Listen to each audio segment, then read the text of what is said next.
We ain't come to play, we don't run away. We gon' elevate, watch us elevate. We on a mission, yeah. We on a mission, yeah. We ain't come to play, we don't run away. We gon' elevate, watch us elevate. We on a mission, yeah. We on a mission, yeah. We on a mission. Crushing every bit of competition. We on a mission. Know that there's no competition. We on a mission. Crushing every bit of competition. We on a mission. Know that there's no competition. We on a mission.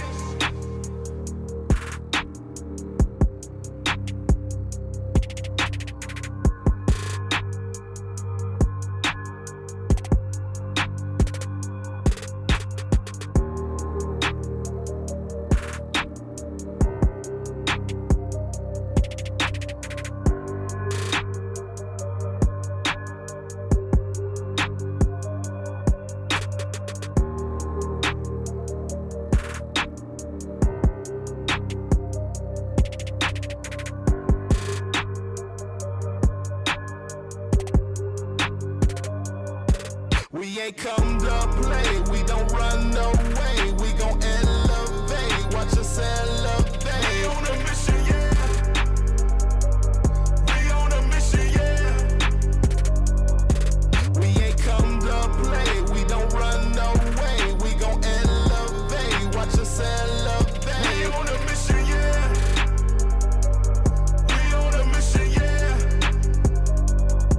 We on a mission. Crushing every bit of competition. We on a mission. Know that there's no competition. We on a mission. Crushing every bit of competition. We on a mission. Know that there's no competition. We on a mission.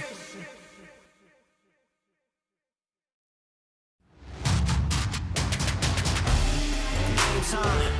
We on a conquest. Came a long way. Look at the progress. I see no competition. It ain't no contest. You ain't in discussion. Not even a prospect. Yeah, you better go and get to meditating. Yeah, we coming for you, no hesitation. Might as well call the league up. Tell them put the trophy on reservation. Been going up, that's elevation. No holding back, no preservation. Treat off season like postseason. No days off, this dedication. Game time, don't expect us to play nice. We got plans to take every record home. One thing you should know is how to. Yeah, you better go and start meditating. Yeah, we coming for you, no hesitation. Look. Yeah, no holding back, no preservation, no off days, this dedication. Game time, get out the way, we coming through. Check the hang time, been on top, ain't nothing new. A lot of talk, whole lot of noise, but ain't cutting through. Word on roll, you got a couple L's, you'll have another soon, don't sweat. Whole lot of sacrifice, no regrets. Whole lot of dubs, but ain't done yet. Say you the one, but ain't one yet. Running the game, ain't take one step. Hold up. Yeah, all emotions aside. There's nowhere to run, there's nowhere to hide. How you gon' play when the game on the line? Game time, don't expect us to play nice. We got plans to take every record home.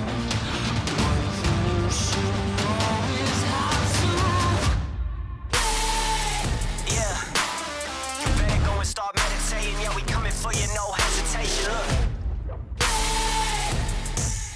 Yeah, there's nowhere to run, there's nowhere to hide. How you gon' play when the game on the line? Came for the dirt, but it ain't no shame. Had to put the work in, grind day by day. All the blood, sweat, tears, no pain, no gain. I was ready for the moment and it came my way. Where the spotlight shine, where they say my name. It's the life I chose, the price I paid. A lot of sacrifices every day I prayed. Hope it all pays off in the end. I'll play, I wanna win. Seen a lot of things, ain't been the same since. Worked too hard for this, yeah, I'm convinced. Been on the brink, yeah, been on the fence. Now I'm this close to the win, win, win. When it's He put the team on the map. Pedal to the floor, start running up stats. Yeah, that's facts. Yeah. You better go and start meditating. Yeah, we coming for you, no hesitation. Look. Yeah, there's nowhere to run, there's nowhere to hide. How you gon' play when the game on the line?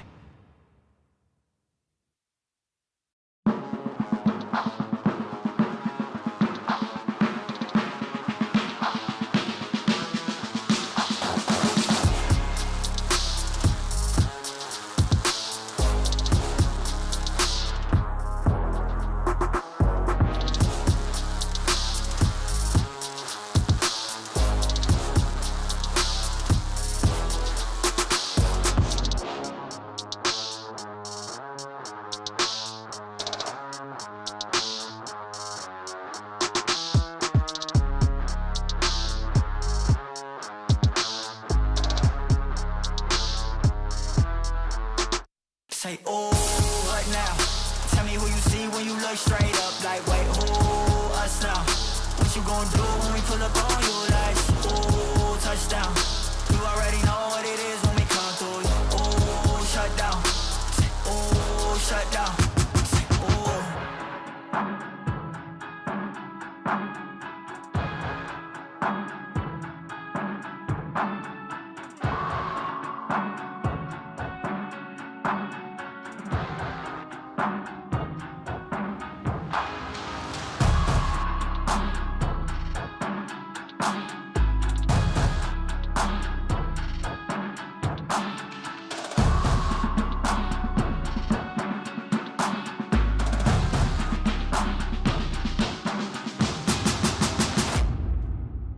Say, oh, what now?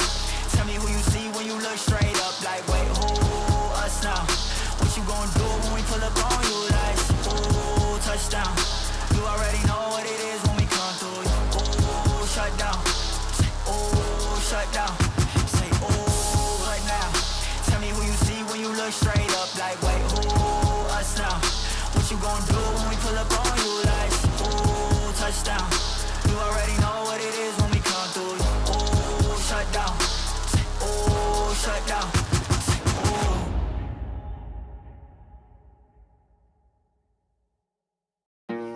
Just me and my team. Just me and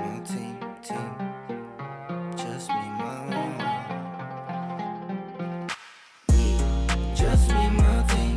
Just me and my team. Just me and my team. Just me and my team.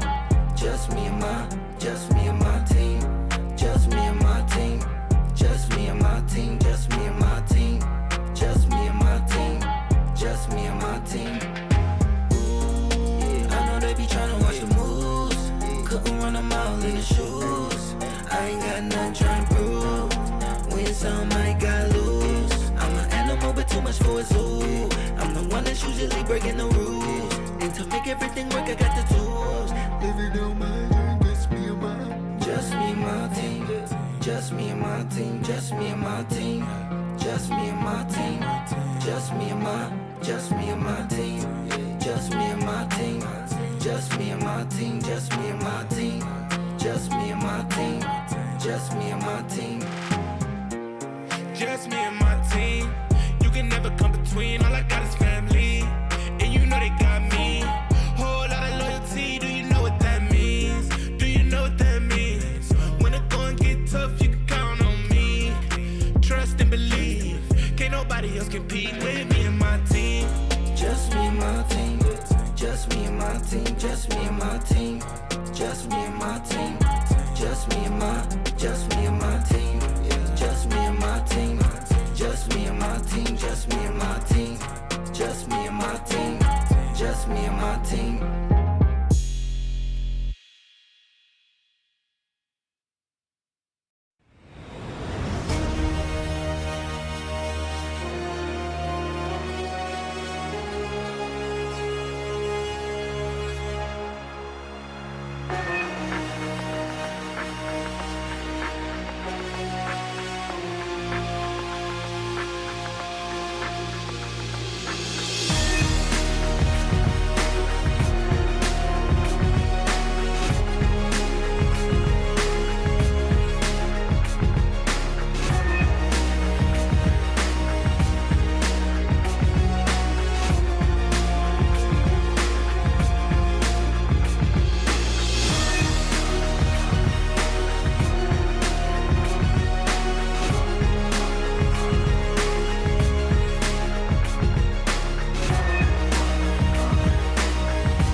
extraordinary. Gladly, we had 5 seconds of silence, and that's all you're gonna get back at home, where we try to discuss League of Legends, but we are never able to do so. We have our usual guests. I mean, never. We've done this once. Yeah, exactly. Come on now. So far, 100% never. That's a great sample size. It'd make for a great data analyst.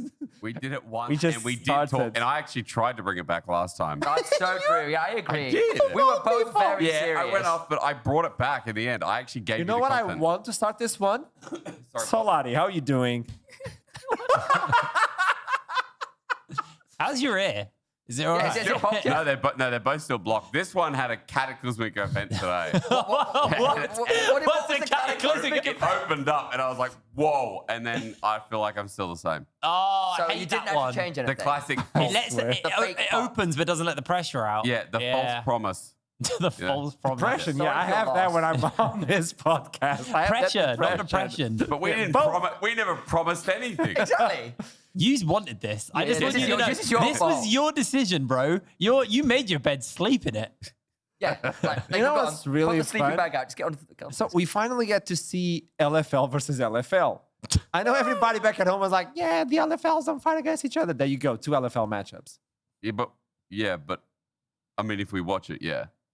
But If we watch it, what do you mean? I mean, like we'll see that. But like as we get into semis, we'll probably end up seeing LFL. The winner of the LFL matchup. You know what I mean? It's math. Oh, but we finally get to see it. But also, There's also quite a lot of LFL, so it's going to be LFL regardless. Yeah, eventually. Which is true. we Like, had- there's like every single one of their Can you teams just keep made quarters. saying LFL and Yeah, nothing exactly. else? if we had to pick the best LFL team, who would you pick?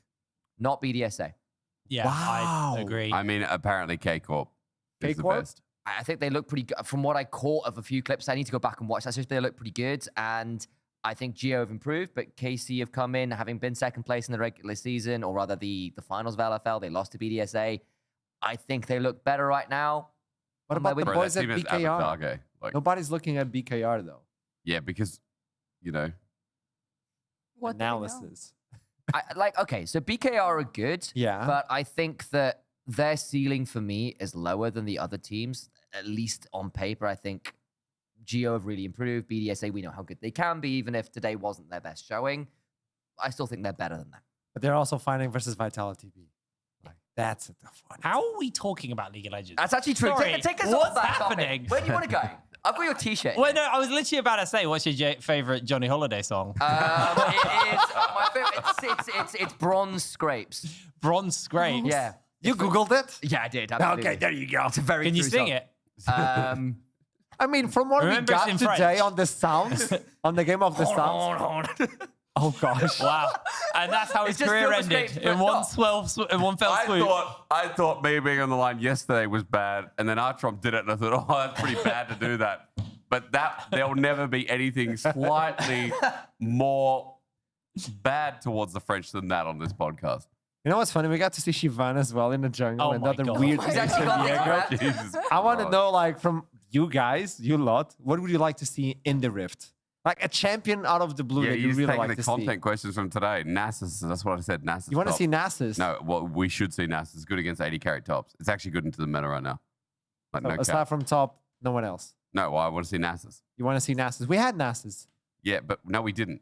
No, we haven't did. seen it. We did. have got Venom other Crest. Nasus You've seen mid-players. it, but we haven't seen it. I mean, you have to pay attention.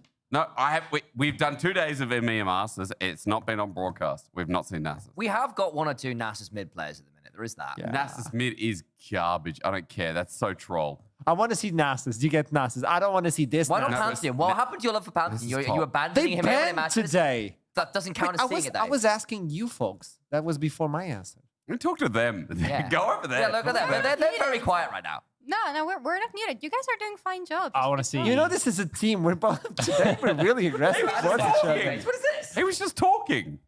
I want to see Johnny Holiday in mid lane. Getting not talking. He's no longer here, by the way. Honestly, Give him back to you. I'm gonna get some kind of deadly disease from that t-shirt. It was brought. It's absolutely It does reeks. smell like salt The vinegar. chemicals, It really the does. factory that came out of was like next to somewhere where they like refined petroleum or something. Like We specifically went to an antique I'd have shop rubbed it. you went to an antique shop. to buy that. That was I it. hope So one it's of also the. lead in there. Yeah, exactly. Yeah, there is Oh, lead in there. I need to do an exam. I Just in general.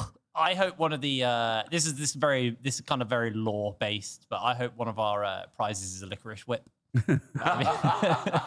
Gets Jake every time. Smithers. Oh my god. Crack that whip. Right. Licorice whip. Oh my god. It's the throwback. The thing is though, people are too young now in league. They won't understand that at all. Nobody will understand. Bro, this. that's like 1990s Simpsons. That's like the first 3 seasons or something, you know? Imagine how we go from League of Legends. Yeah, that's the forgotten that Smithers with a whip. reference. Yeah. I was also talking about how, and She's this lost. is super, yeah, sorry about this, Solari. About when I used to work back in a retail job, I got banned from singing the Planet of the Apes musical from The Simpsons because I used to sing it so much in the warehouse. You could hear me on the shop floor. Someone would be trying to sell a PlayStation 4 and you just hear, I hate every ape I see, from chimpanzee to chimpanzee. So how much is too much for Planet of the Apes music? Enough for my boss to say he would fire me if I carried on singing it. You know He what people actually usually say, No, he like, didn't hey, fire me. Costa No, to he- get a he day left. job. They tried. They He tried tried. to get a day job, and that's what This is happened. why we do this instead. This is exactly why. What else went out? Well, Dr. says. talking about that, GK is out. That was a surprising one, wasn't it? Yeah. Oh boy. God, that was rough. I mean, they went for a Volibear comp with Talia and did not do Volibear or Talia things and waited till 25 minutes to try for a fight. What It's a could have bit- it's a bit possibly outdated. gone wrong? Gwen. I mean, honestly, I think like in hindsight, I think the comp is fine and the interaction is fine. I think the interaction of picking Misfortune into Ashe, Leona also Was is like, yeah. that could have been a lot worse. The problem is they just didn't snowball through mid jungle, so their options are limited. So it's like, yeah, it's a very out of meta comp, but the difference is that they just didn't play it well, you know? And I get this game 5, they're looking for comfort, and you hit this point, right, where they go for the plays mid lane, they've gone for the invade, that goes well, they look mid lane, it's really close, and actually, unfortunately, Fiesta gets over the wall, and the stun doesn't come on through properly, and then they end up blowing a lot mid lane to not get anything, and the Volibear just has wasted his first 5 minutes effectively because the Viego gets away with it, the mid lane That's gets why away with it. But how long does it take to make a burger? So, for those of you who are not aware, this individual, I ordered at 8 o'clock and it's now 10. Oh, my dinner. he has been waiting 2 hours for a raw burger, by the way. How long does it take? Look, Jake, just throw that shirt back so we can at least smell salt and vinegar crisps. I don't want to You don't want it. You don't want the I want the shirt. smell of Bro, boof. that burger is going to be just either gonna be it's cold. just going to be cold or it's just going to be completely black. Just forgot about it. I just want to overcoat. Rare. No, Like, ask for it rare as well. Like that. It only takes 5 minutes. I don't Because they're understand. doing EMEA, but you're leaving in a few hours, right? Yeah, I mean, Your burger will turn up at the airport. I'll take that one to go. You've got all your players that got delivery for one. I'm going to have that at 2 a.m. in the morning, I think. That's great. Where are you flying to? I go back to Berlin. What are you doing? I go do LEC. What game? I will do SK BDS. Haha. Yeah, BDS, another haha. BDS. Again. But to Okay. be fair, is it a better BDS or not? I don't know. That's the I don't know. question. Is it? I'm not sure at the moment. I'm not sure if SK are any good at the moment either. Do you know the funny thing about this? This is going to air after that Yeah. game has So we'll know. happened. But at least people will know Oh, where true. you went. You should say something really bold now, and then Okay. you'll look like Yeah. a complete Make a tool. bold SK will statement. 3-0. Maybe that's bold. Okay, I don't know. Get behind that. I don't think they're favorite. I think BDS should be favorites. But everyone I'll has to take your make word for it. You're the LEC caster. Yeah, I Yeah, mean, no. Yeah. I'm from the 3-0. NLC, bro. Good pod. Yeah, but it's got C in it. And L, actually, as well. Yeah, Close. But he doesn't take the L's. That's how Hipbrain works. No, we take a lot of L's. That's why we didn't Yeah, make so it. true. I'm Yeah, literally my last 3 months of my life is just. No, come on. This is a happy hang on. topic. Actually, no, sorry. The last month of my life has just been a walking L. We're not going there. We're not going there. No, This not is a going there. happy podcast. So since predictions so far have been horrible and we've missed pretty much everything, I'm not looking at you. Who do you think is going to go to finals? Because GK is out. Are we back to that question again? Yeah, because we're going to wrap it up. This is my wrapping moment. So who's gonna go You've got to no the finals? sellotape. From whom? That sounds very much like his life, by the I way. know. I'm just looking at Being you. engulfed. Can you not please feel uncomfortable? Look, this year's been really good. This month has been really crap. That's You're it. just digging the knife in. Why are you like this hysterics? I mean, I thought he's he's right. your colleague. He's just hungry. I feel like It's not his fault. He's not I'm like this normally, hungry, and I guys. feel like he needs the vent. So if you can do it on a broadcast state, that's great. Are you questions? You get through any of them, by the way, or what? No, I think no, not even close. What's your favorite gymnastics event at the Olympics? Gymnastics event? Yeah. Pole vaulting. Pole vault. That's athletics, not gymnastics. Is it? Yeah, it is. It's athletics. Okay. Vaulting. Yeah, that is. No, the bars. The hand me bars. Yeah, the spinny one. Yeah. What's the ones where they're not equal? It's not the parallel bars where it's kind of like the alternate levels, or whatever. Yeah, that's what I'm talking about. Yeah. Well, there's, yeah, there's Cool. two versions. You got Because the there's the single parallel bars and the bar, other and then you got the No, higher what lower double? on the transfer. Yeah, and when they jump and they. I think whatever the unequal bars are called. Yeah, that's it. I don't know. I'm not a gymnast. I really like the rings. Is that the one where they got the two rings and the Yeah, the that rings. one's sick. Oh, that is that one is amazing. straight insane. or what? Oh no, lats, massive lats. Everything. Yeah. Yeah, Like, that is just your entire core. If you look at the biceps they have, it's mostly just do on push-ups, Right. pull-ups. Yeah. Kind of like yours. Huh? Kind of like yours. I'm You've been working out every day. Yeah, for 7 days Wow. Okay. a week. That's great. So what was yours was the rings, was it? What? Your favorite gym? Yeah, my favorite gym. Yeah, okay. it's the rings. You I guys love the answer or rings. what? Or you just kept. I going like back go and go for this one. I didn't know what the name was. I just did like a random. Bro, like, I chest think game. that's interpretive dance. I don't Yes. know what this is. I mean, that's what a lot of gymnastics is. That's a lot of gymnastics Australians is. don't have a good track record. Good What's your one. favorite one? I'll go in a very different direction. You know the one where they have the giant ball that they have to constantly be throwing and catching and doing some weird moves in between? That's a yeah. thing. The gymnast. It is. That is a thing. That is gymnastics. It's the I'd thing. never it's heard the of that. gym- Isn't that a gymnastics. yoga ball and you kind of just No, throw that's it at the wall? gymnastics. That's a sport. That's a sport, and they do really Gymnastics. crazy Isn't gym a stuff. sport? Huh? Gym is a sport. I would say. Yeah, well, if you question We that, can't then argue esports- that in this job. Bro, We cannot esports- argue that in this esports job. Gym is I not a think we're sport, asking then we're for trouble. screwed. I kind of can. Also, is chess a sport? Yeah. It is. Okay, then we're a sport. Yeah. done. That's fine. 100%. Done. And Oh, we're esports. doing that? No, chess and esports, similar. I can't wait. That's for how someone you to- explain it to your mom. Like, Yeah. what do you do for a living? Imagine chess, but play it on a computer. No, Yeah. no. What do I do for a living? I say, cricket commentators, it's like that, except on the Cricket? computer. I told my granddad on his. That's not very like true. cricket, They use but it's cricket and not but you're a football. commentator. How would you it's- commentate Everybody cricket? uses football But for if that. you say it's like chess on a computer, they're gonna be like, oh, so you move a piece. But if you No. say, but if you, no, I'm talking about the craft of commentating. yeah, but you say, imagine a football match that you're watching. Everybody it's says not. a football No, match. no, hold on. It's about the craft. I told my granddad on his deathbed I was a tennis commentator. That was the last thing. That was the last thing I said to him. He thought you were like, what's his name? He was so proud. Jim Davies. What's the famous tennis commentator? He probably thought you were like, Tim Henman, whatever it is. There was no way. I'm sorry. There is no way I was explaining to a dying old man what esports was. Like, there was just no way I was getting that across. Fair enough. That's the best moment to wrap it up. This was another episode of the What Epic did we Corner. talk about? Nothing, as usual. I'll see you on the next day, I hope. I think 30 minutes next Oh, time. no. I want it now and I ain't never gon' back down. I want it now and I ain't never gon' back down. I want it now and I ain't never gon' back down. I want it now and I ain't never gon' back down. I am no regular citizen. Nope. Do you understand what you're witnessing? You cannot tell what the difference is. I want it all and I'm winning it. I do not care about opinions. Time to make a few decisions so I can take a position. I'ma go get it, I'm punching and kicking. I keep on moving, they off of me. Just do it and stop what I'm talking to. I'm not expressing no modesty. I can't see nobody stopping me. If there's a problem, I gotta solve it. Straight to the top, I can't see myself falling. I gotta grab it, there's no time for stalling. Number one stunner, don't have other options. Now I'm fired up. I'm sorry, brother, your time's up. I see the top and I climb up. I came from the ashes, I rise up. Rise up, rise up. I want it now, I gotta rise up. Rise up. I want it now, I gotta rise up. Rise up. I want it now, I gotta rise up. Rise up. I want it now, I want it now, and I ain't never gon' back down.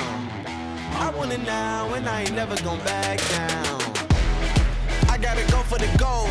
I need to switch up the mode. I'm gonna win on my own. I'm in a whole nother zone. I reached the pinnacle. I don't have time, this is critical. It's time to finish you. I don't care who I just did it to. I gotta go for the gold. I need to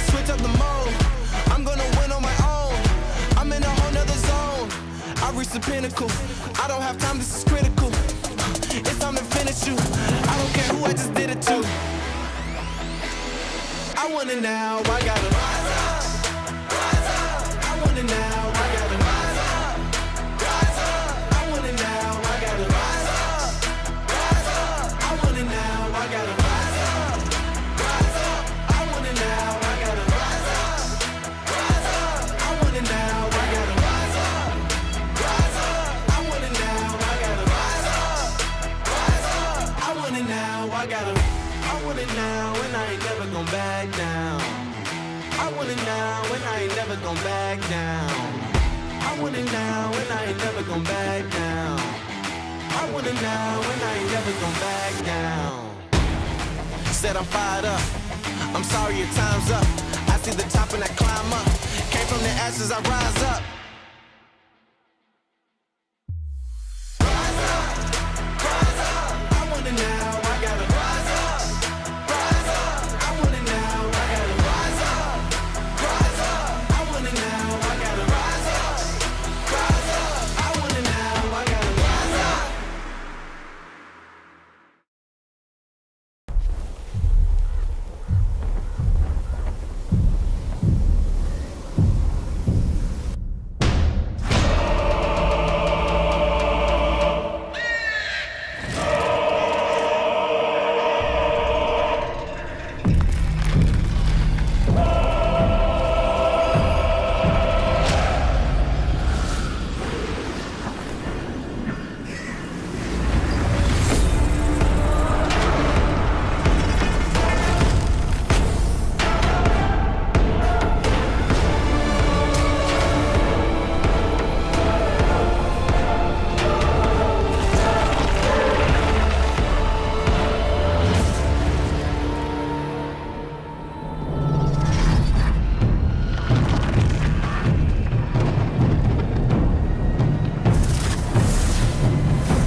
Welcome back to EMEA Masters Playoff Summer 2024. We are jumping straight into quarterfinals. And my name is Alexander Maya. I will be your host, but I have the lovely pleasure of being on this desk with Solari and Inisha, bro. How are we doing? Why did you say that with French accent? I'm not the team, you know? I am one single person. And this joke is getting a little bit old on the Twitter. I love it every time, but it's getting just a tiny bit old. I didn't expect it from you. Is this vengeance for the gym earlier? Is this what this is? Absolutely, yes. I died in the gym today because of you. And I'm getting my revenge on this desk. The best is it was not only today. It was the whole week. You've been dealing with me on the gym. Thank you for that. Oh, it's a pleasure to have you both on the desk. I hope we're going to have a lovely pre-show. Oh, we are. Yes, we have a game as well in store for both of you, but also we have a series ahead of us. And to cast the series, we have Hip Brain and Aesthetics. He's back. Hello, you all right? I made it. I You flew made in it. about 4 hours ago, and I'm here. I did it. Berlin to Paris, about 11 hours on the plane. Really? Especially if you do it 10 times. Did they do it the wrong? Did they go the wrong way around the planet? I said, hey, let's What's the wrong way there? let's go to the UK, and then let's go to Ireland. And I said, That's still not 11 hours. let's That's go like to Norway. 3. No, I asked for some detours, but yeah, we got there. We went there in the end, and yeah, I also Do you went have to a private Japan. jet? Hold on. Do you have a private jet? I might do. I've got the Eurostar here. That's Bring it back. Thank you so much and good luck on the cast itself. I love how like genuinely angry like Hip Brain is about like how come I have the Eurostar? And then there's like Jake who's like, yeah, there's me on my private jet just flying around, champagne in hand. Actually, they actually gave me first class on the Eurostar.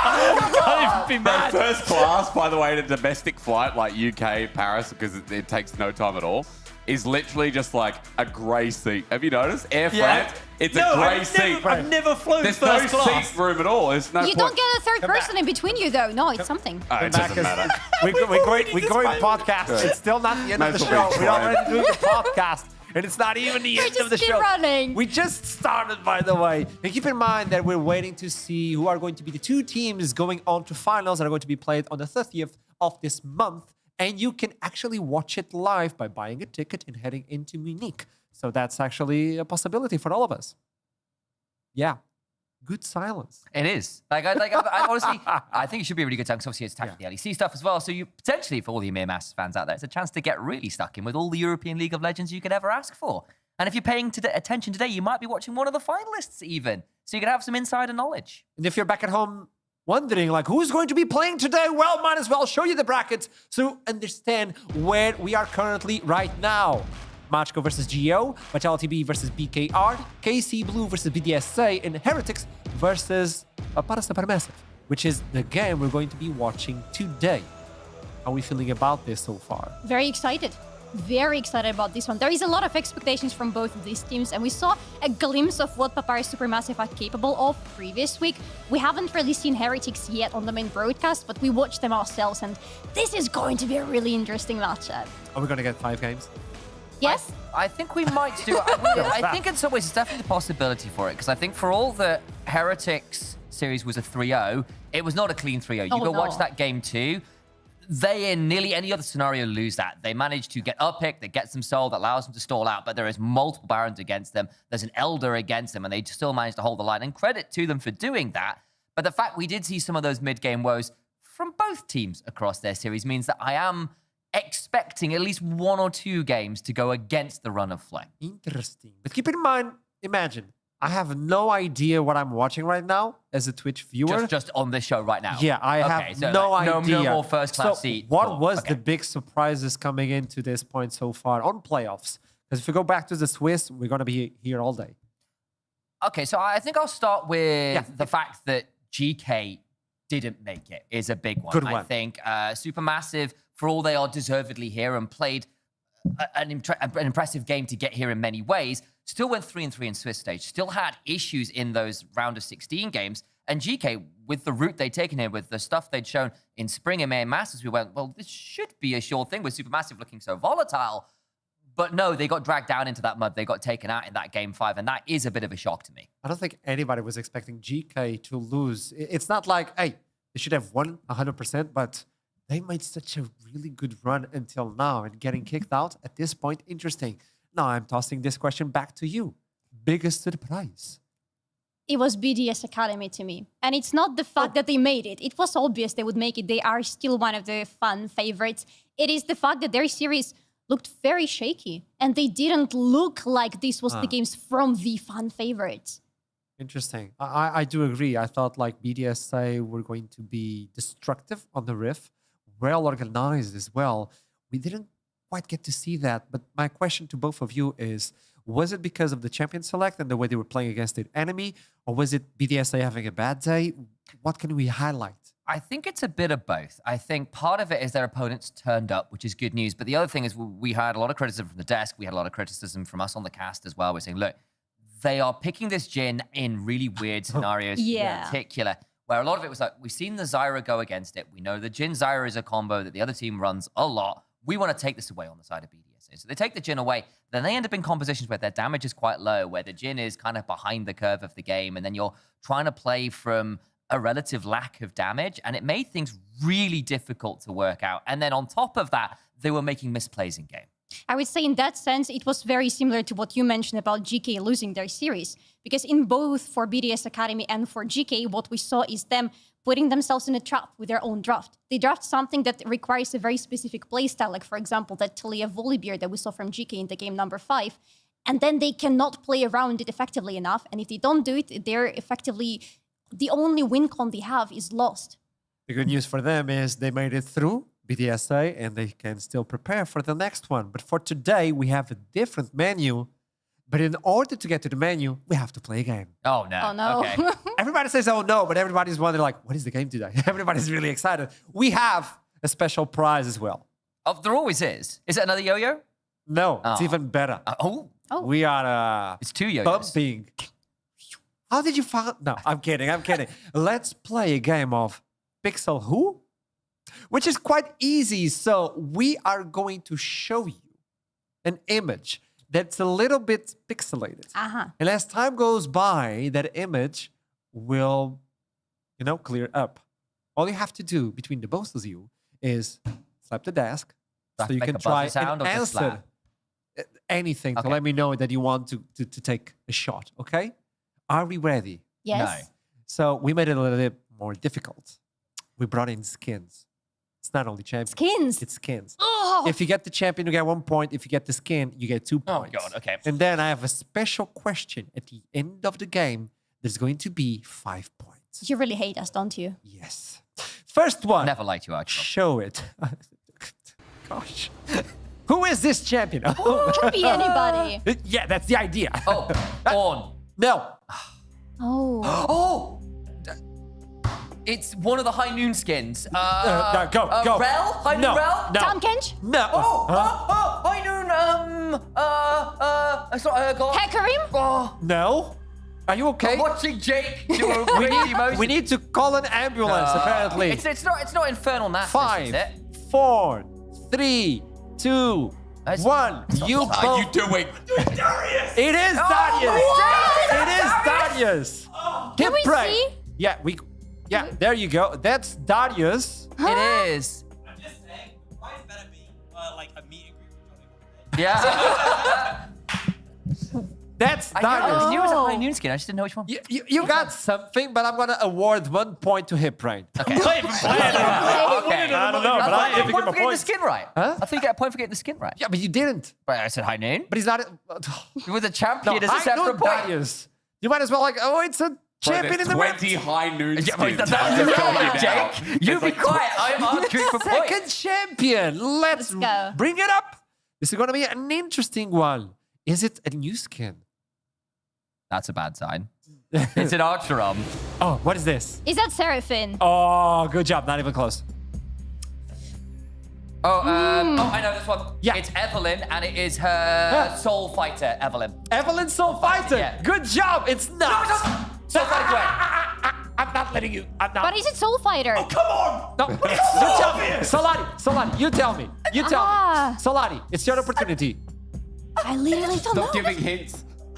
No, I don't know. You don't know? I don't know. So I'm gonna let you hit Brent because you saw him. You tell me. It's Soul Fighter Gwen. It is Soul Fighter Gwen. 2 points. Just winning the game. No, hit Brent. I just said that twice. Hit Brent did this. I didn't see him do He that. did this. And you were He like, looked at me. I Nah, did- there's no way. I am trying to help him here. don't do anything else. Stop in the way. I'm going to disqualify you, even though you're not participating. But he is. I'm winning. And he's I'm winning. literally He's winning right winning. now. You have 3 points. I just saw. Why did you just ignore me? Third skin. Let it rip. This is a tough one. This is a really tough one. Hip Oh Brain, my don't do God. anything. I'm watching you, Hip Brain. That's a lot of different blues. Control your caster aesthetics. Is that a skin? It is. And So they the all are champion as well. skins? They're all skins. Oh by the my way. god. It's on. It's the spirit. it's- Spirit blossom on. Are you sure? Do you want to lock it in? I'm locking it in. You want to lock it in? Yes. It's wrong. Come on. Come on. Come on. Wait, why did I say he doesn't have a spirit blossom skin? Oh, it's way. No, nobody Yeah, gets it. Spirit Like, Blossom we Way, got whatever a it is. I am so full- stupid Okay. today. Why do you have me on the desk? We are. Didn't know that one. We get It's it. so easy. It's Winter Blossom Way, isn't This- it? That's it. this Yeah, turning it's really rough. It's Winter Blossom Way. It's whatever Winter it is. Blossom Way. It's unpixelated now. We can see that. Well done, I initialize. You couldn't got remember it what- I right. couldn't remember what skin line it was. Let's Okay. bring the next one. We still have a Okay. few, okay? This is a good opportunity. We're going to bump the difficulty, by the way. Oh, Jimmy. Really? Bring the next skin. Kidding. I love making these games. Oh, Chat, God. you have to participate as well. Chat, come on, come on. You know this. This is an easy How? one. This is How an is it easy one. easy? It's a champion, I swear. Wait, what? Is it Nightbringer Yasuo? Oh, No, how? it's not. How did you get it so many times wrong? Yeah. Okay. It's Right, it's project on a scheme. something. It's project something. Okay, she's onto something. No, don't even open your mouth. She's onto something. She's onto something, Solari. Give it. Ah, Come on. no. Take a shot. giving I hints. don't Take a shot. remember who is there in the skin line. Giving Okay, hints. Ah. you take it. It's not Project Fiddlesticks, is it? Oh, so close. Oh. One more second of the pixel, if possible. Just one more second. Okay, stop. It looks on. like Mordecai's Oh. just with the shape, but I don't know. Okay, Hipran, you want to take a guess? I think it's the Isn't this guy Shang in something. Dota? It's the Shang something Jin skin. I think. Okay, he's out. Oh, it's not right. Let's move on. It is. Oh. Oh, it's a Nightbringer What Jarvan? champion It's is that? Nightbringer Who Jarvan. is I've that? never It's seen that Jarvan. splash What? shot I told you that It's dude's in love. Dota. I think I've seen that splash shot once. Yes. Wow, okay. There are too many skins.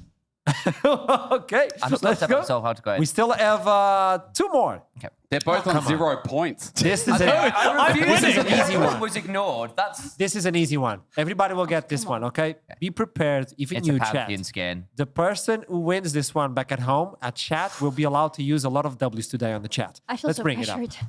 Come on. Who's this champion? Oh my god, it's blue again. Who am I? God. Who am I? You're the worst person I know. No, I'm not the game. I can't ask like who am I and you say that. Okay, come on. I swear this is League of Legends. I'm not sure anymore. I swear. Wait. Yes. Pause. No, pause. no, don't pause. I don't know. It's It's Imperium Pike? No. Oh, man. Like, Oh, no, it's No, not. no. Do you want to take a guess here, Brian? This is Aatrox. It's Zed. It's Zed. Oh, it is Aatrox, isn't it? Or is it Aatrox? It's Zed or Aatrox. Nobody but knows. Is it? I can't remember the skin line. It is not. It is not. Is it neither of those chaps? Let's continue the Bro, pixel. I don't even Let's know. continue. And this is Kassadin. Bro, what is this skin? Dragon Monster Kassadin. Oh, okay. The last one is worth 2 points. Come on. And I'm just then gonna we have gonna a say, question. there's been 3 skins I didn't know existed in this True. game so far. Who is this champion? Ramus. If you if you guessed it correctly, I would give you 20. Arcana Ari. Wait, what? Oh, What? It is Arcana Ari. Arcana Ari. it is. Please. Yes, it is. It is. Well, It is. Oh It my is. God, I know He is right. something. You got 3 points. Damn. Congratulations. What? Arcana Ari. It's literally the only skin I know out of all of them that you were showing the us. follow-up question. What is Arcana? How many skins does Harry have? Who? Ari. Oh, Ari. Ari. Harry. Harry. Harry. Isn't it? I think it's 21 at this point. Should be isn't it? 20 something, yeah. I'm gonna Locked go in with 20. 21. 20. You're gonna lock in 20. Yeah. Hey, Brian, just 17. 17 I was for gonna say aesthetics. 18. Who gives you more? 17 going 18. once? 18 was what I was 18, saying. 18. Ari has 20 skins. Oh, my You win. days. Hold on. I also had 3 points. But she got 3 points before, and she has 5 points now with the Wasn't 20 Ari skins. supposed to Oh, be you worth 2 points? Yes. Right. Doesn't matter. She wins. Oh, I'm so sad I don't Is get it to a meet Johnny yo-yo? Holiday. Please tell me it's another yo-yo. It's not a yo-yo. It's I've done very poorly. here. it's something really interesting. It is a plushie. But I'm not done yet. We have, for the second place, another prize. Oh, my days. This is going to be And, hard. well, it's for you, Hip Friend. Somehow the cost is one. Congratulations. So What did you excited. get? Is it a What did yo-yo? you If get? he hits me. You got yourself your own banana. Oh, yeah. A power fruit, by the way. Slow release energy. This will get me through the show. God, tell us more. Thank you so much, Costers. You What are you talking were about, that actually banana? helpful on the game that was not supposed to be about you. Moving on to the game of the day, Joe. We Finally, with have something we know. the Let's go. last seed for these 2 ERLs. We need to talk about them. Heretics versus Papara Supermassive. We have a lot to talk about them. I know Aesthetics got a little bit happy because I said Papara Supermassive. And the interesting thing is both of them have an history of themselves. Like on 2022 Summer Split, Heretics won EMEA Masters. Meanwhile, Papara Supermassive went to Worlds. Yeah, I mean, like, these are 2 teams who have had a lot of spiky success here in EMEA Masters. And I think for the side of, like, Heretics, obviously, they won the EMEA Masters before they went up to LEC and became an LEC team on top of that. It was with Jack Spectra. It was a whole thing. And then afterwards, they never quite hit those same levels. Supermassive, on the other hand, are the Turkish representative in a lot of people's minds for who went to World stuff. And obviously, people like Dark Passage, Istanbul Wildcats, there are other teams there. But they were one of those major teams for the region, but have never quite translated that to success at EMEA Masters, despite obviously descending from from Worlds and stuff to come join us and contest with people like LFL. And people were really excited to see this region join and potentially be another powerhouse. But they themselves, in Papara Supermassive, just haven't quite had that level of success here. Dearest production, could we bring the graphic back for a second? I'm looking at them because they're right behind the door. I don't know if they see me or they hear me. Maybe they ignore me. Hey, Thank you so much, production. I love you. So there is one thing that it says about Papari Supermassive here, that they participated in 2020 Worlds with Armut. It's not the only time when Armut was participating in the Worlds. Actually, in 2022, he went to Worlds as part of Med's roster, and he was playing there with Unforgiven, who is now the ADC for Papari Supermassive. That's a lot of information. I would like to fix something on the graphic itself. It stated it was summer 2024. Obviously, that's not the case. It's late. Oh, no! Heretics of the champs. They're Why are going you to be the giving it champs. away? It's Vegas late. is They're going to have running to now change with the the script now. Oh, my days. It was on Crazy. 2022. There was a host back then who cosplayed the Pantheon, by the way. Weird folk. It was a bit Yeah. odd. Huh? It was a bit odd. It was He's a bit still on odd. the Yeah, desk. just a little bit. I don't know how he made it. And the idea, like when we talk about Armut, for instance, we talk about a legend himself, and he's going to be fighting, this not my focus, but he's fighting versus Carlson. Back then, we used to cast him and watch him at the beginning of his career, but he's now fighting one of the greatest top laners, I would say, at least with a big name. I would not like to focus on them, but it's really interesting to have both takes of that. And I think especially, you know, as we are going to be focusing on other parts of the team yet, guys, but it's worth saying, actually, both these top laners have had to reinvent themselves just a little bit. Obviously, Armor at one point got heavily criticized for having a narrow champion pool, for having a narrow playstyle. Carlson was on the NLC, was on an Astralis roster that just never got going. He was a Renekton-only player, it felt like, at points. And both those players have had to go away, have had to try and reinvent themselves to prove that they are worthy of taking that next step again for Armor or in the first place for Carlson.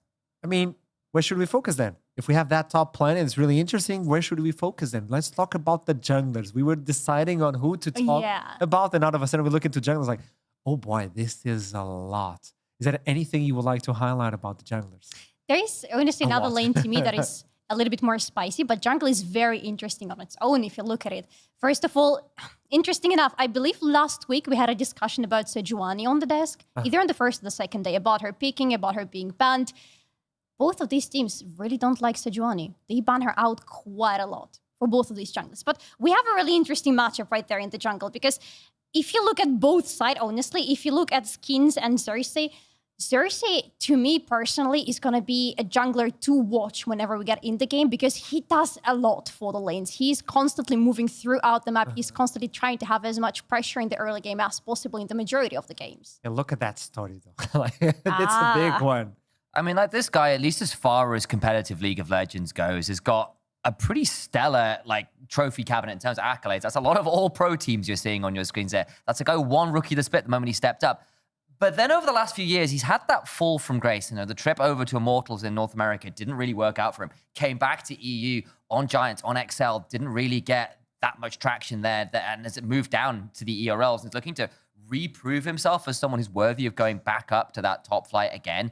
And we know, obviously, the peak he can reach has been really, really high. Has gone to Worlds, has been a successful player on quite an enormous stage at that point. But we have yet to see him, like, he needs to take this opportunity to prove that he can take that step again up to the next level. Interesting. Another quick point about Xerxes. If my memory is not failing me right now, he's another guy that we have today who played in Worlds in 2019 with Splice roster. So when So you it's look three of into them now. a jungler like this, you're starting to see the roster. Like, everybody has been everywhere on that team. Exactly, yeah. When you look into the paper, it's like, they should win this? No, question mark. But also that's a showcase of how EMEA Masters has grown as a talent. And when you look into this jungler, his history, and you look into the other side, Skins, how can you compare the both of them? Is there any sort of comparison, though, initialized? It's a bit of a different story, because Skins is a player who, in some ways, mirrors, but it's almost gone in the opposite direction. This is a player who has nearly made it so many times. I want you to focus on particularly that top part there. He was on Vitality for 4 years, and during that period, he was bouncing between the Academy roster and the main team and back down to the Academy roster so many times. He'd have a split, maybe a year at the top flight, and then just not quite make that step stick, and then would come back down. And then even when he was in the LFL, this is a player would have phenomenal regular seasons, but then come playoffs, would fumble, would not be able to get that extra step. And it's only been in the last year, that, at least as far as I could tell by doing the research, has never won a split before this year. Has won now 2 back-to-back in the TCL on Supermassive, and that's fantastic news. And maybe this was the change he needed to get things going. But compared to Xerxes, who got there, succeeded, and then has kind of taken that step back to ERLs. You're now looking at a guy on the other side who's been really trying for years to make that step up count. Here in the quarterfinals, we'll really need to do it again because he has been such a core part of how they want to play the game. That could be heavy though. When you look into, I have to prove myself, and I've been close so many times on the other side. I'm still climbing. I have my time. This is my shot. So there's a lot of difference when you look into the mentality of both of them. You brought in the Sejuani, might as well bring in the champion pool from both of them. It's interesting the way they play as well and what they pick and the stats they bring. When you look at Xerxes, look at the KDA he has available in kill participation. On the other side, Skin's a little bit more shy of it, but he plays with the Viego. He also plays with the Vi. There's a lot of aggression on the side of Skins. On the other side, it's all about adaptation, right? Seriously is about doing what the team needs at any given moment, adapting to what the team wants from him, and trying, as I believe already said, to be as proactive as the game allows him to be in the early game to accelerate his lanes, because he normally has a lot of lanes to play around, and they have this privilege of being able to pick and choose even within the game who they want to be playing around. And Cersei pretty much acts as accelerator for them. Well, for Skins, you can see it's a bit different approach to the game. The champions still are, all those champions that we expect to see in the current meta. They do really well. You look at Lydia, look at Vi, they are all very comfortable. But it's not about being the hero for the team. It's being like, hey, what can I do for you? But in a different way. I think that's a fair comparison. I think if you're going to ask for it, Xerxes generally likes to give resources to his team, even if he does have a few extra bits in there. Obviously, historically, was a big Wukong player, for example. Plays a bit of the Zyra, that kind of thing, which obviously does need to take a bit more resources. But has often been, especially when we're seeing from the side of Heretics, occasionally triple AD carry comps, one in every single lane. He then has to give away a lot of resources and set them up. Whereas on the other side, someone like Skeens, big Viego player, big Lilia player, likes to try and play a little bit more for himself and become a point of power by himself, even if he does have things like the Lee Sin, the Vi, which are a little bit more about snap engaging, making those go buttons count. So there is that slight difference in style there. So this is the junglers we have available for today, but on the bot line, it's a different movie. Talking about the movie, I expect Spectra as an AD carry versus Unforgiven. And again, big names. They've made the history as well. What can we say about them? And for someone that doesn't know them somehow, how can we actually get to introduce these two players? I would say if you want to be looking at the bot lane in this game, which I think you absolutely should, you got to understand that it's almost a mirror situation on the bot lane. If you're looking at Jack, Spectra, and Unforgiven, they are very similar in both how they play and their history, because both of them actually are having the LEC background to themselves. But then if you look at the champion pool, exactly, you see that Zeri and that Misfortune and Jin in the middle, they both play very similar champions with very similar approach to the game as well, which is why this bot lane is going to be interesting, both in terms of what is going to be allowed even to be played on the bot lane today, and then how are they going to use what they're going to be given. Yeah, I think that's a fair way of putting it. They do tend towards particularly those Zeris and those Misfortunes in particular, because they really like those team fight angles. The Kai'Sa for Jack is kind of a bit more of a specialist one. Unforgiven, historically been a fantastic Ezreal player as well. So they've kind of got those slight twists on it, but they generally like to play more for the team fights over some of the lane domination. They sometimes we see some lane swaps from the likes of Heretics and that kind of thing to try and get some stuff rolling, or getting lane swapped on and playing that one out smooth enough. But they've often been on that style of the matchup compared to something like the Ashe, which both teams tend to get rid of rather than play, because they like to go more towards that team fight damage side of the equation. One quick thing again about Unforgiven is why he prefers Zeri so much, or rather why it's going to be exciting if he's allowed to play Zeri today. That is a champion that he has seen a lot of success, especially if you look at the last year in the 2023 spring when he was playing with 100 Thieves in NACL, he got a pentakill on that champion. And it's just a recent one. He has had very many pentakills. I feel like a lot of people have pentakills on Zeri. You know what? You are right, but also no. Oh, that's interesting. I mean, the thing is, Solari's absolutely right. Like, Unforgiven was a player who had a fantastic showing in LEC and then ended up in this slightly odd move, a little bit like Xerxes in that similar vein, where he went over to NA and then ended up on the academy roster behind Kaori, I believe it was, and didn't really get that opportunity to show up, and then has come back and didn't find that slot back in LEC. Is in the ERLs trying to prove that he's worthy of stepping up. Like someone like Flakked, for example, great example of that AD carry who got to LEC and then took that step back and had to re-earn his place back up that way. And for their respective rosters, for their respective regions, have been truly dominant and very scary AD carries to keep our eyes on. So keep the eyes on the AD carries, but also if we see a Zeri, might as well pay attention. It could be played as a flex. We've seen Zeris being played on the top side. Lane. So be aware of that idea somehow. We're about to jump into Champion Select. for the first game, this is going to be a best of 5. I hope we get 5 games as we go along in this day. But I want to get predictions from both of you. Let's start with you. Who do you think is going to take it? Are we talking just about the first game or the whole series? The whole series. I think it's going to be dragged into 5 games because I don't think we have a strong dominant team here that is going to take it by force in 3 games. But I think Heretics are going to come out on top in the end. Initially. I think I'll go 3-1 Heretics. And I'll bring up this quote because we didn't get a chance to a little earlier. Because Armut said something to us as a broadcast team in the interview after their win in the best of 16 versus, or round of 16 versus GK. We said, look, we are fantastic individual players. And we won this series because we are good individual players, but we are not a great team right now. Or at least words to those effect. And I highly recommend you go watch that interview because he was very eloquent in it.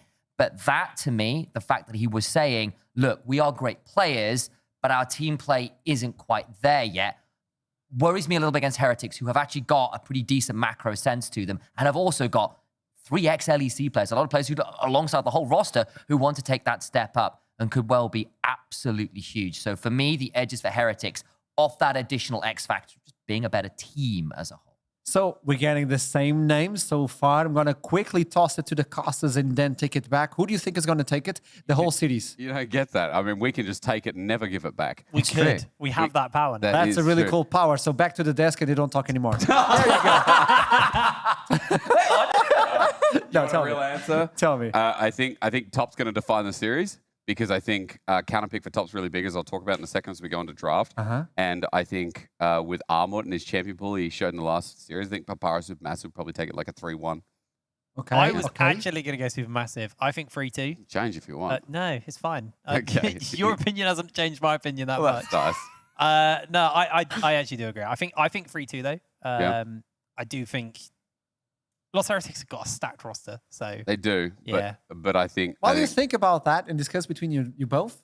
Let's start the draft. There you go. Hey! Oh, my God. Draven, obviously, Maokai, and then Yone and Rumble. Yone has been prioritized in the Sejuani. You told us Yes. you like to play it. It's gone. She goes away. I love the Heretics are on the red side, by the way, because we have seen Carlson pull out so many interesting picks on his top lane as the last pick on the red side. So they have the opportunity to do so now. I feel like they've gone for the Zara. I wonder whether the Zeri might be the pick there, because I now feel like Heretics will early lock the Zeri because it's a flex for them. They've banned away the Misfortune themselves. Corki for Certus, he's put a lot of time into it, and they might just go towards the Leona, take it back. That makes some sense. They've got the lock-in for White, and has really favored that. Certus has got a decent matchup, especially because they've already banned the Yone away from Fiesta, who's put a lot of successful time into that very annoying swordsman in the middle. Take the Leona, you allow the Rel to be picked by Papyrus Supermassive. That is the one that we need to take attention. Also with the Zyra Mega Combo, the Misfortune is off. So what they can pick after this, maybe the jungle on the other side for Heretics to wrap up the first round. What do you take for Supermassive? You take away Zeri. Like You obviously take away Zeri from Jack Spectre and give it into the hands of Unforgiven, and you have yourselves a really massive bot lane and a very good team fighting potential. I think at this point you're okay to pick the Ezreal, though, if you want, because you've already got the Leona. It's a good combo there. Obviously, the Zeri's on the other side. He could strictly go up towards Armut, but he's not really shown that yet. No, actually, I take that back. No, I'm looking at Carlson's stats. Like, hang on, he's played a Zeri. I was looking at the wrong page there for a second. But yeah, I think it's likely going towards that bot lane. So you've got your mid lane. If you lock in the Ezreal, you might end up in a slightly trickier spot, but they decide against the Ezreal-Leona combo. They go towards the Kai'Sa, and that's something that Jack's put a lot of time into himself. He's very, very comfortable with that pick. You know what? Join in. You know, I think Heretics have been scrimming. I think Heretics have been scrimming Mad Lions because you what I think? noticed in the last draft is that they are now playing around these 80 carry flexes, right? Yeah. And so that's why the Zeri is so important here. The Zeri takeaway is actually a takeaway from one of those flexes. So instead of giving it over to Heretics, where in the last series they could triple flex, taking away one of the biggest options in those solo lanes is like really smart from Supermassive. Not only that, you take in the Kai'Sa. Well, we force in the Kai'Sa, so it's a flex as well. Oh, exactly, and that's partly why I'm slightly surprised that Heretics didn't take the Zeri on 1-2, because I thought, well, it's a flex for you. You can take it there before it's taken away from you, because it's something that Unforgiven's put a lot of time into. He's happy to play the champion, but they're pretty happy with a Corki Kai'Sa combo anyway. Eventually, that Kai'Sa becomes mixed damage. They've got the Leona locked down. They're not unhappy with those three. No, Look at the adaptation. Instantly, you take it the Varus. The Varus they could think be that Zeri played can by be flex mid Carlson. too, We yeah. have seen the Locket. We don't like that idea. So you also want to commit the Zeri into the bot lane for the hands of Unforgiven. That's why you're taking away the Jhin and the Ezreal. Still being scared of the potential triple AD carry situation, because that is something that Lost Heretics have been playing throughout the series so far. Okay, because I saw you like Yeah. thinking about it out I'm loud. sitting here and I'm like, That's oh, the interesting. Casante band is The like, Xante. Like, we look into the story of Ooh. Ileana. Okay, so this Is is it very... gonna be Yasuo top lane? Carlson plays the Yasuo, so this Yes. may well be an option here, especially now if you're saying, look, you don't have the Casante, what option do they want to put in here? Because it could just be Diana by itself. We've seen a little bit of it over in the LPL in particular with the Lichbane Diana over in that particular region, so could well be that. It gives you the AP you're a little bit shy on. It gives you more engage. There's the Flex Ashe that's been a little bit continues. absent from both these teams. It probably puts that Zeri mid lane. Fiesta is certainly capable of playing something like that, so that they've gone for a bit more of the pick option, whereas a bit more all-in wombo from Heretics right now. This is the first Ashe for both of these teams so far, if I recall correctly. It is, This is the first one the Heretics are playing with or against. No, it is the first one for both of them. Okay, so this Zeri is mid lane in the end for Fiesta. That was kind of what I was expecting at this point, I think. So now you've got to work out, there is the option to go for that Yasuo. The Kennen can be a bit obnoxious. The Malphite, though, is just more wombo to go with your combo. So they're getting themselves the front line. They're saying, okay, at a certain point, the Kennen might not get as easy a time. You're going to try and play for those level 6 spikes and to try and blow up Supermassive. Any comp that has a Diana and a Malphite, we have seen this a couple times this year where they've gone for where people have gone for these style of combos. If you ever get to the point where the Diana Malphite combo doesn't work, you go in, you blow your ultimates, and they survive, You're dead. the game gets really tricky. You don't get many opportunities to fail in the mid game. It's just like that, we get an interesting champion select from both teams, and they're both representing their ERLs. They have the first seed at the top of that, but only one will survive today. A best of 5 is approaching, but also the Summer's Rift as well, as we toss it to the casters, Iprain and Aesthetics. Thank you very much, Archie. Getting ready to go into this first game of the series here, Sterix. I think we're in for a bit of a bloodbath, to be honest. think There's we a are. lot of engage on both teams. I think they're going to be scrapping a lot. yeah, I think there's two clear identities that have already emerged from these drafts. First one is very full-on dive composition. They're talking about it on desk, like when those go buttons are in, it's great. If they miss, it's bad. It's super simple from Heretics. Like, they're going to play around their level 6 spikes as well. They're going to play around these first couple of skirmishes around Herald or rather late grubs, second dragon. I think that's when you want to see Heretics kind of pop into action. But I think for Papara Supermassive, the laning phase is really important here. I want to see how Skeens gets into this mid lane, gets into this top lane, because pre-level 6 for the Malphite, I think the Kennen can be really abusive. Yeah. Remember, again, utilizing that range advantage. Plus the CC Cheney actually has, surprisingly, with the double AP duo of jungle top. It's something I'm looking forward to. I mean, yeah, it is. It's explosive. And, you know, we didn't get a chance to talk about draft. I had to interject a little bit there because I was like, well, there's some identity scanning that I have to do that's changed in this game. And the first one is the jungle early pick. Now, for Skeens in the last series versus GK, they played a lot of counter jungle unless it was an OP jungle pick first. And coming into this game, they're like, well, the Zyra is the best thing left available. They get early jungle, and it sets up the rest of their composition, as you can see now with double AD carry. And I'm curious because it's going to rely a lot on this early laning phase, how they get through, how they abuse some of the early power, and what Skeens can do with this Zyra before those go buttons come online and before Heretics start skirmishing with their all-in wombo. Yeah, you're absolutely right. I think the early game is going to be the thing to watch here for the side of Supermassive, just due to the fact that they do have that Ashe lane, so it's a winning lane down there. Fiesta just having a little bit of a scrap there, but I don't really see any potential action being breaking out from that. Although Fiesta might find themselves in danger. The flash over the wall from Whiten, and that is just an easy first blood for Certus. I mean, that's disrespectful. You see two members mid, and you're thinking, what, they're fanning out, no one else nearby. Heretics punished massively, and it's going to start a vertical side of the jungle too, which means that for Armut, there's a chance that he gets set up for the dive. There's a chance that this lane swap actually hurts him massively. And then the 2v2 lane going up against Malphite, whatever. I love this from Heretics. This is a huge opener. Yeah, this is really nice, and it's actually left Supermassive kind of scratching their heads because we saw Armut go and catch some of that wave mid lane, so now there's just going to be an XP gap between Fiesta and Certus.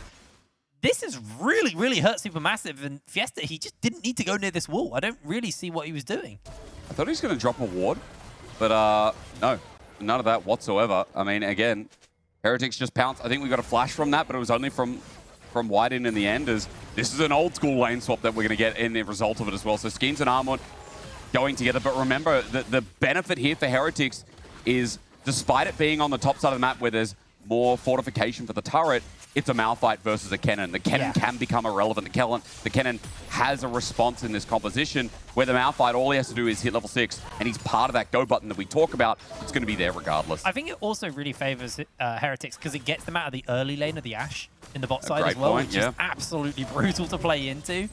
You know, Leona Kaiser's fine. It's a very strong lane in its own right, but Ashe in lane is so miserable to play. What a psychopath. Carlson took Demolish in this matchup versus the Kennen. I mean, I guess he thought, yeah, you know, past 6, you know, we've got kill threat there, so bro's just like, yeah, whatever. I mean, he's always been the plan. He's got Unsealed Spellbook, by the way, as well. Something else we'll keep an eye on for the Double Smite, Ignite, Exhaust. I mean, they're all tools that can be used not only against a Kennen, but against this 80 carry comp. As double turret plates taken, and this is usually hip brain where we see, okay, the swap's been done and dusted. We're going to rotate our bot lane back on in. We've lost 2 to 3 plates, and then Armut should go up and match Carlson here, maybe with an early TP. Depends on what happens through mid. Oh, Fiesta finds himself in danger, but it's a Zeri, so to surf over the wall to safety. Does have to play a little bit more careful because they've lost a lot of HP now. And that TP was used top, by the way, as well. So Armut catches the wave. In the end, I think it was only 1 turret plate for top lane, and it means 3 for bot is still good. But remember again, that early kill for Corki, plus the fact that Fiesta's a little bit behind in this lane because of all the tension that Xerxes giving him. It's still a good Heretics early game, and that second jungle clear is going to dictate what happens next with some of these solo lanes. Now, Carlson didn't actually absorb as much XP and farm as Armut did. Armut's got 2 levels on Carlson in lane right now. The wave is currently trapped away from him, so he will get it pushing towards him, but you're going to see just naturally some of that wave die out in range. And Armut's doing a really good job of just zoning him off the XP to make sure he keeps as big of advantage as possible while not giving up too much farm. So ultimately, what did feel like a pretty rough start there for Supermassive has at least worked in favor of this Kennen, but I mean, regardless, we thought the Kennen was going to win lane anyway. I mean, that's why I said it depends on what happens with jungle next as well. For Heretics, they can't stop here. Carlson's still level 1 as the wave slowly pushing towards him. Now, he hits 2 thanks to that minion dying, but Skeens has been spotted out. Level 4 Zara sitting and ready. This is a massive wave. This dive should be able to break through nice and easy. They summon up the plants. They're just slowly whittling his health bar down and just juggling the aggro really nicely. Skeens does need to hit these E's, otherwise this is going to go real bad. Carlson, they're going committing for the dive. Armut has to flash away. Now, Certus doesn't actually have any mana, so he shouldn't be able to get any more off that. But a massive wave loss for Carlson, and this 2 to 20 CS top lane is a bit of an issue. And you know what else is really good for Supermassive is the fact that they don't have to play that dive fast. They're playing with Zyra Kennen. The rotation of spells, even at this point of the game, is fine. And they can poke out, whittle down, and when the TP comes through, they pull the trigger. Certus teleporting up, gets the resource as well. And we'll watch again because, like I said, grasping roots don't connect. But look, it's a Q, it's a plant. Then Armut gets his full rotation of burst. He waits till everything's up and available. It's an easy kill, and Armut getting back into the game. Not only that, getting the team of Supermassive back in the game after the early start goes a bit abysmal. We already talked about it. Bot turret plates going over. The fact that top doesn't give any experience.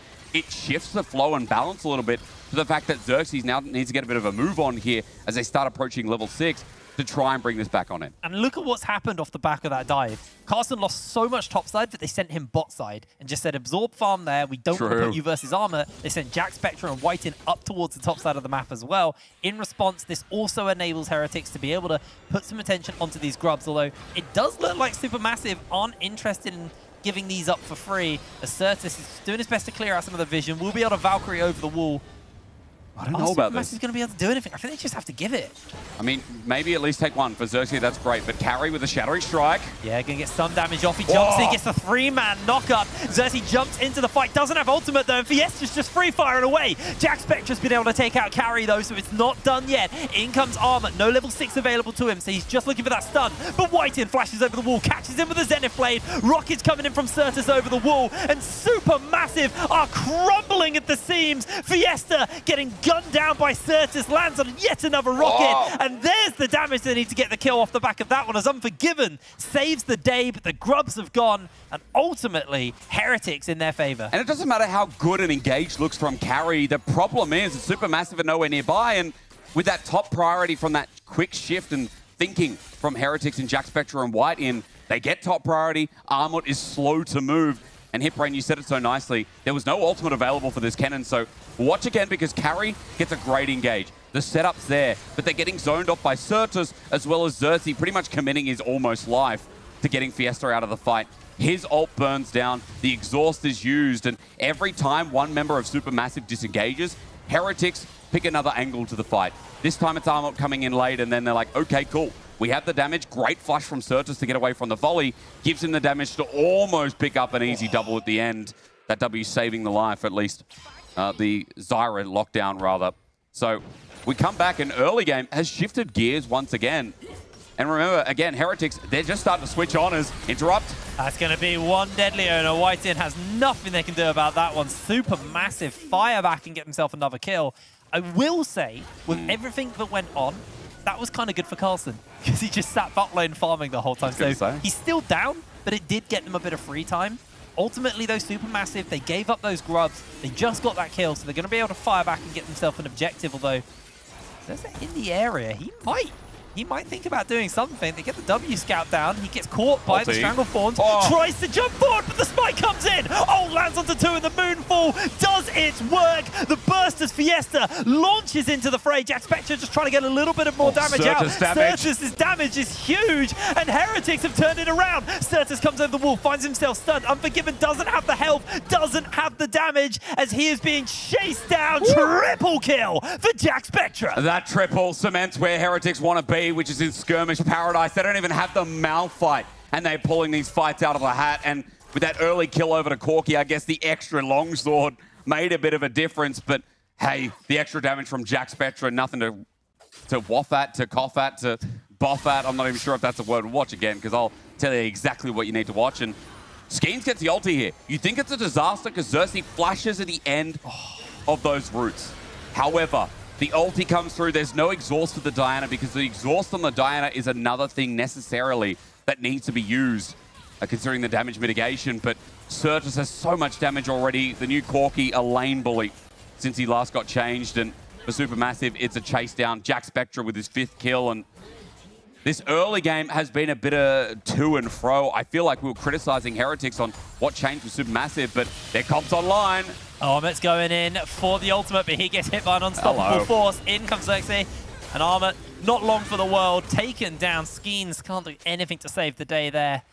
Heretics, game 1 looks very, very in favor of the LVP first seed. And when they're so far ahead as well, this Heretic comp to me screams that their go buttons one-shots, you know, whoever they land onto, right? Whether it's 1, 2, or 3 members or maybe more. They're going to neutralize and nuke a target. I mean, Leandri's already picked up, as you can see on the bottom of your screen there, for Xerxes, and Certus should be close to getting the Trinity Force as well. Guys about to pick up some free plating, as I know you mentioned before, the grubs were picked up earlier in the game, plus the bonus stats from the Infernal Dragon. It's crazy because, like, I'm sure a real color caster would sit here and analyze and be like, well, you know, the plates that went down to Unforgiven and Carry, that's great. But you have to remember again that they needed to keep accelerating the lead. The lanes were so important here that even though they got the kill on the Malphite top, he's still a role player. And this comp still is about their role players. The carries are the ones getting fed. The role players are targeted.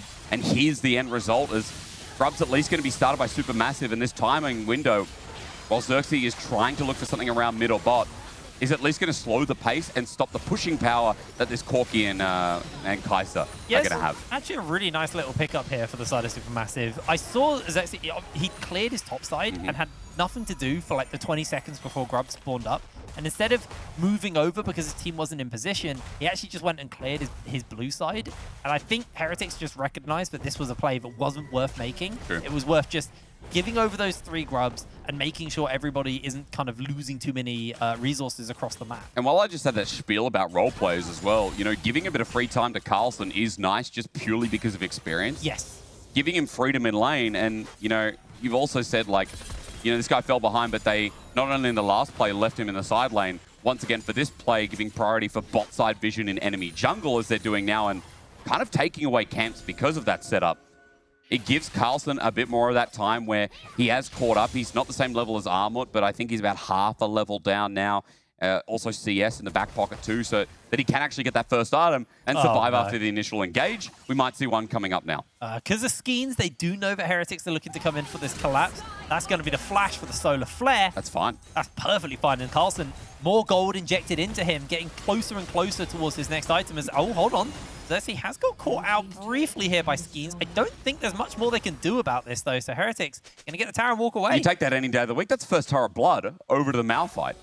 That's brilliant. I mean, he's going to be walking back to base and should have his first item as Arrow. It's going to make a connection. Whiten gets caught. Skeens can't actually get in range, and that's going to be that. They had a fish, and it didn't land. And because of that fish, I feel like Dragon now, even with this reset, as Carrie's caught out, maybe dead. Yeah, Carrie maybe not in the right position there. His team are not close towards him. Does have armor in the area. Loses a fair chunk of HP, and well, not at the Warmog's point, so that damage is going to stick before the Dragon. I was going to think that reset coming back as well with all the gold that Heretics just picked up would enable this next Dragon. Maybe the delay in the recall from Carry actually leads to a better play from Supermassive where they can challenge this Dragon, but it depends on this play bot. Oh, Armor, you are in some serious danger. Throws down the Slicing Maelstrom, but they are donezo. Certus secures the kill. Heretics, that's their Dragon. Well, that's a TP from Certus as well. And just as I think, well, we're going to slow down a little bit, we get a pause. But a 4K gold lead and an early game from Heretics that, again, has just been, I think, exceptional. Like, their target selection in grubs in the top side of the map was beautiful. Yeah. I think that bot side fight as well. Like, they obviously understand their comp's win con, and it was level 6, utilizing the Diana. And I think as well the fact that there was no exhaust on that Diana roll. You see how early damage comes out of that kid. Like, it's absolutely nuts. So I've been enjoying this. I've been enjoying not only because of the drafts, but because of the fact that I think Heretics, again, are kind of showcasing some of that X factor that they talked about on Desk. Yeah, absolutely. I mean, you're seeing, why they are the first seed from Spain. And True. Spain is actually, we've been very focused on NFL for quite a few years over in this tournament, but Spain has always been one of the front runners. I mean, Mad Lions came from this tournament. This is where they got their start. Carlson, with that first Tower Blood, has now been able to pick themselves up an Abyssal Mask, so they're buffing Xerxes and potentially, well, will be Jack Spectre once he gets a bit more AP in the kit. Yeah. So Carlson really starting to come online, has a bit of armor in their pocket, so should be able to hold this wave nice and safe. Whiten's also in the area. Yeah, I mean, he's shadowing this as well, and that Kai'Sa just cleared mid-wave, so you definitely don't want to set up this dive. Even with Carry coming in, they're looking for it on the next wave, but I'd be worried right now, even though you got vision in the top lane, that Diana is slowly making her way up here as well, and by the time the wave comes in, I have to see if there's a response from Heretics to try and predict potential dive or a play in the top lane, but it might just fizzle out to, oh, well, the Herald's up, we'll take that instead. Yeah. They interesting went for the Blade of the Ruined King onto Fiesta, not the static ship, which is the typical. We've seen this a lot more into tank matchups as well, into a lot of these frontline matchups. There's, oh, Armor, you are absolutely cooked. I mean, that is a 4-1-4 Corki, to be fair. And Armor doesn't have his first item yet. It's like there's not fighting any firepower. The Lightning Maelstrom used before. Bro, it's rough. It's rough that this Corki got so much access into the game so early into the game. And yeah, they're just paying for it as well. Those carries are so damn fed, so strong from Heretics. I found out recently, because I've always called it Slicing Maelstrom, but it's actually Strom. Oh, I said Lightning Maelstrom. Wow, okay. Yeah, you were even further off. Yeah, I was. I normally get those things right. Lightning Maelstrom. Maelstrom. Maelstrom. Yeah, Maelstrom. Yeah, Maelstrom. I thought it was Maelstrom. Not Maelstrom. That sounds really weird. A Maelstrom. It's a storm of mails. Bunch of blokes. No, I think I said Maelstrom. Like, in the past, I remember going Slicing Maelstrom. I've literally got you like concerned about your entire career. I have no clue. I always used to say Malphite ult wrong. That was one of my... Would you say Unstoppable Onslaught? Yes. Yeah. That was actually Which the Scion ult, right? Yeah. Because there's Unstoppable Force, Unstoppable Onslaught. I think there's another one in there somewhere. Yeah, there's the Onslaught. No, there's something with the Hecarim. It was the Hecarim one as well, yeah. I got more muddled up, but... Great. I mean, new champion abilities, by the way, have no clue. I couldn't tell you a single one of Huawei's abilities. No, man. I know that one's Severing Bolt, and that's QW. Oh, wow. Yeah, okay. Yeah. Is there a unique one for each? There is every single ability, all 9 of them. Yeah, I'm not letting that. Yeah. I ain't got time for that. Well, Herald's mid. Give me time for this because Heretics... Oh! Instantly they slide in. Jack Spectre jumps over the wall, but look at that Zyra ultimate onto everybody. This is an absolutely explosive fight. Fiesta, though, trying to put out as much damage as possible as Armor comes in the Slicing Maelstrom. Certus is here, and Unforgiven is sent packing. How is nobody dead yet? Down goes Armor. In comes the W. A double kill for Jack Spectre. The only reason that wasn't worse is because Certus wasn't there sooner. When the go buttons are down, you can see Supermassive have some push and pull in the fight, but The problem is that they're so far behind here that, again, when they're able to use their front line and kite back, when they bring in the damage members and push forward once they're there, the fight looks done and dusted. Turret goes down with it as well, and it's still a 1 deal for Heretics. It feels like unless they find Certus, unless they find Jack Spectra at the start of these fights with some of that brilliant engage, and they can follow up with the cannon at the right time, it still seems too hard as we're doing it again. Over the wall, the Hex Flash into the Zenith blade. Jack Spectra going to jump forward here, able to dodge away on carry. God, Now he's Kaiser just damage. melting his health bar. They do slide in with Xerxes to try and get Unforgiven, and Jack Spectra on a killing spree, 8-0 at 17 minutes. And you think this Kaiser's on 3 items or something. It's insane. Level 11 as well. What earlier lead from Unforgiven means absolutely nothing, and Heretics are getting really inventive with their angles as Teleport's used to defend, but in the meantime, as Carlson gets the push, bot side jungle will be eradicated, and this will set up for some deep vision for the knowledge of Heretics to set up for that soul point as well. Get some picks off on Supermassive, as that's what their comp does so well. And lead this game into a bit of a base push. We'll have a quick look before this Dragon comes up, and you can see it's a great engage, but it's not on Jack Spectra. Here's the damage from Unforgiven. Oh, exhaust. That's a problem. Xerxes buys time with his great engage, but Armort comes in later. If it's all piled on in a similar way to Heretics, except for Supermassive, there's a lot more length to it, then the Supermassive fight looks a lot better as we get a pick as we come back. We're into round 2. I promised a bloodbath, and we have been delivered on a bloodbath. Heretics able to secure themselves a kill onto Skeens.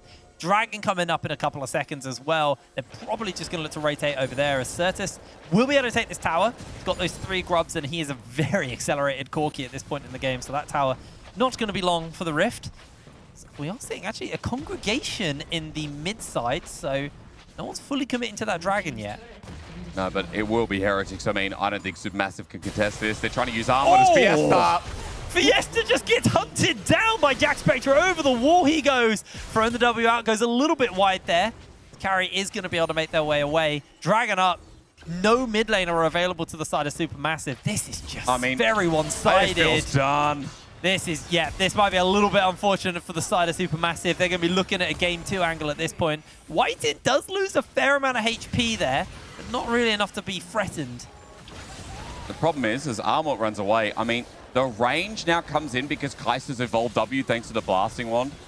Because of Certus' damage as well, they need a perfect flank. For Supermassive to have any hope and think about this game being a 1 deal, they need a perfect flank from this cannon. They need to utilize his flash being up, and they need to use that Ash Arrow as well. Carry's had some really good engages, but the synergy isn't there, and the setup for the team fight isn't there either. It's always Heretics either pulling the trigger first or spacing some of these great ultis from Supermassive. And I think when I came into this, and I don't remember us doing predictions actually on the desk, but I did say on live that I think Supermassive should win this because I think of top. We didn't ever do predictions, by the way. But we did a verbal one. We did a verbal one. But I said I think it should be a top diff, and I think in the laning phase, it started becoming a top diff. But the problem was, it was that double swap. I honestly, it wasn't the players top, but it was who went top. Jack Spectra coming top actually was the top diff. That was the top diff. It all makes sense. Got him out of a really miserable laning phase, and it has accelerated Jack Spectra into this game where he didn't have to put up with being pressured as Carry. He's just getting corkied. That's Baron. That champion does an obnoxious amount of damage as Carry. I mean, there's a massive level difference between the two of them. He's trying to stay alive. He's trying to just keep this going, but the rockets connect, and I think you're right. I think that might just be the 20-minute Baron. All you can do is think about a 4v5 for Supermassive. Use the ward in the back of the pit, maybe. Armor has teleport. There's a long ward at the Tri-Brush on top as well. Carlson, though, just ulties by himself. Maybe to slow down the mid push as Fiesta does get an objective bounty, but the follow-through is there. Skeens about to die. TP's there. Hang on. Heretics are separated for the time being. I don't know why I'm playing this, Hipbrain. It's your turn. It's fine, mate. It's your job as well. Carlson, I don't think he's going to be around for much longer. Finally going down to Fiesta. Beautiful little exhaust thrown onto him, and actually Carlson holds fast for a fair amount of time there. Very, very tanky Malphite. Right, which one of us wraps it up now? No. I'll go back to color. That was like a, what do you call it? Reflex? Yeah, it was a massive reflex of mine. I didn't even realize I was doing it till I was there. But, you know, that's huge for the game. There's no way that Heretics should be diving in and using that Malphite ult for isolated targets unless Heretics have 2 or 3 members there. Certus wasn't one of them. Jax Petra dives on in on the play, but buying time from Skeens was fantastic. And a bit of gold given back, a mid-turret objective bounty picked up previously before that dive happened. It's still a 7k gold lead. It still feels done with this Baron push now commencing again. But it's moments like that for Heretics, you're like, yo, you can throw this game. Like, I see a Zeri and an Ashe. I see a lot of good pick potential and still great scaling. That there's moments where you whiff in this game. It is easier and easier for Supermassive to pick up that catch. The 7,000 gold lead does make it harder, but Supermassive have drafted themselves a very solid comp. I think that's the major thing to watch, is they have that engage, which they can also commit to on their terms. The Ashe allows them to fish and not Everyone's got engaged apart from the Zeri, right? Yeah, it's actually really good for Supermassive. The issue is if you have a look at the bottom of the screen and the items. There are 3 items on Jax Spectre, 3 items on Certus, to the 2 on the side of Unforgiven and Fiesta. So there is a pretty substantial item difference right now, and it's going to have to be a perfect execution here from the side of Supermassive if they want to win a fight. Where Heretics, they can slightly turn their brains off. They just have the wallet difference. Yeah, if Heretics turn their brain off, I think that's a key word, then it should be a bit of a loss. But it should not be at all. Like, let's just make that clear. Yeah. This game feels easy to execute as well.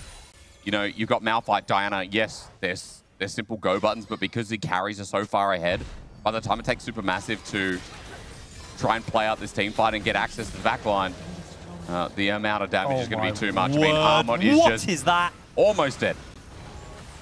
Armut just lost all of his HP. Certus is absolutely enormous right now. Level 15 on the Corki, and he is just melting anyone who goes near him.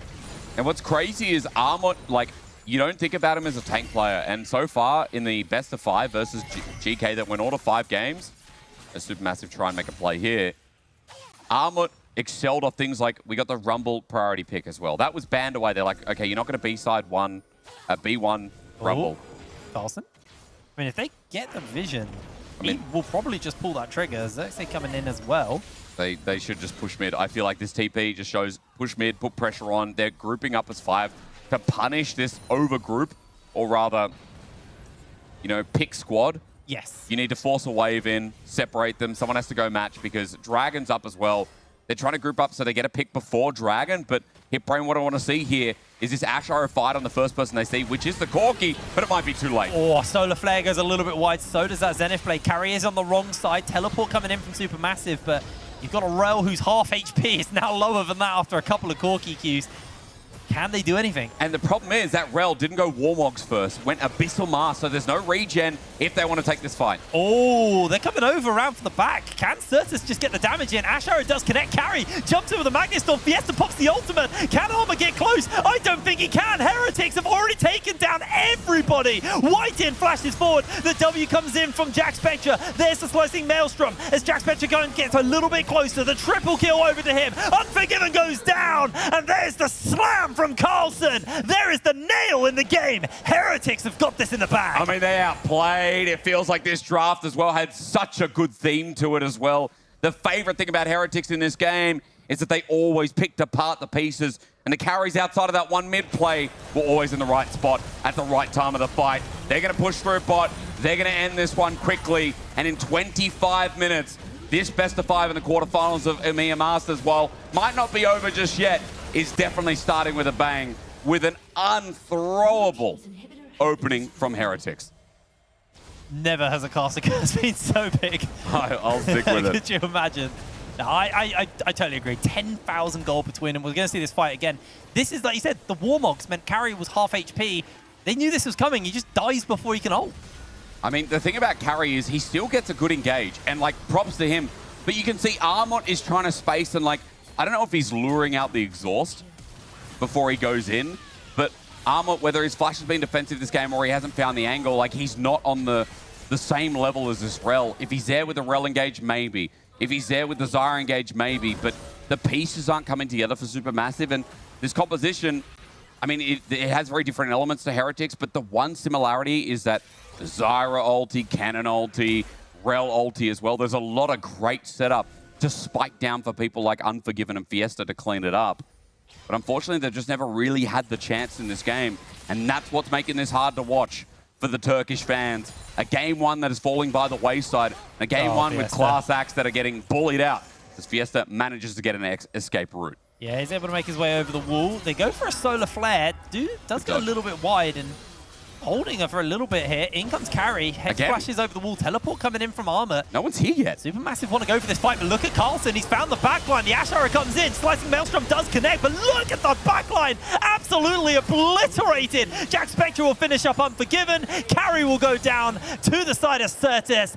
There's the ace. This should be the base, and this should just be game number 1 in a wrap. Ends with a wrap of a wallet diff as well. I mean, Heretics just can't be beaten in this game. Like I said, there ain't going to be no curse. This is their game in the bag to open up quarters. There it is. A kill a minute for the side of Heretics. They made this game just so one-sided. So easy for them. That was impressive. I really thought it was going to be a tighter game 1. Yeah, I did too, because again, it was that Malphite that fell so far behind, and we were like, yo, this might be an issue. Level 2 Malphite versus level 5 Cannon. You know, laning phase is going well as we expected the pre-6 Malphite. Yeah. And especially without jungle, it was like, well, let's dive him over and over and over again. Unfortunately, it was that swap the top from the bottom lane that maybe they didn't expect, seeing Jack Spectre top for the grubs. But then after that, they were like, well, we don't have a Cannon level 6. We're trying to fight without ultis, but also we're trying to fight without the setup there. Umwood had a wave pushed in on him, and he was just desynced with the rest of his team. Yeah. They couldn't actually have a proper skirmish or a proper 4v4. To me, that looked like Heretics had just done their homework. They had a very clear game plan on how they were going to play this game 1 out, and it just felt like everything fell into place.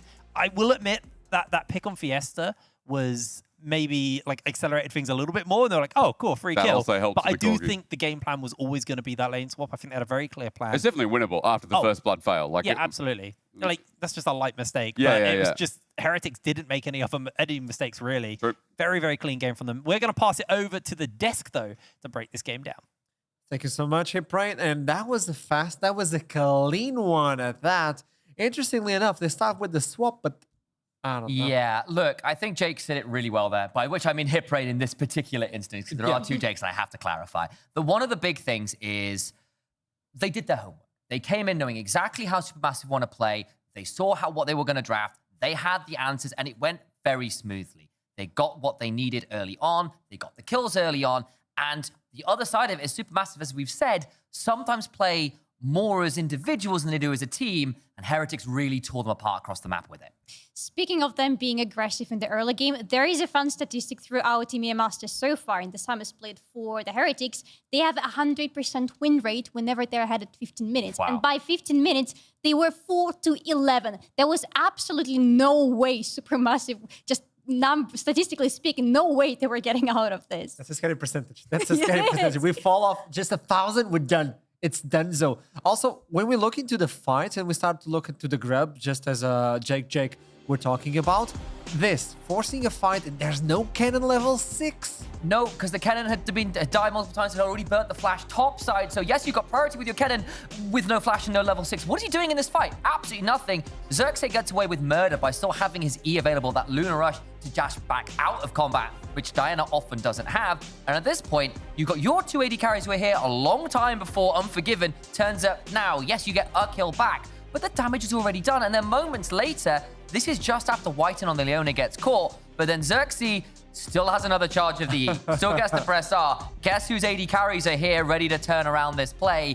Of course, it's Heretic. Ouch. Honestly, that was very painful for Supermassive, but for Heretics, it was all very well planned out because that's something they excel at. They excel at big macro map plays, and they started those from the very beginning. I love how you point out the point about Armut, because as much as we want to praise him for playing a champion that is different than Gnar, it was not working out because Heretics made sure this Gnar is going to be shut down from the very beginning. Multiple ganks versus him, and then rotating the map, making sure that it's Certus who is constantly laning against Armut. And this was the closest fight we saw all game. And imagine if that cannon wasn't 1-5 or whatever it was at this point in the game. Imagine if that had turned up with that kind of lack of deficit there. It could have been a very different experience, but instead we get this moment, which was a little bit dicey for a second or two, but then Jack just gets to the backline. At this point, the Kai'Sa is ungodly fed. And remember, when Jack Spectre was first coming on up in the ERL scene, it was his Kai'Sa, his Aphelios, his Draven that he was super notorious for. He and Certus are the ones that take a lot of that early lead and turn into gold and damage graphs like that. I gotta praise it, Carlson as well. He did a wonderful job with the Malphite. The ultimates were always on top as well with the Unstoppable Force. You're facing Armut. It's not an easy task to begin with, and Carlson showed up today. I love this one. And I think as well, I really like the little draft trap that Heretic set up as well, because they lock in the Diana on 4, right? Yeah. And they've still got top lane counter pick. Now, Armut has his Gnar open. You can know what he's angling to blind pick. It's the Gnar. He plays a lot of it. If you lock in the Gnar there, immediate lock-in is the Yasuo, which is a great matchup in the Gnar, and you've got the Diana. At which point, he's forced into a blind pick Kennen, which is not a great pick to blind pick if your enemy top laner has a few champions to the name. They go for the Malphite, which suffers early in lane, but then hits a point where the Kennen, especially when he's over-shoving with the lack of side lane control, gets dove time and time and time again. And even without that Yasuo on the top lane, they're not really suffering their team composition because Diana is excellent into Zyra and into both of the carries that are on the other side of the map. So if we're talking about this, we're about to jump into the Champion Select, or a little pause. We have the information that Papara Supermassive are going for the red side. Oh, that's interesting. Was that Zeri so important? Is Diana a contested ban from now on? I want to get your opinions in less than a minute. This is a go, lightning round. So, 2 things. The Zeri is still important because it is still a flex for the side of Heretics. 2, yes, you have to be concerned about the Diana because it's great into the Zyra. It shows Xerxes has more to his champion pool than just the occasional Zyra and tank play. That changes the dynamic in the draft quite a lot. Love it, Solari. Heretics are on the blue side, which means you have to be a little bit less concerned. You can be a bit less concerned about those flex picks, but you still should be. I think we're not talking about Diana in game number 2, but Zeri absolutely still on board. Most likely be banned, though. And the Kai'Sa, though. Tell me initialize. Yeah, that Kai'Sa has to be a concern. I don't know whether you can necessarily ban it away, but I do think you need a better top lane matchup. And bluntly, I need to see better out of Skeens because Xerxes got way better value than that Zyra did. And that set up those double AD carries to get way ahead of the curve versus their opposite. We had such a big story for the junglers, but it didn't show up. Give me Solari. Last one. Last one. I think it's going to be a 2-0. Oh, just like that. I didn't even ask for the I am ahead of you today. Damn. Oh, there you go. Well, with that in mind, let's toss it to a little break before we jump into Champion Select. I know you are in the chat. You are asking, oh, start the game, Costas. It's not on to us. It's on to Jake, and they took a break, so we can't do anything about that. Jake. What you can do is go online and check the availability for the tickets for the finals. They're going to be played in Munich, and you can be there, by the way. I'm just letting you know, and I'll see you there. I don't know, but I'll see you soon after the break. Woo! Oh man, I feel like that was my best intro ever. Yeah, not bad, not bad. Just saying, I can go pro. You know it as well. I also know you can dance. You should join me next time. And yes, I feel like you've also deserved a bit of a break. You've earned it. Thanks.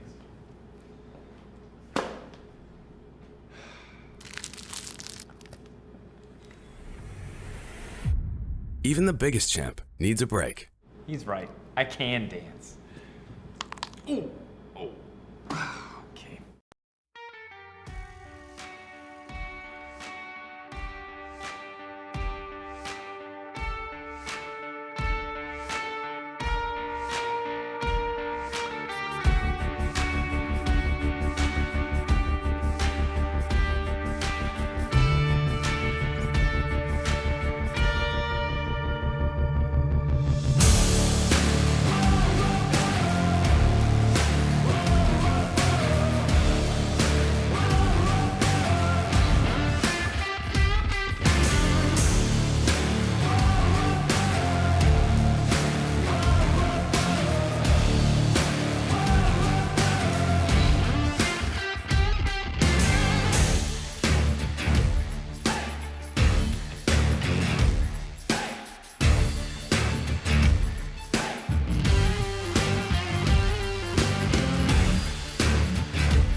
Hello, everybody, and welcome back to the EMEA Masters. I totally just whiffed the title there, but we're not going to try that again.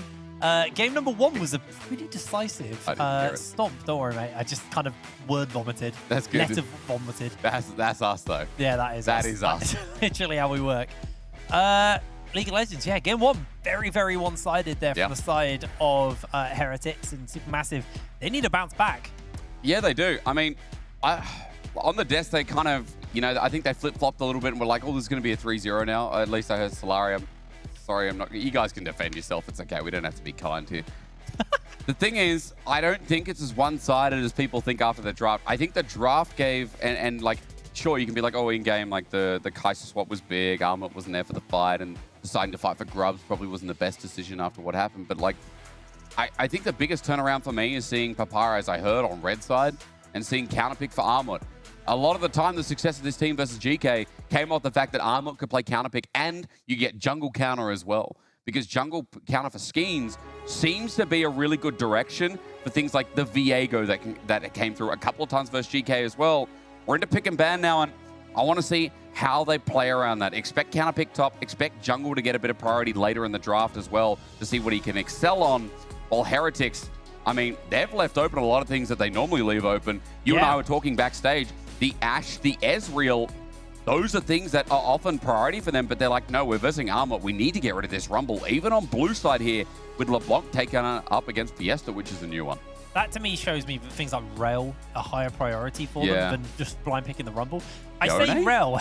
They blind pick the Yone. Especially with the Sejuani ban from the other side. That is a pretty bold one. I mean, again, they're kind of assuming that maybe Fiesta will just opt into the Corki.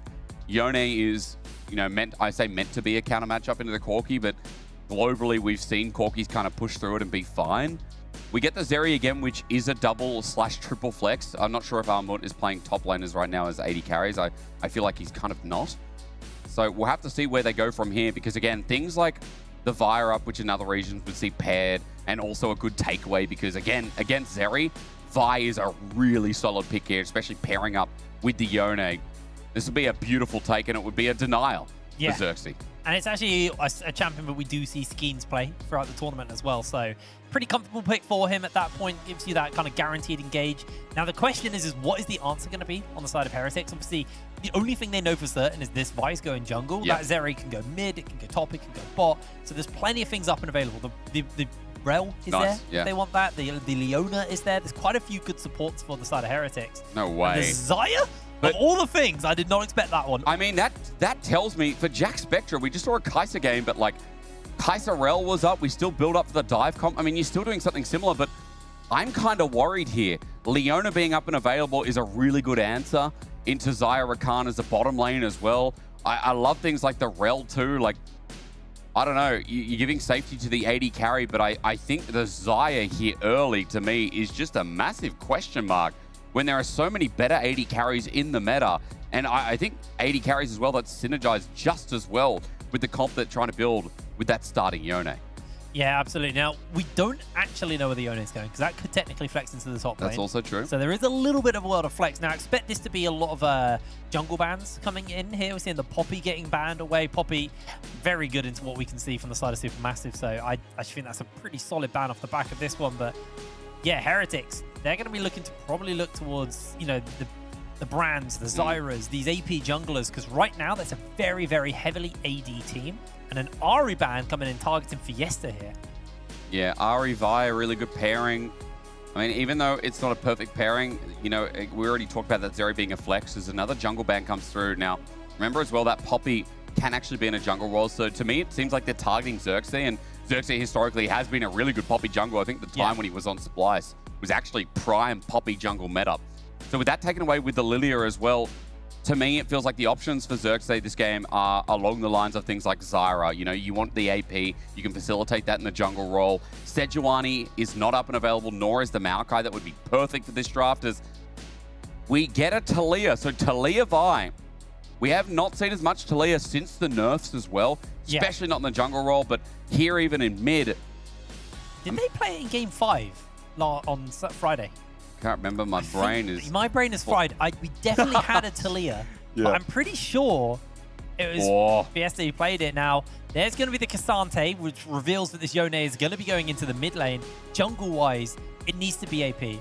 Oh, okay, sorry. Giyu on the other, Giyu on the other side. He's a massive Talia lover, so makes sense. You know, Morgana jungle. Yeah, so we've been seeing this more in LEC, and again, when you need a lot of AP roles, like Black Shield's really good against current meta, and you got to remember against Vi as well. That one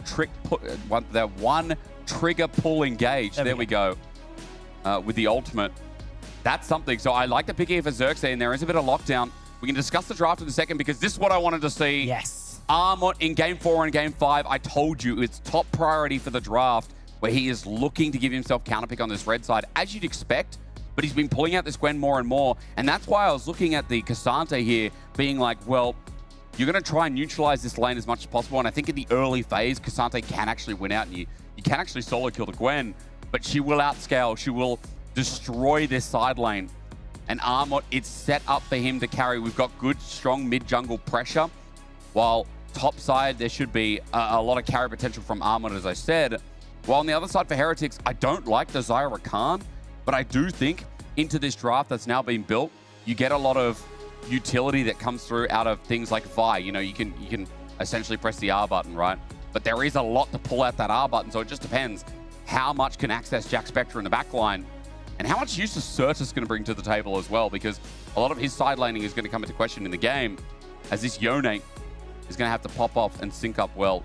We can talk about drafts and how they kind of build up, I think, because coming into this game too, I like how Heretics rounded out, but I think overall, I prefer the Supermassive draft just simply because it plays towards their strengths in solo lanes, but plus it plays towards the early lanes that I talked about last game that just feels like it should be accelerated this game. Yeah, I think that's Supermassive strength through and through. The solo lanes are very, very strong. Absolutely. And that is going to kind of then directly impact the jungle and what they can do on the map, because Morgana jungle, incredibly fast at grubs. Yep. Because you get the tick off all the little grubs that spawn up, you get the tick off. She clears all jungle quick, by the way, as well. It's incredibly fast. Yeah, it is incredibly fast. But I believe she's one of the fastest grub takers in the jungle meta right now. And if you don't have winning lanes, it's very hard to go do the grubs, no matter how quick you do them, because everybody can collapse in. They have that advantage. So it's really on the side of Heretics to make sure that they do have those priority to do those objectives and move over and pick the grubs up. Now, I'm going to have to keep our eyes out on what the game plan is going to be, where the junglers are going to be starting. Are they going to be mirroring each other? Or Morgana very quick, a bit like Zyra. You can clear your jungle before the crab spawns up, go for a gank. And Morgana ganks actually are pretty brutal. You get hit by that binding, you are probably blowing a summoner spell or dead. And there's follow-up set up for all these lanes as well as Fiesta. Just has to be careful. It is a Soul Siphon start here. And remember as well that every time Soul Siphon hits someone, that's when the cooldown continues going down. That's why Jungle Morgana is so quick, because she puts it on Raptors and it's up within 5-6 seconds in the early game again too. So expect the clear speed to be quick, as we talked about, but expect focus this lane for Supermassive to be through mid jungle. It's a classic mid jungle pairing as well. Talia Vi, the CC chain is abusive, especially at the level 6 mark. For Certus is going to be in a lot of trouble, so we got to watch how he plays through mid and how Xerxes can counter gank, because some of the power that comes out of Morgana, I think, is how she responds to lanes as well.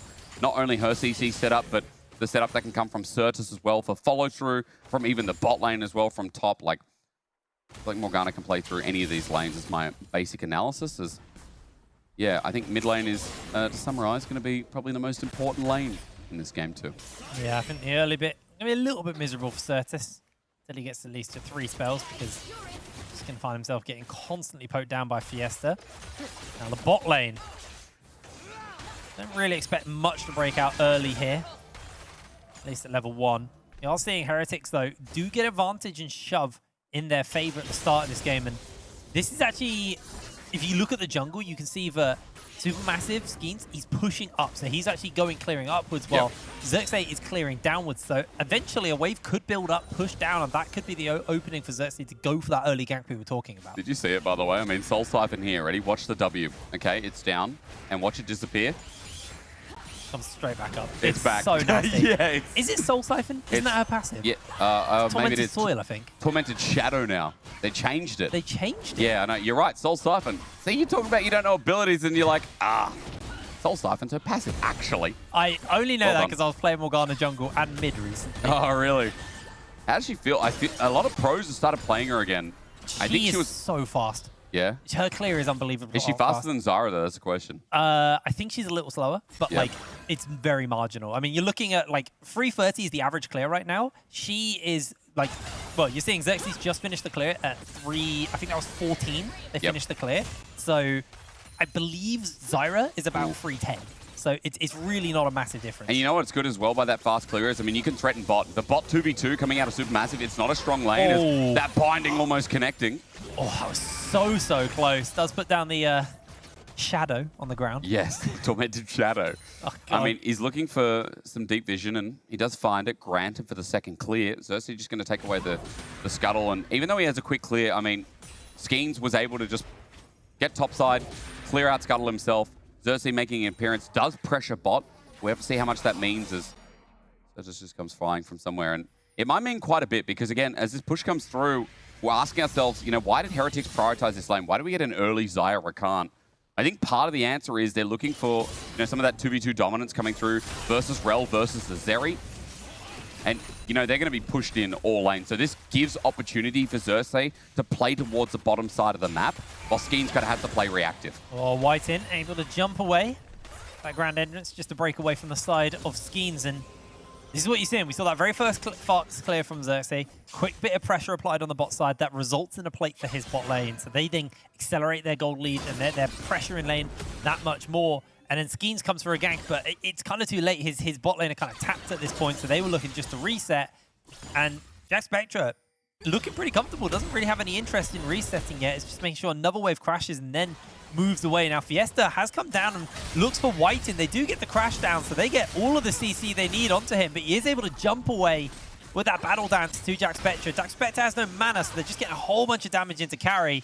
But this has stopped Heretics from going for that reset that they were looking for. And you can see Fiesta's not going to lose too much from making the move down to bot side as well. Wave crash in by Certus, and he's going to do the same thing, pretty much get some deep vision if he can as the ward expires, and just set up to see where Skeens is going to be rotating next. And especially since Skeens is getting closer towards that level 6, this is when the duo is going to come alive. Fiesta's going to start moving around the map with stronger push on that Q, with quicker wave clear, syncing up with Skeens, and whether he's not attacking mid, attacking one of these side lanes, and just utilizing that OP combo that we remember from, I think, the start of the year when Talia Vi was very popular. I mean, it's been very popular in many metas, but I think start of the year is when we last saw it quite prevalent.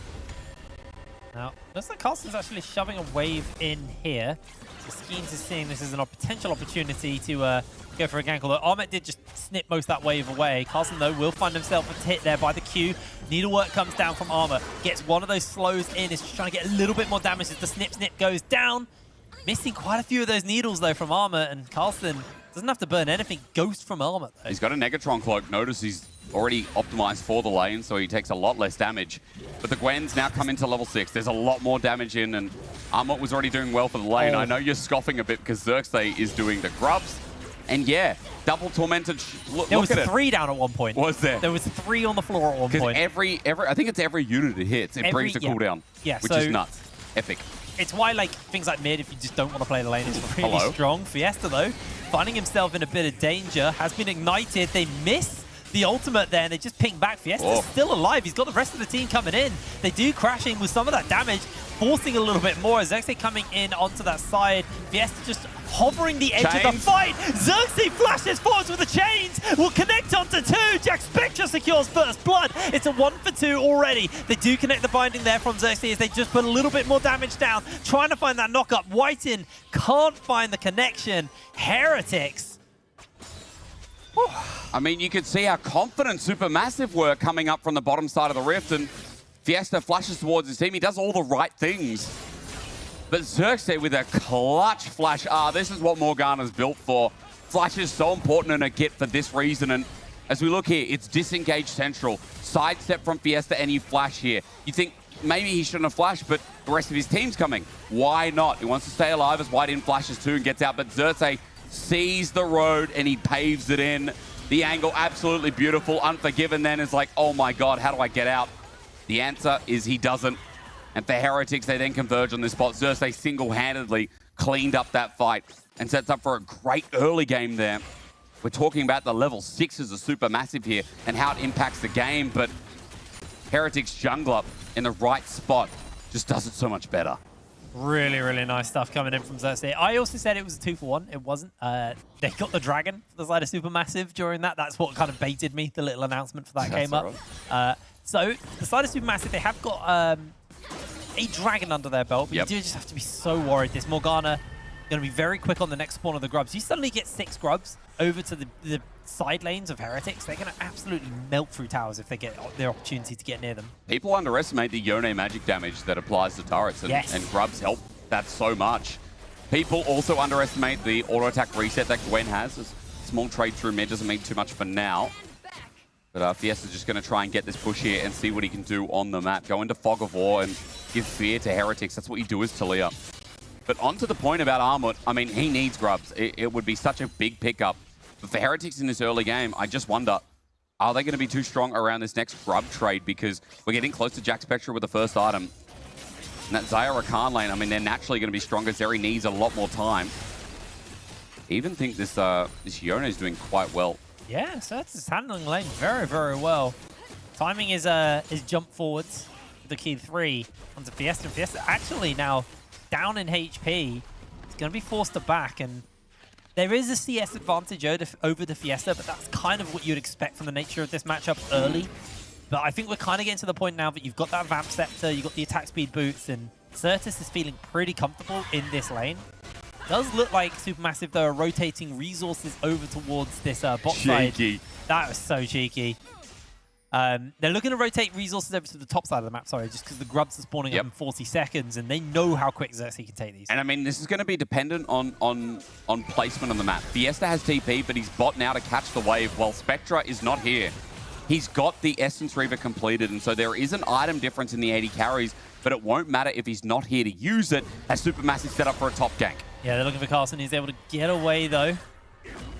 Really going to be able to get more off that. Armut does have that Ghost and the Needlework back, though. It does look like Heretics actually collapsing multiple members in. Carlson's losing a lot of HP. They use the all-out and everything. Needlework comes down. Xerxes making his way over. Just got to wait out the W before they go in for that long range. Q comes forward. Xerxes has the ultimate. Needlework to slow everybody down. Skeens tries to turn around onto White, but it's not going to matter. Everybody's in the mix. There's the Fate Sealed onto 2. As Xerxes secures himself 1. They do get another onto Certus, but there's been an answer out by Fiesta, who's taken down Xerxes. Carlson jumps over the wall, and Unforgiven pops the ultimate. The wall's laid down, and everybody's in danger. Woo! They get the knockback on the Certus. He's somehow still alive.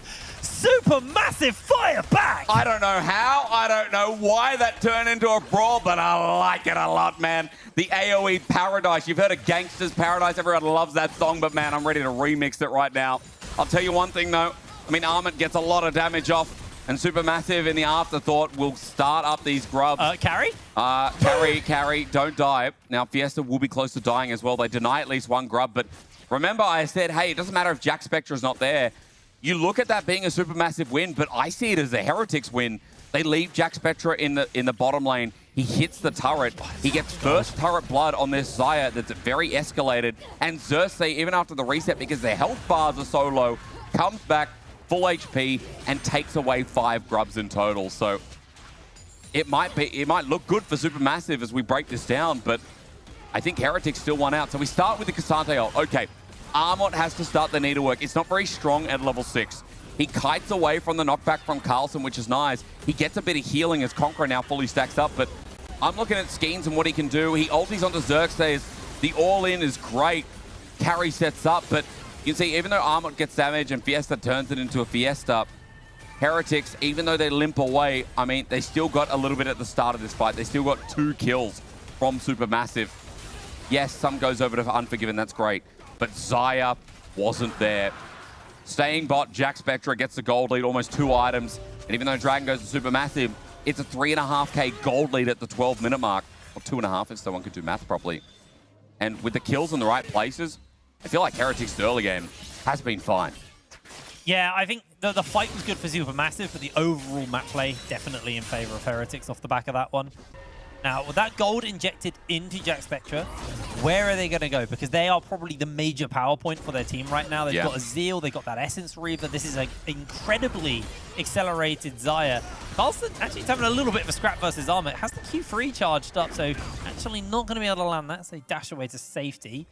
It looks like the attention here from the side of Jack Spectra is actually to move towards that mid lane and try and apply some pressure there. They haven't got much longer left of the plates, but I mean, you're a 5 Rob Xayah with 1.5 items. Carlson's actually going in. They're using the ultimate from the side of Whiten. He catches the knockup as well. Armor gets caught around, but he's got some healing. And the backup is here for the side of Supermassive.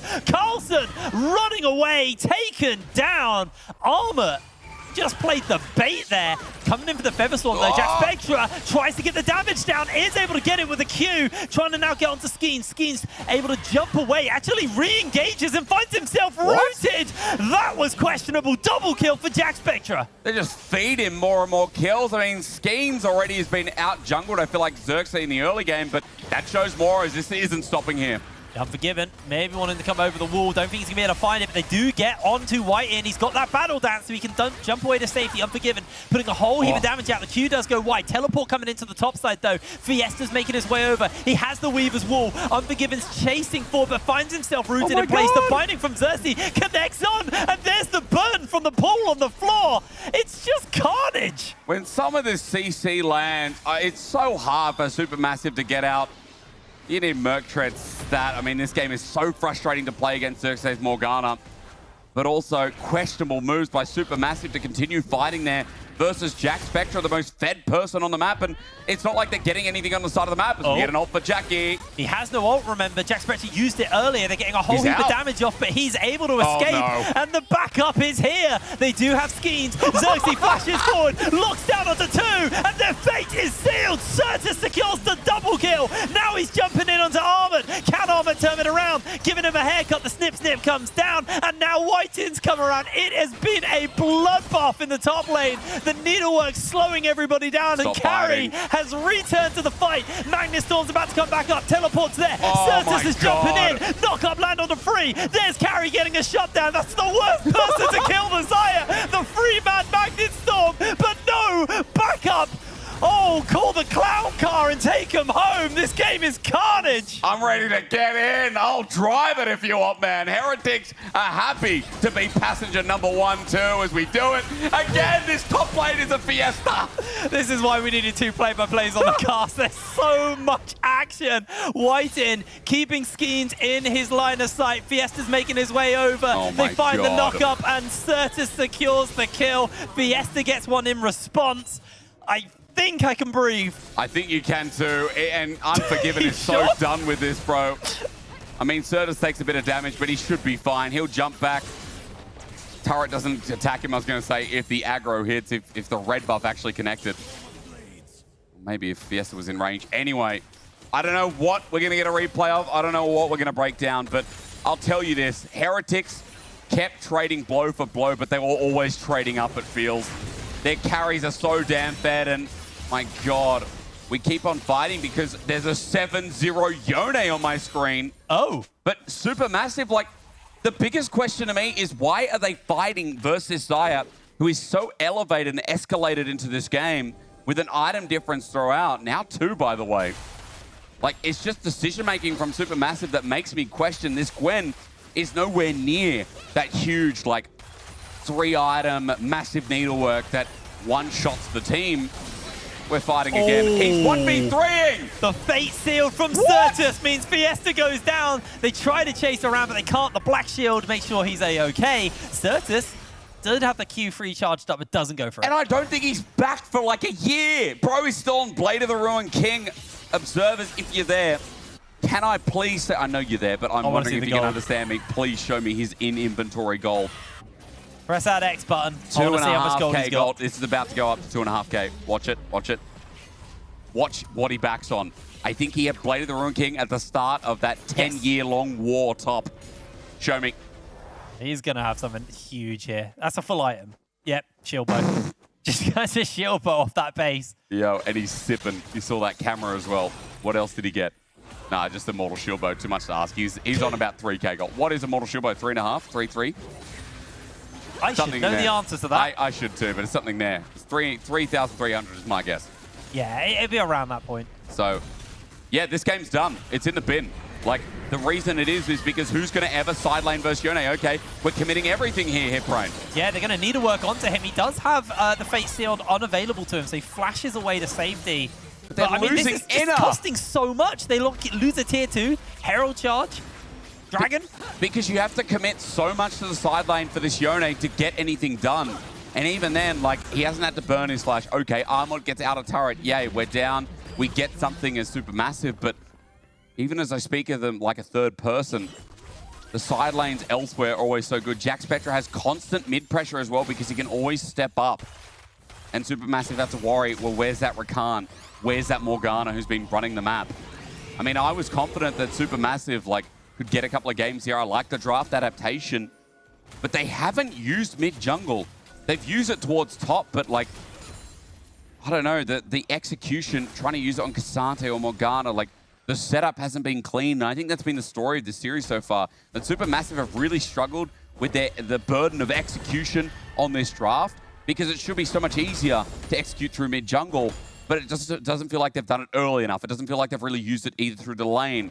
It feels like they've used it in relation to Armut, but topside's been a horror with that setup, as I said before.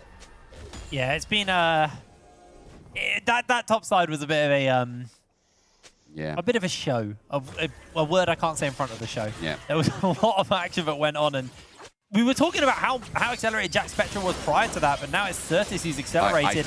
He's 1 versus 2, but I don't know if they have the damage. Whiten's here. I think Armut's maybe just testing to see how much do I actually do.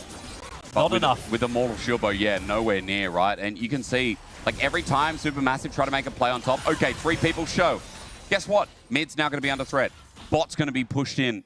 There's more CS that's going to be denied, and Heretics, as they group on up to cover, they start clearing out the vision, and topside jungle was completely denied. And when games are like this in this state, there's so much you have to do to get a pick. They're going for the flash. He gets the Fate Seal down, but can he stay alive? Flash Shield comes in a little bit late. Armor slicing forwards as Xerxes goes down. The shutdown's in Armid's pocket. Can they find a little bit more? Xerxes trying to put the damage down onto Unforgiven, who's able to dance away from this. Whiten's low HP. Carlson on the backside trying to keep this going, but they haven't dealt with Jack Spectra, who's still healthy enough to keep the fight going. Supermassive have been separated from each other and from their base as Carlson trying to pressure forward. It looks like the resets are coming in. Heretics only suffer the 1 loss. I was going to say that's a win, but mid's going to drop on down. Teleport going to be burned, but Jack Spectra should whittle this down as Carry's going to be spotted out, but Carlson hasn't backed yet.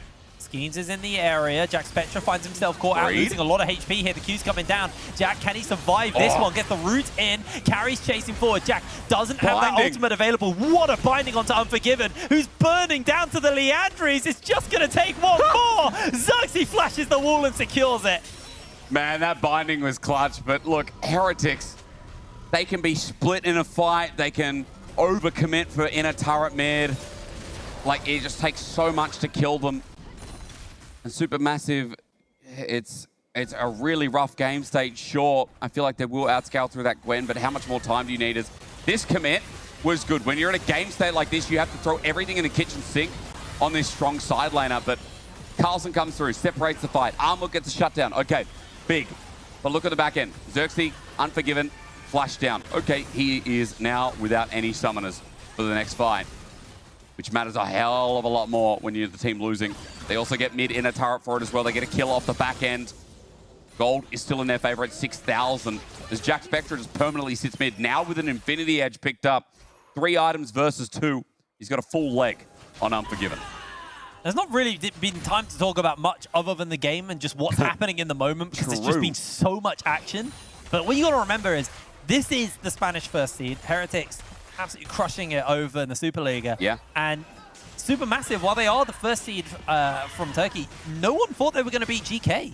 They had a miracle upset to get this far.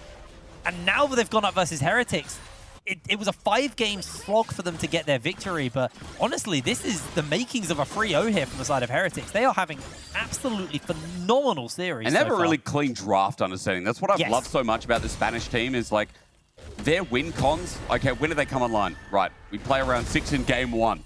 We nuke for skirmishes because we know that we've got top lane priority. Like, it's this next level draft understanding that's combined with individual skill, combined with how they set up for some of these fights. Yeah. I think for Supermassive, they're caught off guard as here. Again, Charm comes in. Oh, they have got carry with that Charm, but he's able to clear over the wall. Certus just traces over, secures the kill. Beautiful. How easy is that? I mean, Baron's going to be started here, and Heretics can just turn with the Cassante if they need be. Fiesta drops a ward, but this Baron is going to go down quick.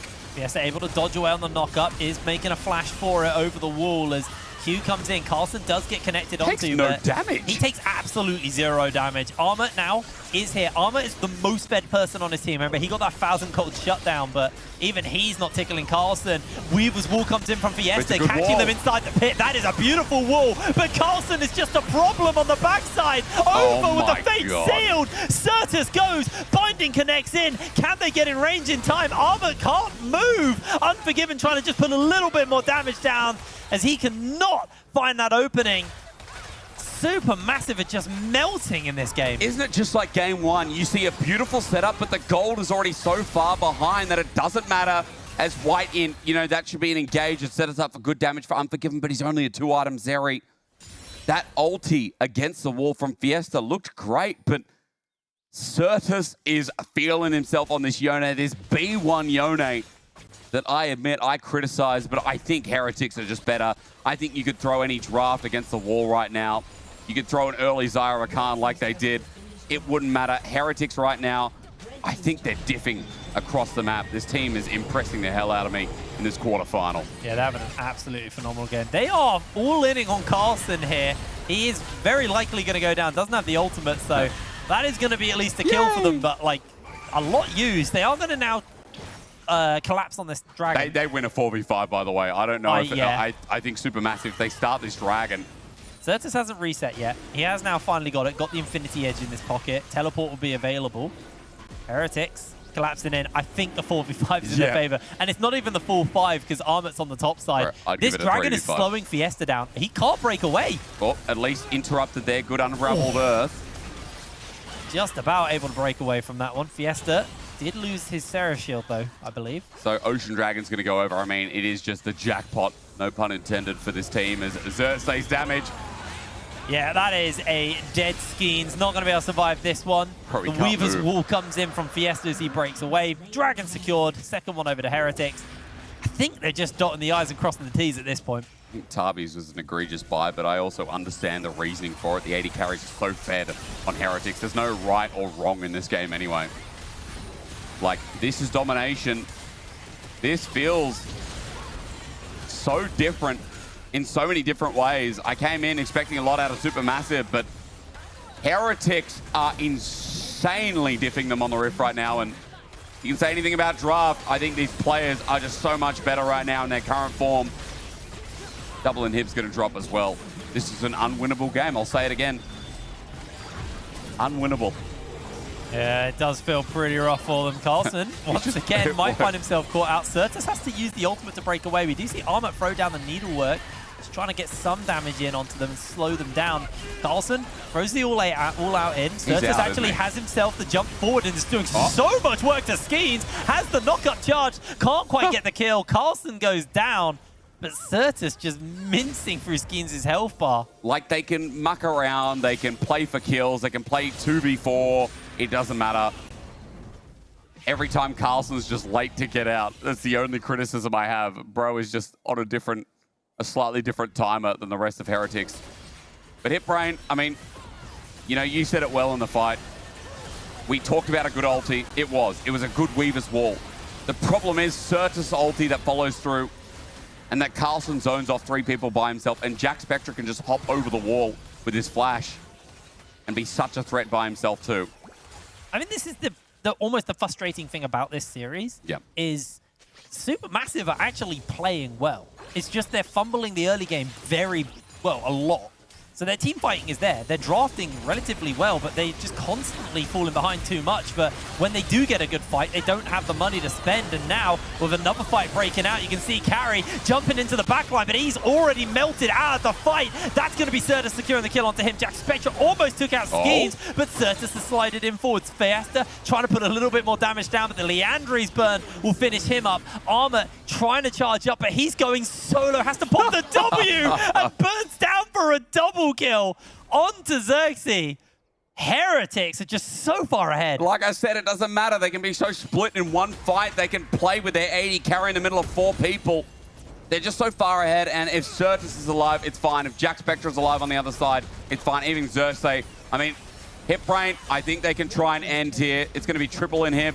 The minions are coming into the base. Match point is going to be taken with ease in less than an hour in this series, whether this ends now or in the next couple of minutes. The Carry has got that home guard speed, but I don't think he's particularly feeling like jumping in. And if I'm a Yone this fed, I almost have ult up level 16. You can TP for a flank, but I think Certus can clear this. Yeah, let's see if Certus has got it in the bag. Carry's him. coming onto the flank. 4 versus 3. 5 Unforgiven. seconds. Spotting them out, like you said, 5 seconds until it comes in. There's Carry. Stopwatch comes out from Xerxes to try and buy some space. Carry looking for that Magnet Storm angle. Can't quite find it. Certus jumps in. The Sonya comes out from Fiesta. It's a 2 versus 3 on the top side, and Certus melts through Fiesta's health bar. Whiting's able to finish that one up as Certus now chasing forward. That Fate Sealed hasn't been used yet. There's the all-out coming in from Carlson. Skeens gets his Certus popped as he goes down. A double kill picked up for Certus, and Unforgiven and Carry making a run for it. Armor is catching the wave inside the base, but this just feels a little bit done here. Yeah, Armor just has to defend. And you know, something you said a little bit before, you're right, like Supermassive have good moments, but I think they're way too late in the game. 2 games in a row. It has been too late into the game. As Teleport comes in on a super, that's going to hold the wave and bring this to a close. It's going to have to be a bloody miracle, and now immediately they're caught out. The Fate Seal connects on Certus on the back. Carry, low HP. Certus is jumping away. They're able to get Armor. Carry will be next up on the menu. Unforgiven is just standing on his fountain, doing his best to hold, but 29 minutes on the clock. Heretics go 2-0. This is too easy for them. Heretics have come in so prepared, but also just in mighty mind form. I don't know what more to say. I mean, this is incredibly different. Supermassive can't hold a candle right now. Yeah. And it's not like the GK series. It's not back and forth, and you're not getting to see Armwood succeed on this side lane pick. The problem is they're trying to play towards top side, as you can see with the scuffle about heading towards the mid game.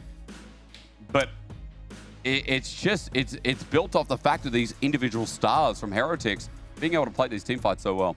It's a little frustrating. It really is, because I see so much potential in Supermassive. They're just losing way too much early. There's potential, but the problem is, like, yeah, they're timing of fights, understanding comps. Like, it's just not there to the level of Heretics. That's the difference. Heretics did their homework. We're going to pass it over to the desk to break this game number 2 down. Thank you so much. That was speedrun. That was really fast coming in from Heretics. Superliga is looking hot right now. They're looking at the 3-0, but I've seen this before. I've seen Papara Supermassive being on the 0-2 on TCL finals, and somehow they're seed 1. I've seen something like that before as well. You know what? I've seen some very similar numbers to this game in the previous game, because in this game, by 15th minute, Heretics were 11-5. And they were in a massive lead. So the 100% win ratio, if I had at 15, is still staying true for them. It is. What can you do versus the team of Heretics? Because I don't know who's cooking on the Champion Select, but he's a damn good chef. Yeah, and I think we heard it a little bit there, because obviously Hysterics was saying, look, I was going to say Jake, I was like, wait, we've got 2 Jakes, got to actually get the correct Jake. But Hysterics said, look, that early Xayah, I'm not sure about it. Feels like you can punish it. There's a lot of really strong AD carries in the meta.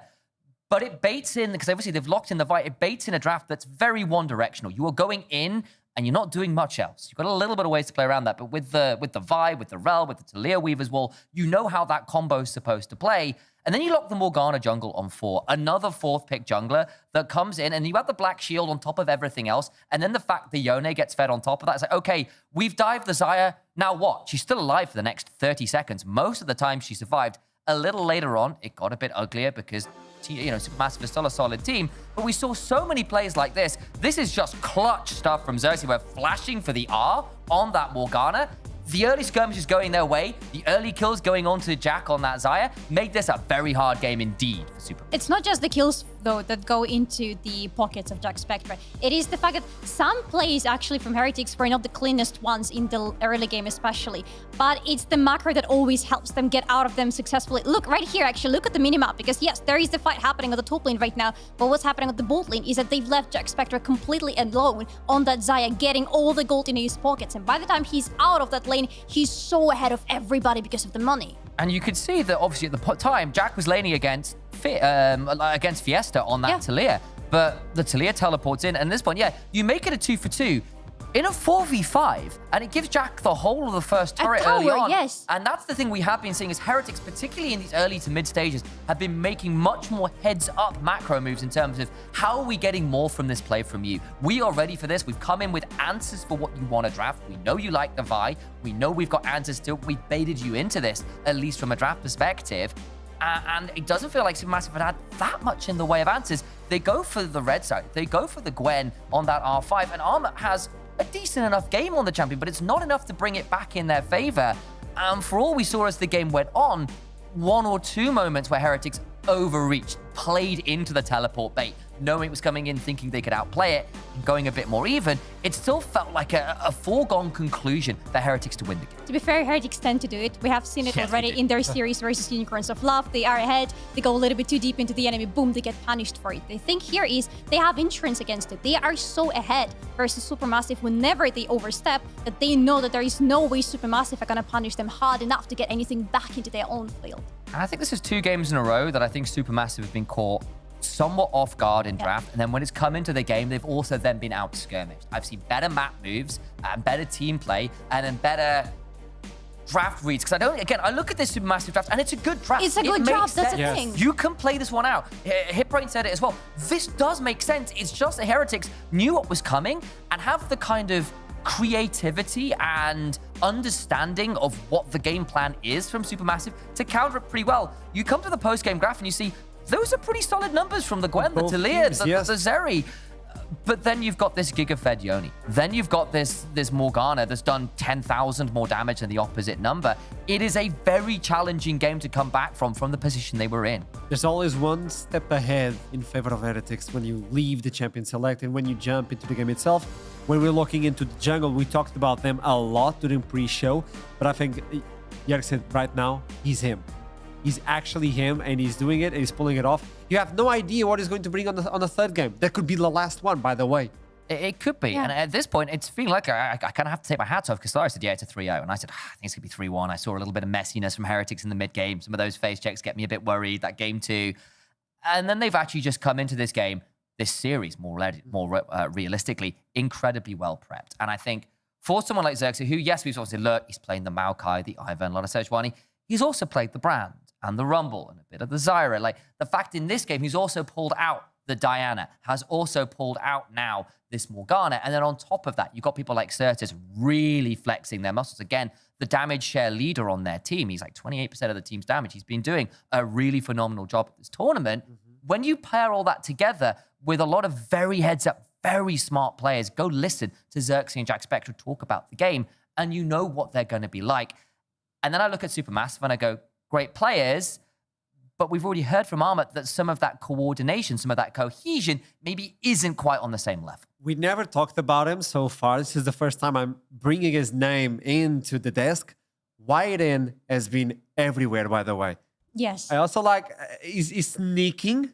He's sneaking everywhere, but he's always initiating the plays. You look into a replay, bam, there's the Rakan. There's the Rakan. There's always a Rakan, allowing Jack Spectre to be alone and farming and taking all that gold. He does a lot, and he's usually the one to go head into the fight or just into checking whatever is going on. And that is something that actually gets him caught from time to time. Even in game number 1, we saw him getting caught in the jungle. He was Leona, right, in game number 1. He was the one getting caught and getting punished for overstepping a little bit. But it is because he is the one who gets ahead of the things for the team. And I gotta say, his Rakan in game number 2 was exceptional. The way he was getting into the trouble, getting all the control for the team, and then somehow miraculously managing to get out of it. It's a joy to watch. Limit testing. Yes. But in a good way. In a good way. Which usually your team is not the doesn't flame case. you when you limit test like that. Exactly, which is really rare nowadays.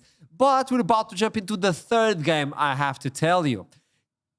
Rapara Supermassive have been like this before. Once they won in the finals of TCL, they were 0-2 versus their enemies. And they got the first seeds. And how does that start? It all starts with one word. Don't say It all it. starts with Oh, no. a little pause. I'll see you soon on the third game and possibly the last one. Gotcha. I'll see you soon. Hey, Law. Yeah? I need a bit of help with styling since I'm new here, and I was wondering if I could show you a couple of outfits. Yeah, sure. Amazing, thank you so much. I'll be right back. I'm a poro snack. Get it? I don't know, man. No, not really. I don't know, Law.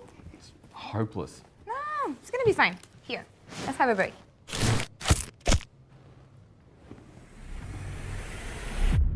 Even the biggest champ needs a break. Yes, that's the one. Perfect. Yeah? LEC, here we come.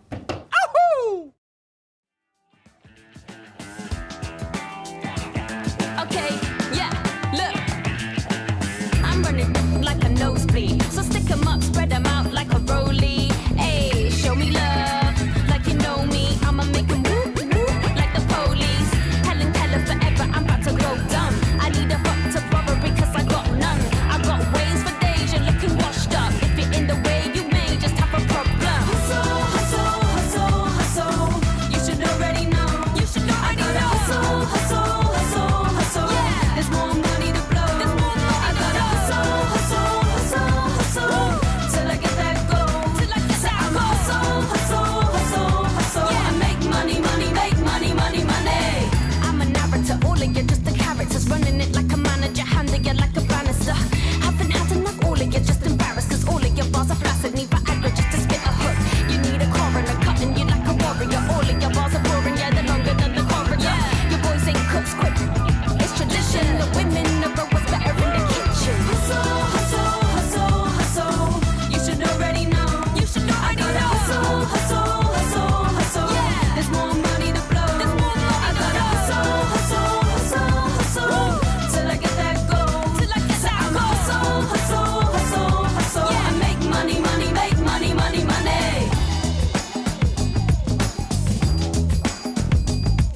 I make money, money, make money, money, money.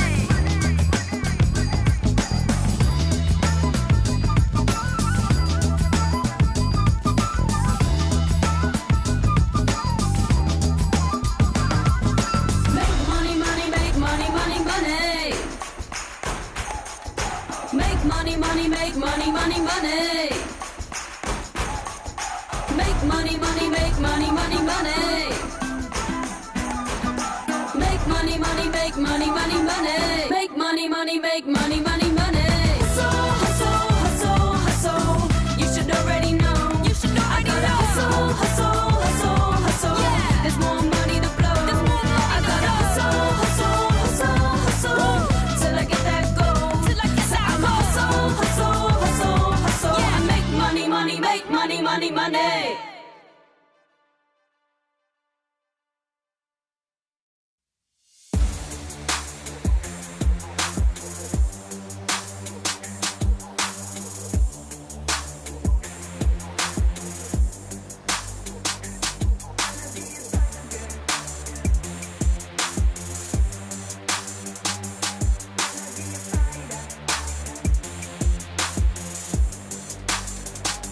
I'm gonna be a soldier, gonna be a fighter. If you want it, I'ma do it, cause I bring the fire. Gonna take you higher, higher, higher. Cause I bring the fire, fire, fire. I'm gonna be a soldier, gonna be a fighter. If you want it, I'ma do it, cause I bring the fire. Gonna take you higher, higher, higher. Cause I bring the fire, fire, fire. I'm gonna be a soldier, gonna be a fighter. If you want it, I'ma do it, cause I bring the fire. Gonna take you higher, higher, higher. Cause I bring the fire, fire, fire. Unstoppable, are you coming with me? Untouchable when they wanna fight me. Everybody wants to know my name. Do you wanna come and play my game? Put it on you like I'm on a mission. Are you ready, boys? Stand to attention. Everybody wants to know my name. Cause I'm gonna be, I'm gonna be a soldier.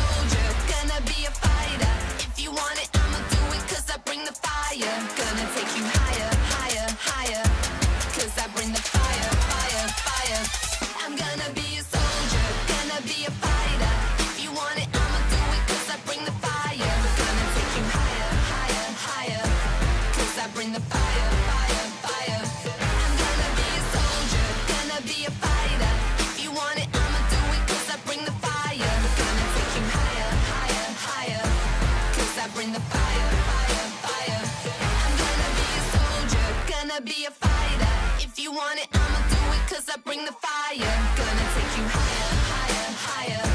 Cause I bring the fire, fire, fire. I'm gonna be a soldier, gonna be a fighter. If you want it, I'ma do it, cause I bring the fire. Gonna take you higher, higher, higher. Cause I bring the fire, fire, fire.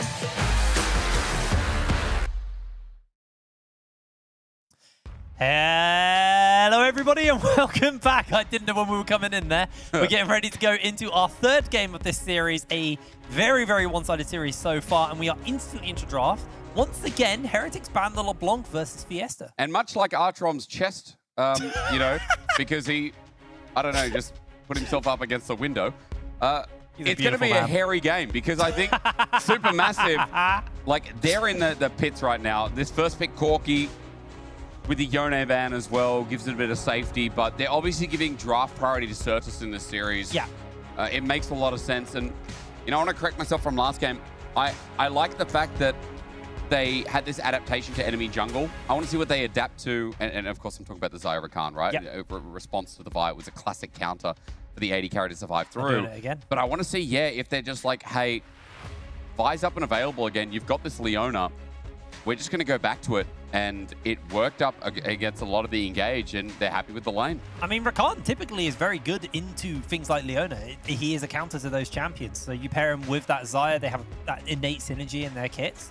I mean, I would be more critical if they didn't look so goddamn good last game on it. So, yeah. I mean, you can't really critique it.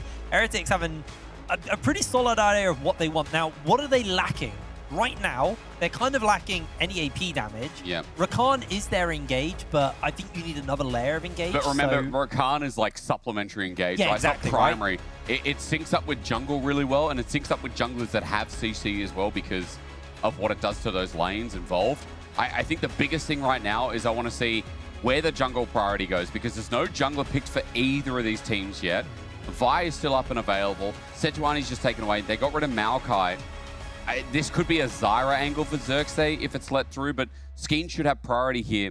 And the way I see it is he's already picked up mid. Okay, yeah. We've got a flex Zeri that could technically go to armor, but we know it's probably not. It's probably going to go to Unforgiven again. So what do you set up for top lane when you're on red side of Supermassive? And red side counterpick has been such a big tell so far. That Gwen has been seen. I mean, banning the Renekton doesn't tell me that though. What are you doing? What are we doing here? We get a jungle ban because counterpick jungle was a thing in their previous series. Feel free to. Yeah, I'm kind of racking my brain on what they're going for here. Obviously, Zeri, we don't know where they're going. Because by the way, like Gwen is fine against Renekton. I think Gwen is actually a fine pick versus Renekton. I've personally played it so many times. Yeah, absolutely. So it looks like they're trying to play early here with a Lee Sin lock-in for Skeens. I mean, Skeens in the ERLs is one of the players I think of when I think of Lee Sin. Like, this guy is cracked at this champion. I remember he used to play it a lot in Vitality in the LEC as well. True, yeah. I kind of think back to my days of following Skeens' career back when he was in the LFL, and I always remember this champion for him. Let's see what the answer is going to be here for the side of Heretics. Big angle for Bel'Veth, by the way. Do you think? Yeah, I actually think because already for Supermassive, the one thing I will say is I don't like Lee Sin Azir. Lee Sin really relies off setup lanes. Yeah. And the thing is, Azir provides nothing, so you're not getting anything out of the mid jungle. It depends on what happens in the top lane, but now that you've got the cannon, even with the Renekton, I mean, Renekton would have been a counter pick itself anyway. Wow.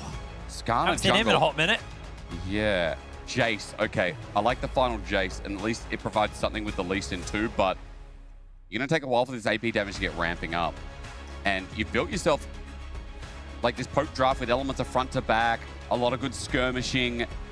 I'm not sure about Supermassive's draft. I think it's going to play towards top, but I like Heretics more. It seems more simple to execute by a country mile. Yeah, and I think Heretics have led into these ease of execution teams. Yeah. I will say the one thing I like is because typically Lee Sin falls off. Yep. Like that's just a fact of the champion. He has one useful thing he can do every team fight once we get later in, is boot Carlson out of the fight. Just every time Carlson jumps into the ult, as long as he kicks him out, you can really turn the tides of a fight just off that simple act. So want us to keep our eyes on Skeens and how he pilots those fights. The big issue, though, has been, I don't think these mid to late game fights have been badly executed by Supermassive. I think it's the early game that's been badly executed, Yeah, it has. which has led to a massive gold deficit. So even when they have a winning fight angle, they're down so much gold that they just can't find the damage to punish Heretics. And when they finally get that fight, that's when it's so difficult to execute, as you said, because the gold is out of pocket. I mean, if we just cast our mind back to game 2 and you think of that Baron play with a wall that pinned 3 people in a corner in Baron, Carlson then isolated from his team, the whole team split. If that game had been 2,000 gold difference, that would have been the turning play that won the whole game. Yeah, that's right. But because they were 7,000 gold down, the damage didn't stick. They got absolutely liquefied and they were taken out of the game. So we need to see Supermassive, and for Turkey as a region, they need to see Supermassive pilot this early game better, because that has been the key issue for them in this series. It's their last shot. It's a reverse sweep if you can find anything in this series. And, you know, Heretics, I said it in game 1, I said it in game 2, they feel like the stronger team right now. Xerxes feels like the stronger jungler. Yeah. I think Certus so far has had a great series as well. Hell, Jack Spectra has been popping off. I know, like, there's been good supportive stuff in White In, but, like, Jack Spectra has just been going only in. Such an aggressive AD carry. They talked about him over this year as someone who needs to get promoted into LEC. I think as casters, we were asked in spring as well, who should be promoted? Remember, at least one of my answers on the back burner was Jack Spectra after watching some of his gameplay. And again, you know, you've got good carries. You've got Corky here for Certus. Okay. Reliable again. Game 1, absolutely popped off with it. Jack Spectra on the Xayah. Game 2, popped off with it as well. Carlson this time is not playing a tank. And Carlson gets to play a carry matchup for the top side. Yeah. And up against this Jace, I mean, the Jace can really take over the lane. But for Armut, he's been getting so much attention from Xerxes, so many counter ganks that have been stopping him in his play. And it feels like, again, Lost Heretics, a bit of homework to see that coming, because we know that, you know, Papyrus Supermassive do rely a lot on Armut. They play red side for his counter picks. They play for his top lane presence. He hasn't had any this series because the presence has been everyone playing towards top lane before him. Well, here we are on to the Rift for game number 3. Heretics 1 away from punching themselves into those quarterfinals as Carry finds himself flashless at the beginning of the game. Armut's just going to queue in, but there's the Skarner ram into the wall. And once again, Heretics start with first blood. They just let him take the kill too. He already burned the flash, so that's a rough start. Jack Spectra starts with the lead as well, and now we'll just have to see, is there going to be a lane swap? No, there's not. They go back to standard lanes with the enhanced recall from White In. So an early kill down in that lane. Yeah, pause. I mean, this is like CSGO, tactical pause to have a think. If only League was like that. You know, I talked to a couple of people, and I'm like, when would League ever be able to add in, like, you know, tactical pauses? And I'm like, I don't think the answer is ever. And you couldn't. Because it's just so halting to the game flow. Yeah. The problem is like, in a game like CS, you got rounds. Yeah, so you have time to do it in between them. But, like, you couldn't lose a team fight and then pause. Yeah. Like, nah, guys, we need to talk about that one. Sorry, you're only allowed to pause when everyone's dead. I mean, like, technically, your, like, planning phase and everything is, like, now. Yep. In the early game. This is when you're talking about, right, this is what we're going to be doing. And then once you've kind of had the first dragon or the first grubs go down, then you reassess. Like, League has enough downtime for, like, your tactical pause to be happening live. I was going to say, like, it's got enough downtime that as we look at a replay of this first blood, this is just standard, guys. I mean, carry flashes, but there's so much engagement from Heretics, so it's an easy kill. Note how they also stop aggroing so that Jack Spectra get the last hit. But I was going to say, like, the downtime is already so downtime enough. People hate the early game a lot of the time. I'm sure they'd get bored out of their minds. So, quick reminder, by the way, EM and LEC Munich Grand Finals. That's coming up at the end of August. So maybe Heretics will be there. We already leaked the script before. We did. They win this, by the way. They go to semifinals, one step away from going down to Munich themselves. It's on my birthday. Is it? Yeah, the 30th of August? EM. Yeah, I'm 30th. Oi, oi, oi. Old man, I am. Yes, you are. You're going to be about 46 then, as Unforgiven. Unforgiven finds himself caught out. Luckily, he is spry and young, so he's able to escape the play. Is he? How old is he? I have no idea. Okay. Everyone Probably always younger than me. Probably thinks of Forgiven. Is he that young anymore?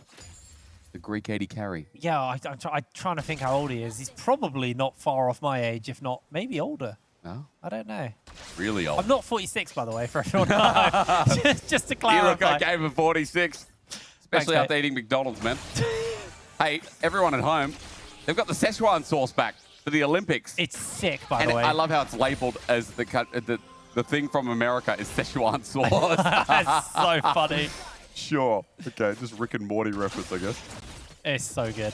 I actually really mess with it. You mess with it. Oh, yeah, Yeah. I muck about with it as well. Well, I I'll couldn't get say fruity the with other it. word for it, but yeah, I do love it. Oh, yeah.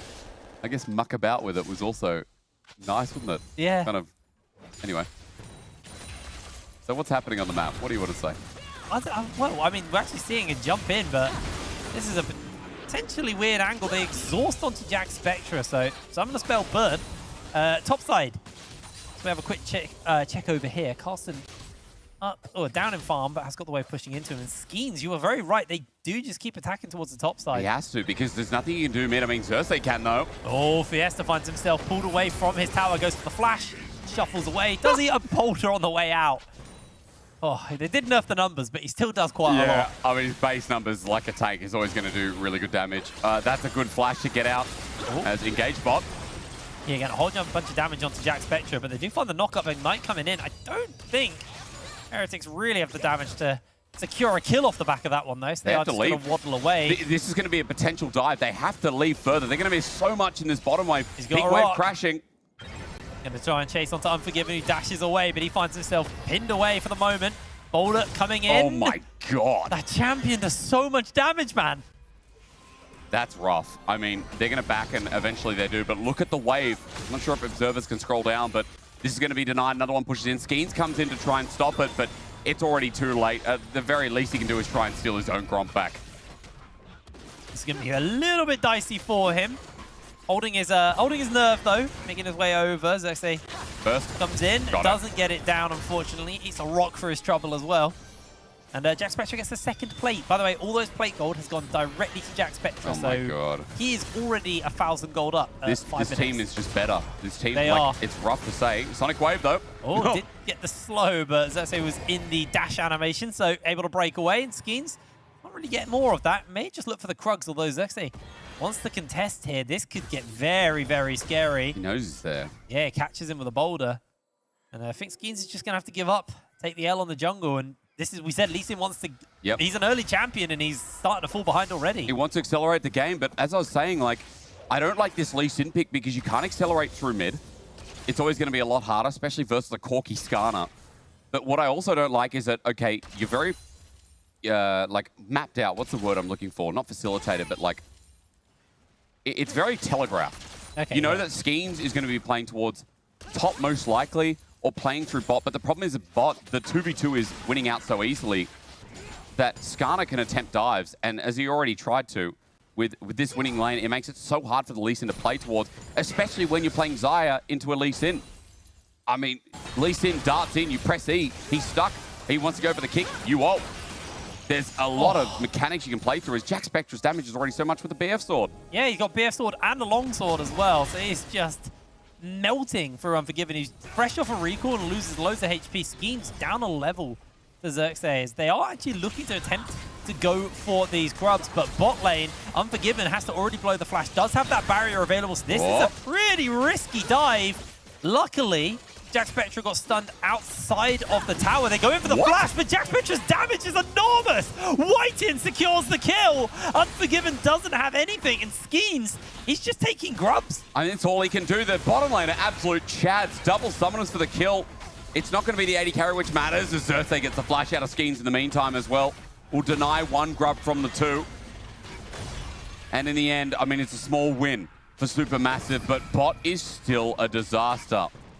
It has been Jack Spectra White in diff throughout this whole series, and they keep playing for the 2v2, and they keep winning here. Hit prone, as you said, this was risky.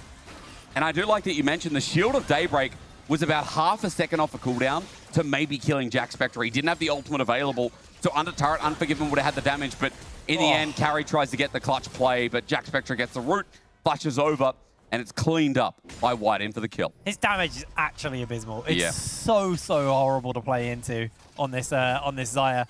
And Jack Spectra, yeah, he has honestly had an incredible series.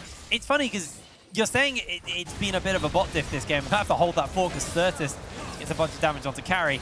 I actually think Certus has been the best performing player on his team. He has played so well this series. So This what has does been that a tell quieter you? one. If you're talking about mid diff, Yeah. and I'm talking about bot diff, and we talk about jungle diff. I mean, we also have to talk about Carlson. This guy's been on fire. Oh god, okay, all right. Right, Fiesta goes for the ult, gets back, but he gets caught by the Impale. Tries to have to flash away. Whiten's keeping the chase up. Oh my word, the boulder hit, but he's going to be A-okay. But he's not, because he doesn't have TP. And Dragon's up, so that just enables Dragon here for Heretics if it wasn't already in the bag. As Jack Spectre gets a bot push as well. Mid comes through. Fiesta has to stick around to accept this wave so he doesn't miss out too much, but they can just as easily turn this into a bot dive again. They're 100% diving. Unforgiven can't do anything about this one. Forced off the wave. They do miss the knock-up. He pops the ultimate. They're going to get him pinned against the wall, though. In comes Skeens, and it looks like Supermassive have actually found a return angle, though Certus comes in with a whole heap of damage. That's enough to dissuade them from going any further. Again, Supermassive do show these little glimmers, these little tasters of they're actually not a bad team. They just give up too much early. Yeah, the reactions have at least somewhat been there. I think Heretics fumbled the bag a little bit on that one as well, but ultimately, it's still nets Dragon. You still got a healthy enough 80 carry, and the push came through in the end as well as the bounce back now follows that. But Dragon that goes down is going to be a Hextech Dragon. And the individual stats are already going to be great here for this 80 carry, excelling at the game. Chemtech next means we get that garbage soul out of the way. Means it could be something like a Cloud Soul, Ocean Soul again. Why not, says League of Legends. As you know, we check in with top lane here, and Hitbrain, this is the only lane going well, as you'd expect. I mean, Ahmed has had pretty decent laning phases so far, I think. Yeah. He's just been influenced by the game state, and especially when they're going to dive bot, of course he's having a good time. Yeah, Unforgiven is trying to keep himself alive, has been able to do so. Whiten goes down, Unforgiven secures the kill. Now, can Jack Spectre actually put the damage in? The feathers don't actually make their mark, and now we're seeing Carlson getting jumped here by Armor. Schemes looks for the kick, can't quite make it work. No. Armor's taking a tower shot. What? Why? Why would you be there, Schemes? No way! This is absolute insanity. He finally goes down, but Fiesta playing into his namesake, man. What are we doing? He didn't even ult.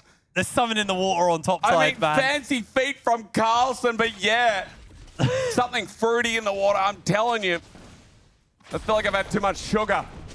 Oh, we're going to break it down, but that is horrible. I thought, hey, Supermassive, a bad bot dive from Heretics. It's punished. Supermassive almost got both sides of the map.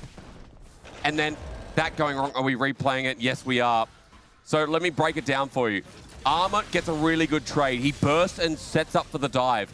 Now from here, there's no minion wave. But Armor hits literally everything. Walks on in, safeguard, but then Skeens gets out of turret range.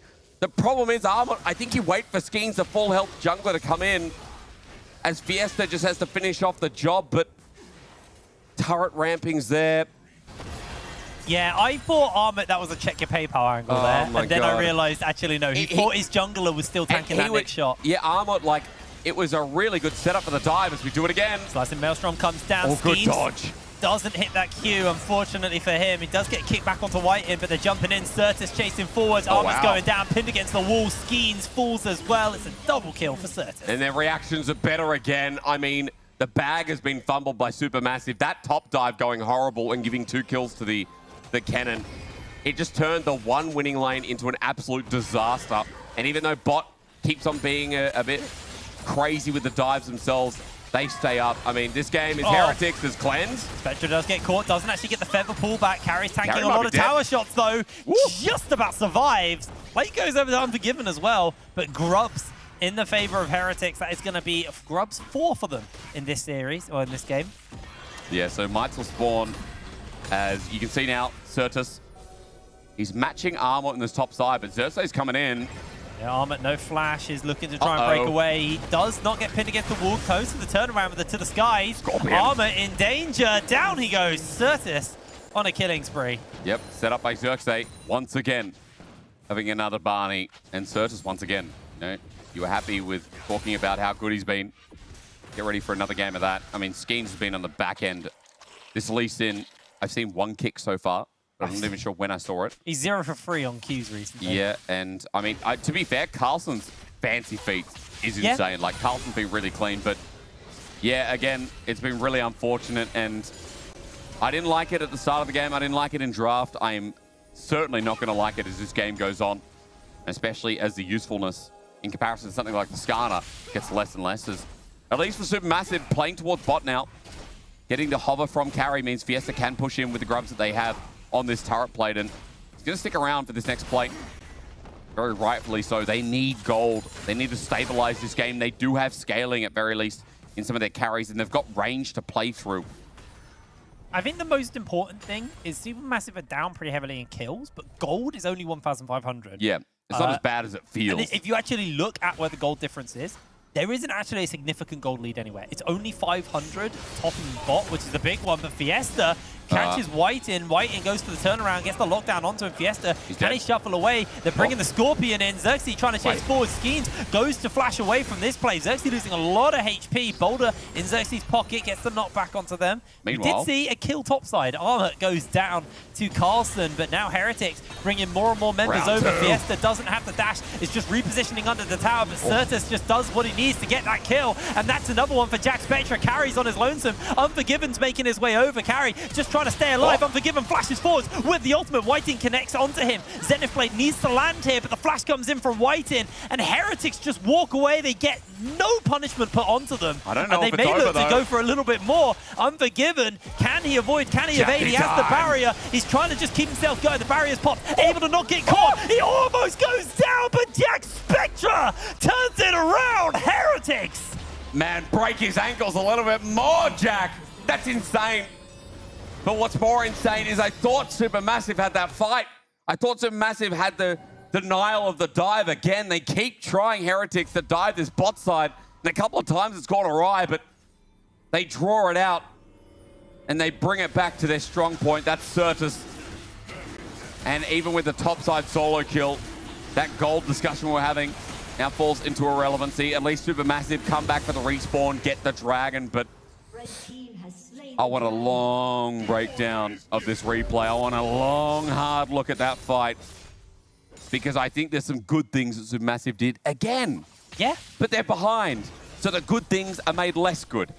That's the hard thing about the game, as Carry is consistently getting caught, unfortunately. Has to flash away. Does break away from this one, but with Carry's health bar, there's no way they can fight, and there's nothing really to fight for, so it's in Supermassive's interest not to take a scrap, but they're looking for it. They're trying. They've got numbers advantage, but I just don't know how you... And that's the thing that's in my brain is now rattling. With the carry so strong like Certus and Jack Spectra, Skeens has such a hard time getting into the back line. I feel like he's just going to get nuked with this build before he even gets a chance. He has to be quick. Oh, going in for the insect. Does connect onto Jack Spectra, but Jack Spectra's out of this one. Whiten's playing annoyance on the backline. Fiesta is going to get himself pinned in place. The slicing Maelstrom does connect onto Armor as Carlson's able to pick him up. So far, this is going to be in favor of Heretics, but Skeens is able to find himself one. Carry now goes down. It's another kill over to the side of Heretics, and it's just two left standing. I almost jinxed that he did, in fact, get into the back line and get an ulti while Jack Spectra's ulti was down. But it didn't matter in the end. I mean, Certus gets the free fire. I'm getting deja vu from game one. This Corki that just gets to play the game at his own pace. This replay, this is a dragon fight, so we ignore bot. And there's good backline access from White in. He just disrupts Armor. He disrupts this Azir. And then they come in late with their engaged. You notice Skeens engage at the start of the fight. No one's able to capitalize on it because they're so split from Supermassive. The same issues we saw in game one. Their fight isn't simple. It isn't back to front. It isn't set up by engage, followed by engage, followed by damage. It is a simple pieces apart. And it feels like Supermassive and Heretics are once again worlds apart as Supermassive fall further and further behind. 5K now at the 17-minute mark. And Heretics getting the Herald to open up this map even more. That'll be an inner turret used to bruise the already bludgeoned Supermassive. Yeah, this has been a very, very one-sided series, unfortunately. I don't even think Supermassive will break double digits in kills total between all of the games so far. It's been an underwhelming performance from them, unfortunately, while Spanish First Seed have been absolutely killing it. And there's not much representation left in the tournament. We've got 5 LFL teams, and then 1 Turkish, 1 Spanish, but Carlson finds himself caught out the Maelstrom, does connect, he has to flash away. They're going for the dive onto him, but he's able to break away. Carlson, honestly, Playing very well in this game. He's so good at playing weak side. I mean, not only does he have the mechanics to go with it, but I feel like Carlson, he expects it, he burns flash, but he ultis in reply. And you see what Heretics get off this. They open out that outer turret through mid. They're pressuring mid, inner turret next. Herald's going to push in for this same inner turret and top side. And Skeens tries to get them off his back, but Heretics, another dive. Cheeky inset coming in from there, but Fiesta loses too much health in the meanwhile. Teleport making his way forward. Carry is in the middle of everyone, and he is not going to be there for long. He is low. Fiesta just about survives as Carry goes down. Charge comes in from the Herald, and they're going to continue to attack this tower on the top side. Leaving that top lane inhibitor, should be able to pick that one up. Taking a little drive away, a little bit too early to go for that one. Okay, trying to find Skeens on the back end. At least Skeens matching up the mid lane. Wave means that there's no further push, but 7.5k gold, it keeps tallying up. And you know what's so funny about that fight? You saw Carlson's HP coming in, he was about 100. Unforgiven ulted and almost took him out on the TP. I think he TP'd in Vision or in a brush. Sure, either way, we might be able to get a look at that, but it still just ends up being a Heretics win. This still will be a series Heretics win. Like, I've never been more confident about two teams battling in a best of 5 than I have now. This is utter domination. Got a little fact, which I'd has love a no weight to the game. I'd love a fact. Skeens finished his jungle leg because of Certus. Certus drove the Herald into him, he kicked it, and it finished his jungle leg. His jungle leg? Egg. Oh, his egg, right. What's I a thought he said jungle leg? I was like, jungle leg. I'm like, part of the trip. I'm like, bro, I think he finished his first clear ages ago. I'm not sure, man. No, okay, He's very weak. I get you. Yeah, he is. I mean, Eclipse first. A lot of the time with Lee Sins, that's what we see. That or Black Cleaver, depending on. But I feel like Eclipse is just the more common these days.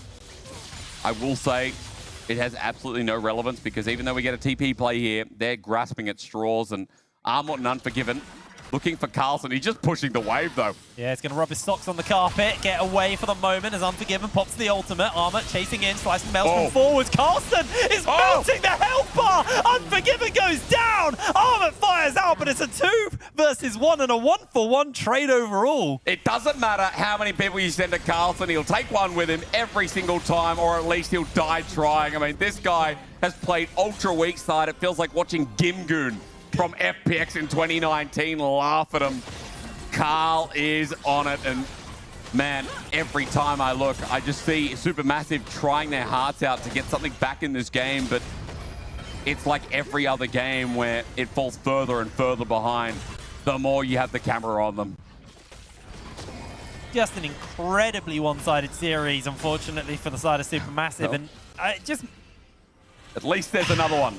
Because it's really hard because we will be watching KCB, KCB, yeah, that's going to be a good one. That's a positive to take. I mean... But it's hard. It's really hard to break it down because it's literally the exact same thing has happened 3 games in a row. Yep. I don't think Supermassive are that bad. I just think their early game has been...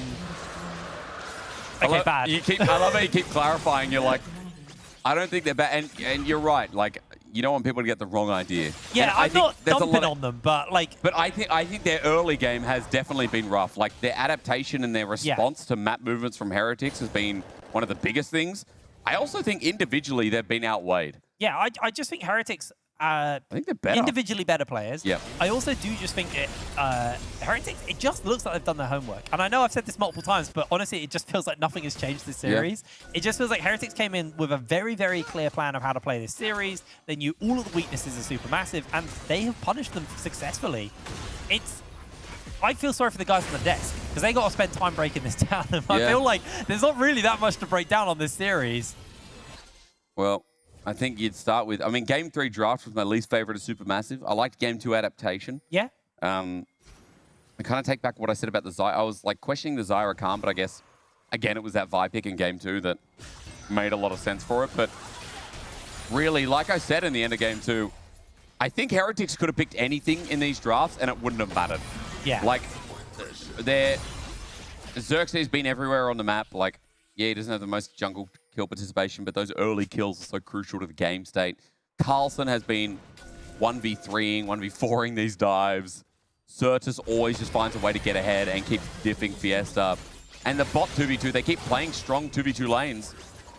And whether they play it with a lane swap like in Game 1, or they played the Zyra Khan 2 games in a row, Jack Spectrum and White-In have been really confident in their abilities, and so they should be. I would love to see a team fight where these teams don't have like an item difference between each player. But we never will. We never will, but I would be very interested to see how that would go. Supermassive teleporting in. Carlson looking to just be a nuisance on the sidelines here. Xerxes trying to chase forwards. This team fight is broken up on all fronts. Fiesta goes down. Xerxes keeping the pressure up, and here comes Carlson. Come on. Going to chase forwards. He has that flash. He's got the angle. They're going to jump in with White-In. Carlson slowed down. He hasn't even got close to the fight yet. Socks are rubbed. Can't get close, but Heretics, they don't want to overcommit. They don't want to overforce. They got the couple of kills they needed, and they can go back to Baron. That's crazy. I feel like a lot of other teams, that cannon would just flash ult. The game is that done. But hey, credit, as you said, they play it safe. I was like, man, Carlson's angle's sick. He's got flash. Yeah. I was ready for it. Belt. Bro, all he has to do is just press his buttons and go in. And exhaust is not even up either. So, there it is. There's he the was buttons. saving it for armor. They're going to chase this him. was going to happen. I don't know if you can win this fight versus Carlson, especially when he dodges the shot blast. The kick comes in. They go for the save. Skates! No way! White-In!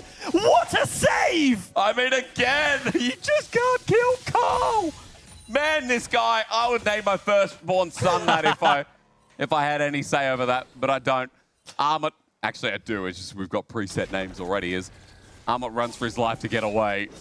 It's just the story of this game, bro. Dive Carl, again, try again. Dive Carl, again, and again, and again. This series has been the definition of madness. Yeah, just keep trying even though you're failing on it. That has unfortunately been the game plan for Supermassive.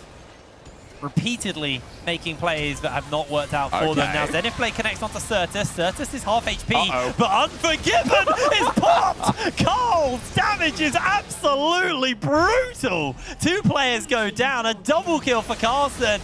Can Supermassive hold? Jack Scepter sieging on the bottom side of the map. Mid lane tower going down. White-In does jump forwards, but they can't really do too much about it. And oh my word, this Kennen is doing an absolutely just a massive amount of damage. That's one scary hamster. And they can end here as well. Teleport available for Carlson. He'll teleport to the Might as the next star starts falling, and Heretics are going to make this a clean 3-0 in less than an hour and a half. It's going to have to be one hell of a play, but the Slicing Maelstrom is going to lock carry in place. Only Armut standing, and 1 tower. Comes Unforgiven. No ultimate available to him. Armut to the skies he goes, and 2 back and out of the tournament. I don't know what to say on this one. Heretics. Neither do I. They absolutely dismantle Supermassive in this series. And they can go and have a nice dinner. It's only 7-10. Like, that was clean. Unbelievable. I think Heretics are quickly becoming fan favorites. It's only been 1 game on the broadcast, 1 series rather, but I look at that and I go, that is the most convincing series at least we've covered so far. More than Team Go, which we saw earlier in the best of 16s. I've seen a bunch of trios recently. I have, and I've seen trios globally, and I think that was one of the most dominant global trios I've seen. Yeah, no, that's exactly what I was about to say. I've seen a lot of trios recently, but that was... Heretics were just significantly better. They were significantly more prepared. Absolutely amazing series from them. And we are going to pass it over to the analyst desk to break that game down. Over to you. Well, thank you so much. I do agree with them. I think it was the most decisive series so far we've seen in the broadcast. I was able to also do the Swiss stage, and this was massive. Yeah, it is. And I think for me in particular, Heretics have shown flaws. Go back and watch their round of 16 series, and you will see that sometimes they overstep. Today, that didn't happen. They clearly taken some learnings, then come into this series prepared for what Supermassive wanted to play, solid in how they wanted to play in turn, and executed really, really high level. There are still some trends about maybe overstepping at tier 2s, but they were ready. They were willing to play, and you can't ask for much better because it felt like every single person was ready to go, with perhaps the exception of this bot lane dive that didn't go quite to plan. Everything else felt like it was just Heretics all day, all series. And it was, honestly. This game 12-2 by 15th minute, by the way. No. So the trend still stays. And I was so baffled about this play and every other play that included Carlson and attempts of tower diving or just attempts to kill Carlson. I don't know what it is between Papara Supermassive and the little Yodels, but it felt very personal every single time. In another game, that's a clean dive, and Carlson dives, and the cannon's behind, and a Jace should have a pretty good lane matchup into the cannon, and you get to snowball that one. Instead, the Jace goes 1 and 5. There's a play later on where the Jace is literally 3 levels behind, and then Azeri comes down at the same level deficit, and they end up in this 2v1, which they still end up going 1 for 1 and then burning all the summoners. But at this point, the team fights start happening, and it felt like Heretics were just a lot more calm. It felt like at this point, Supermassive had tried so many things and they hadn't worked out. They were getting desperate, and it showed. Skeens had gone towards the Comfort Lee Sin and managed to, Insect a Rakan one time? Yes. That's about it. It really wasn't a very successful series from him. All the rest of the team, and unfortunately for them, they will be going home here in the quarterfinals. I do agree. And the old age question is, how many people do you need to take down one Carlson? Apparently way too many. He was just swigging, and was actually almost swing. That was your analysis on the green room, by the way. She did. He was just swing and almost got a triple. I think that actually sums up the entire series. And talking about Carlson, you know what? Yeah. He's here with us. Carlson, give us a sign. There he is, Carlson! Hello. Ever since 2022 in Australis, man, we meet again. How are you doing? Yeah, I'm doing great. Oh, man, you got big, man. You got big. You almost got a triple kill by just dodging individuals. How do you feel? I mean, barely dodging. That flash on the Ace ulti was looking, a bit shaky. But, I mean, it was a bit of donation to me, so I don't mind. Let's be honest, Carlson. There's a massive difference from Swiss stage and from Unicorns of Love to today. How was the prep versus Papara Supermassive? I think we were very confident going into today. Coming off of another 3-0, we're of course happy, but a bit slow gameplay. We had like a 50-minute banger comeback, so we just needed to clean up more the mid-early game, like make it more dominant, and I think we showed that greatly today. So very happy about this. I did want to touch on that, particularly from my end, as we saw, say, the last series, you guys went for some of those tier 1 dives, and they got a little bit messy, gave over some kills. That game 2 in that kind of round of 16 wasn't so easy. Considering the level of improvement from that series to today, what have you guys kind of been working on to make sure you weren't overdiving on some of those throws, weren't giving away some of the gold leads you'd earned? Yeah, I mean, I think we've just mostly in practice, stay consistent, because I think those giving away these dives is below our level, So I think just showing up every day and just making sure we're really there, putting everything in every game of practice, and then it starts to show a bit more on the officials as well that this is the level we're at, the consistency. Carlson, tell me something. This time in 2024 Summer Split, it looks like it's the LFL era. Everybody's saying it's LFL. What do you have to say about that? Because you guys are looking clean from what we've seen today. I mean, yeah, for sure. I think we're going to take it all the way. It's looking K-Cope and BDS, I'm guessing, are still playing their BO5 right now. So we'll see which one it is we're taking on in the semis, but I'm confident going against both. I know, we had the 0-2 against BDS, but look past that. I think we still have a really good shot at beating them. Same with KC. So I'm just excited whoever comes for the semis. Final question for you. What would it mean for you to play in Munich? In Munich? Oh, everything, man. That's what we're here for. That's the whole split we've been fighting for. Of course, the LVP title as well. But now after that, that's all we're working for. I want to extend this journey. I don't want to go home earlier. I don't want vacation. I want to keep going. So we're giving it all. I remember when people were saying, "Hey, Carlson is a prodigy, man. You're now a talent. Good luck, man. I wish to see you in Munich." Thank you, sir. There you go. This is the interview with him. Why was it so fast, though?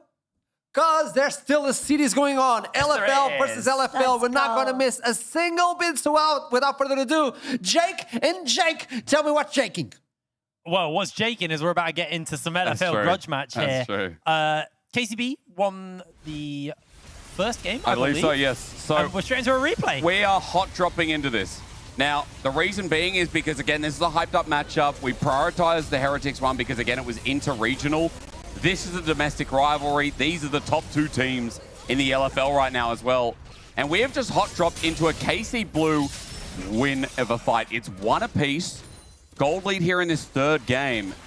And what do we have? We have a bit of a dive comp built up with Jin.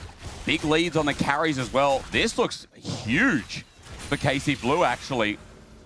Big leads on Tristana, Jin. And especially that Rumble, I feel like all the leads onto Skumon. Skumon going Talia.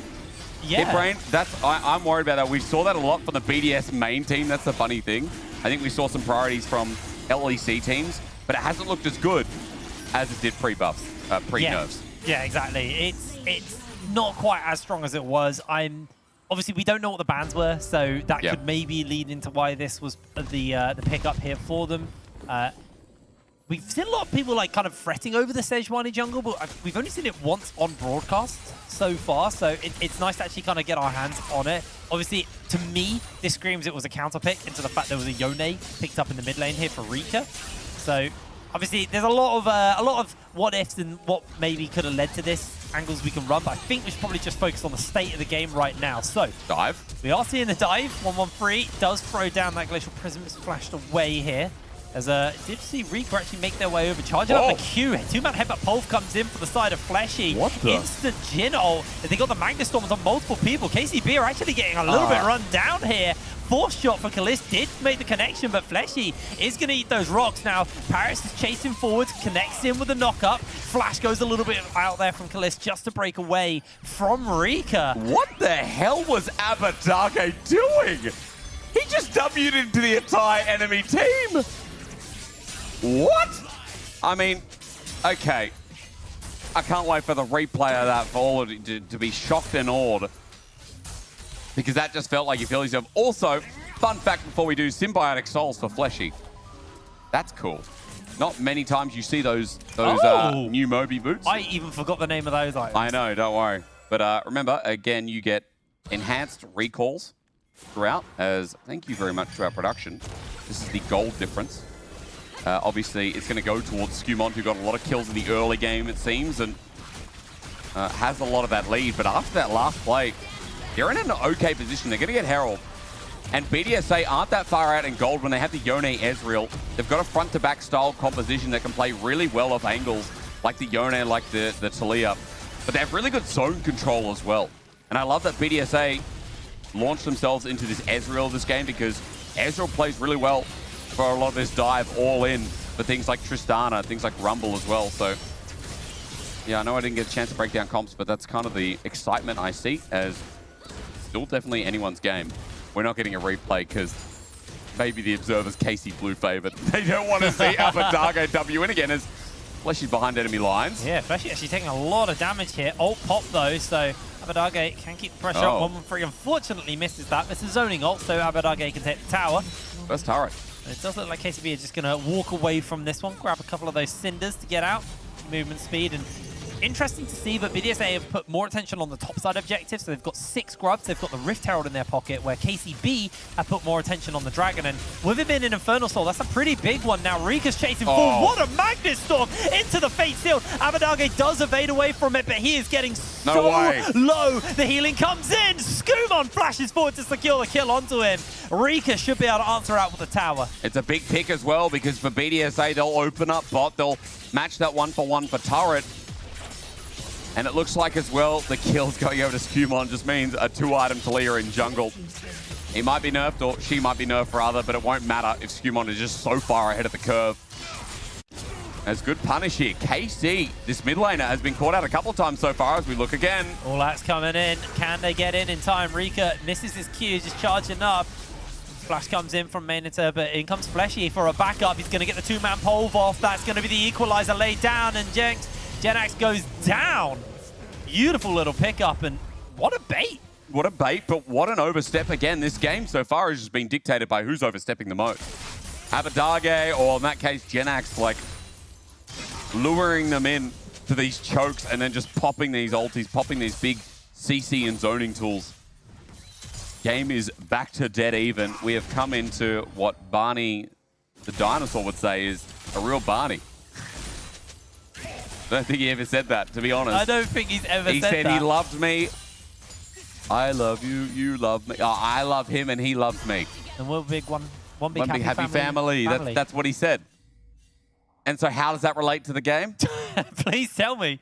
Well, I'll find out. I'll find out. Once I know, You got painted into a corner there. I'll tell you. Alrighty, well, Dragon spawning up in 22 seconds. You can see Yes, for it is. KCB, fresh off resets, are back on the map. You've got the Flicker Blades, Bork finished up onto Abadage, Rapid Fire Cannon, Static finished up onto Kalist. And with this mid pressure, KCB are going to start to rotate over towards there. Menta actually is hanging up around topside, does have that teleport though. Rika no teleports though. To me, this just screams of BDSA, again, playing towards the top side of the map and are willing to give up this objective. But you do worry because you're now starting to get a little bit close towards that Infernal Soul. You are indeed, and I mean, maybe BDSA just care about the inherent gold, getting this Ezreal to 2 items as well as Rika.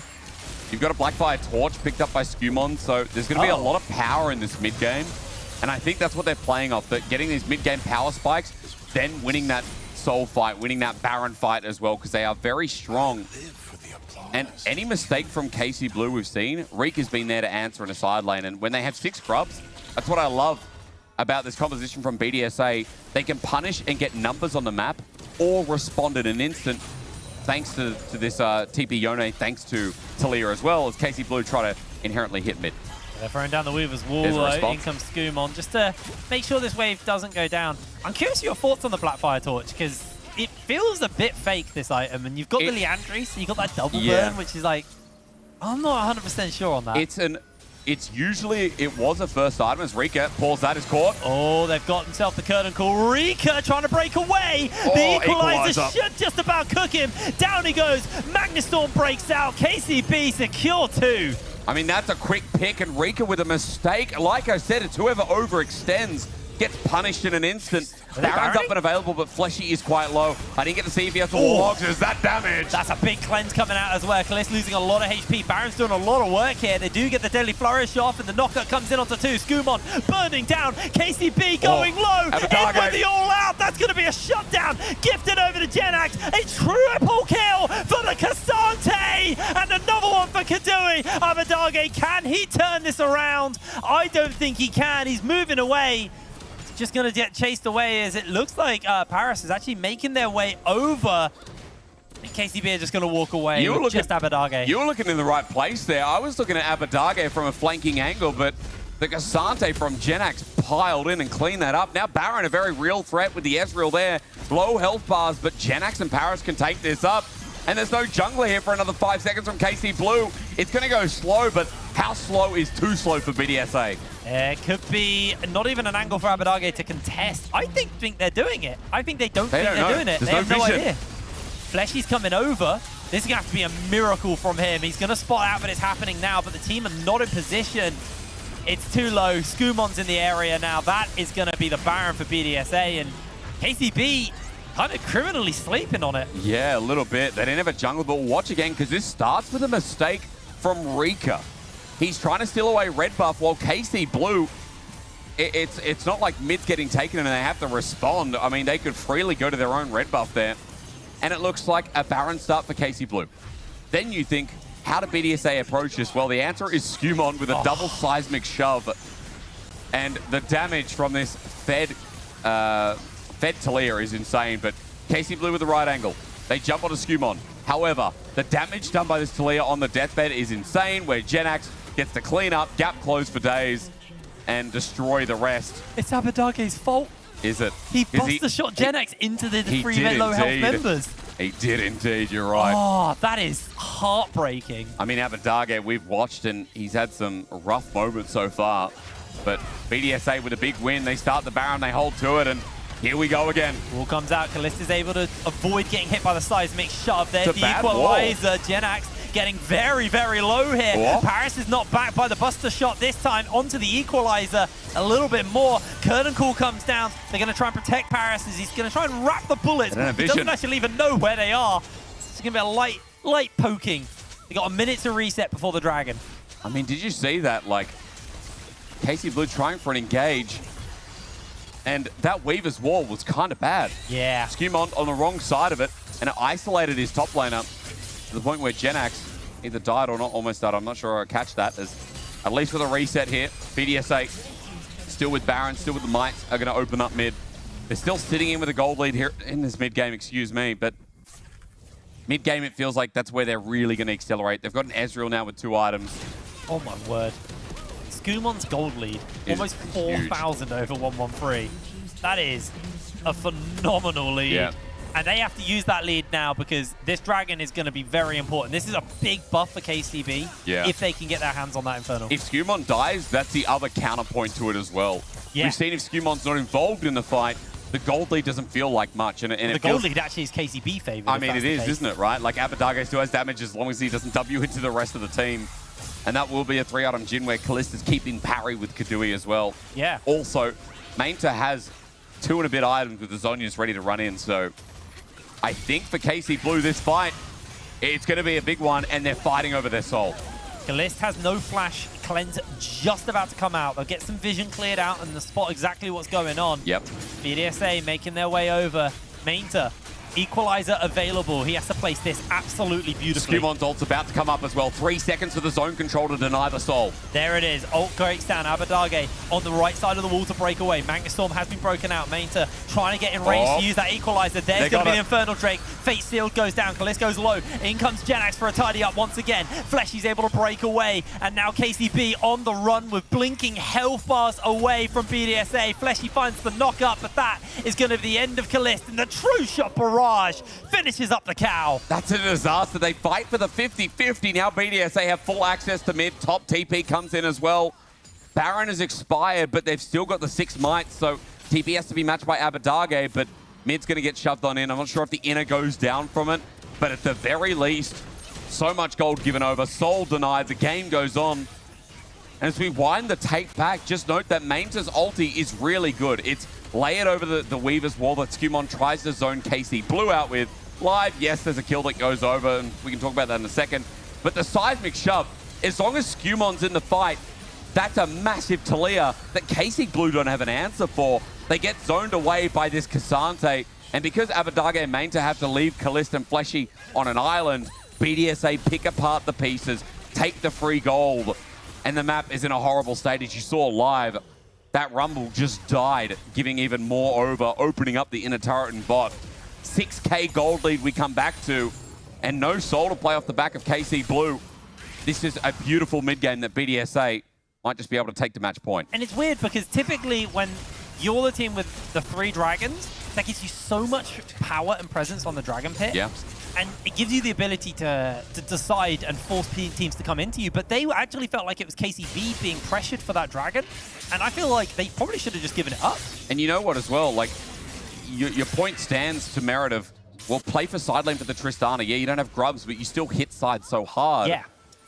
The problem is as well, normally in this kind of environment, in this kind of state of game, you'd play for Baron. You'd swap the map, but the Baron was taken by the mistake from KC Blue before, and what a mistake it was, running into the direction of Skumon twice now in these big fights around these big objectives. It's hurt them so bad, and Skumon, we got told coming into this tournament that this guy is playing out of his mind. Yeah. And Skumon has not disappointed here in this game that we've hot dropped into. He's got 5,000 gold. He is the gold lead. He is the gold lead, as you said. 5,000's insane for a jungle diff. A nice Weaver's wall, but there's not really much they can do off it. It did separate Mainta from the rest of the team, but that tower was a little bit too risky. And do you notice as well how Rika's only joining when he has TP, even when not? Like, the team's not overstepping. They're dropping vision. Yeah. They're using Weaver's wall to zone, see if they can step up to the turret. They can't. They don't overforce because Rika can't join in. He plays the side lanes, and he's literally just farming up so that he can go this tanky Yone build, which Warden's Veil already picked up. Normally we go Jack Show 3rd here, or 4th, depending on your flavor. But this Yone is going to get harder and harder to kill. Just another part of the front line. When you already have so much damage in your jungle and 80 carry, it makes sense that Rika can be an engage tool that takes a little longer to kill with the damage that in some parts will fall off through top, through 80 carries. Game goes on. Well, the dragon back on the map. BDSA actually looking to pressure this Baron, knowing that exactly like you said, it means you can't have pressure on as much pressure on the dragon as you would like. They've grouped up as 5. KCB doing the same. Teleport's available to Mainta, but he wants to be here the moment a fight breaks out, and that is it. Equalizer goes down immediately. Paris finds himself in danger. They're trying to get some damage off onto KCB as Fleshy goes down. 2 members already fall. Abadage trying to just stack up the jump. He does a lot of damage to Kadui, but not enough to really make it stick. BDSA still feeling comfortable. They're probably just going to go for this Baron. You got to Warmogs on Paris, of course you can. I mean, Paris and Rika, the setup was brilliant. I hope we get another chance to reflect on that one because that was just a clean fight. That was an outplay of setup, and BDSA know it. Second Baron of the game for them. They seem to be heading towards match point. KC Blue, a couple of mistakes here, and they think they can take the fight. So as we get our eyes focused in on this engage of BDSA, just note that KC Blue pulled the trigger first. True Shot Barrage doesn't hit anything, doesn't do damage, but they're engaging on this Rel. And after they get seismic shot by Skumond as well, like, the question is, why are we using our tools on the Rel that is tanky enough to be a nuisance, but also can just counter-engage back? Yeah. Bit of a mistake in the fight and setup, and they punish for it. Honestly, Rika is piloting these fights so well on the Yone. Now, 20 seconds until the Dragon spawns. KCB are trying to move into the area first. They're going to get a little bit poke on the Paris, but like you said earlier, got the Warmog, so he'll heal back up. And Walker breaks down here. Paris achieves a little bit of damage on the way out, just stopping him from getting that Warmog's healing to come in yet. But KCB, too slow to the play on the Dragon, and this is probably just going to be Dragon number 2 unless 113 wants to risk it all for Soul.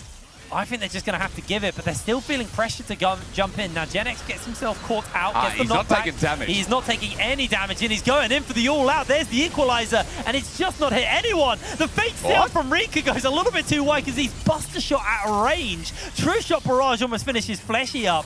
And KCB, sure they live, but only barely, as they actually look to turn around onto Paris, and oh my word, Calist just pops him. It did pop him, so that stops some of the engage and maybe some of the push from this Baron buff. But, I mean, for KC Blue, they're still losing out on so much. The Dragon still goes down.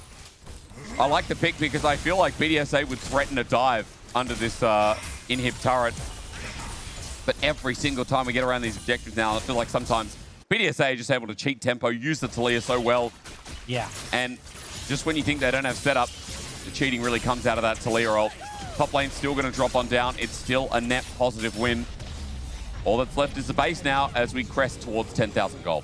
It showed a lot of confidence in BDSA because they played so heavily towards the top side objectives, the Grubs, the Herald. Yep. The fact that they were confident, but they weren't going to give up Soul. They gave 3 Dragons up and they went, right, that's it. We don't need to play towards the top anymore. We'll control the Baron, have the Baron on a separate timer from Dragon so we can't get split. And then they just play off that really, really well. Really impressed with BDSA because, I mean, if we cast our mind back to their last game, we saw them in the round of 18. I can't remember off the top of my head who they were playing versus. I wasn't that sold on BDSA. I think they made quite a few mistakes in that series. It was, it wasn't the Barbara, it was, who did we watch them versus? We're really good at our jobs, by the way. Yeah, we are. Either way, look. They were disappointing. They were because we're like, this is #1 seed, it should be more convincing. Yeah. It looked like their coordination in fights where it was a little bit off. It looked like the individual pressure that came through from people like Kadui that we hyped up wasn't there as much as before. I feel like this game has kind of shown up in a massive way. KC Blue, a couple of whiffs here, but BDSA have been quick to punish. Word. Abadage sent to the fountain packing. That was so much damage pumped into Abadage. Was able to survive. Towers also able to survive. So KCB, they're holding on. And most crucially is the later this game goes, you know, the more power the Tristana gets, because she gets that more range. And also Jhin. Like this Jhin with Infinity Edge, Rapid Fire Cannon, and once you've got the Lord Doms finished up, they are really, really potent with the amount of damage they're going to be able to do. And you stop being so much about the kind of utility Jhin brings and actually just a lot of burst. He becomes a burst champion He later. does. I mean, you know what I said before? I was like, well, I still feel like there's elements that fall off, and I feel like the targets that will fall off will especially be Rika building all this armor stacking and building a tank. You know, Genax the same as well, but you still have the ability to pop, and you still have the ability to pop Kadui, and a Bruiser will still take a lot of damage from the Jhin in the late game, so you're right about that. I think my biggest concern right now, though, is the fact that the territory setup from BDSA has been so good. What I mean by that is the setup from Skumond in the Weaver's Wall. Okay, what follows that? Oh my god, here comes Genax from a flank. Oh my god, here comes Rika with his ulti from another angle. Like, yes, BDSA can be in so many different areas at once.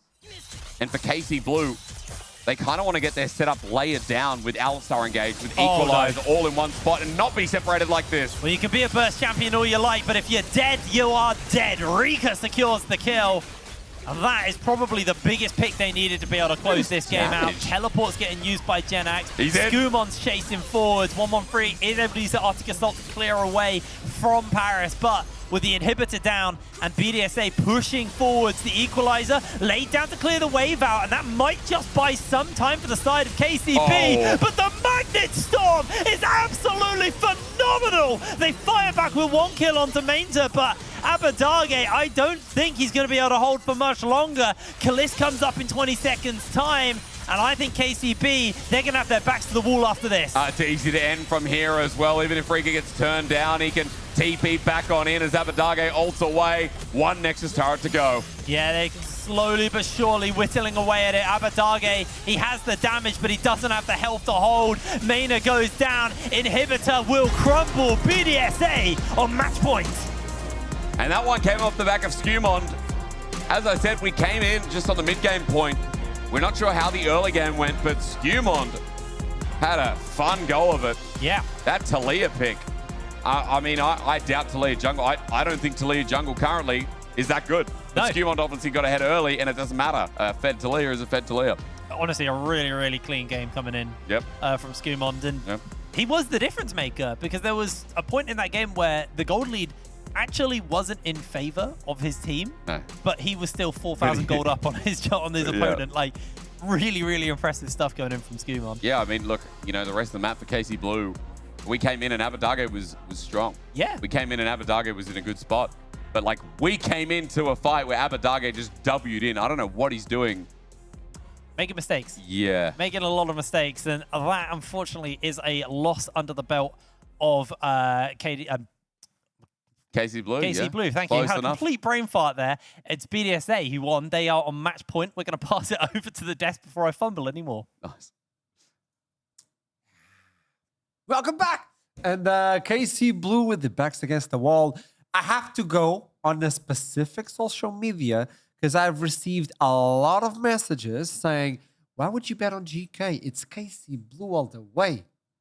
I don't know, folks. Things are looking a little bit difficult for them. And BDSA looking a lot cleaner than they did before. Interesting. Though I will say, when we hopped in as BDSA were making their comeback. Because before that, we had seen a very fed Rumble. We had seen the Jin get very ahead, and it was a dive comp, which was ahead. And then they try to dive that tier 1, and they give over a couple kills. Abadage W's into about 5 members, gives over a big shutdown, and the tides begin to turn. Rika starts getting kills on that Yoni, becomes increasingly tanky. The Ezreal becomes harder to kill, and it all starts to turn around. And of course, that additional member, Skumond, just popped off. We were chatting with some of the production staff who were saying, look, there is a reason why this guy was voted as the LFL MVP. He is just a monster. Yes, the Talia might have been nerfed. Didn't look like it in Skumond's hand. No, it didn't. We're actually jumping in a very good moment. That's literally the moment we jumped into the game. But this is the moment when we see a lot of damage being dealt by the Jin, a double kill to be more precise, on the side of KC Blue. And that is allowed to happen because by that moment, Jin is pretty ahead of everybody else and he is feeling relatively comfortable with the items he has.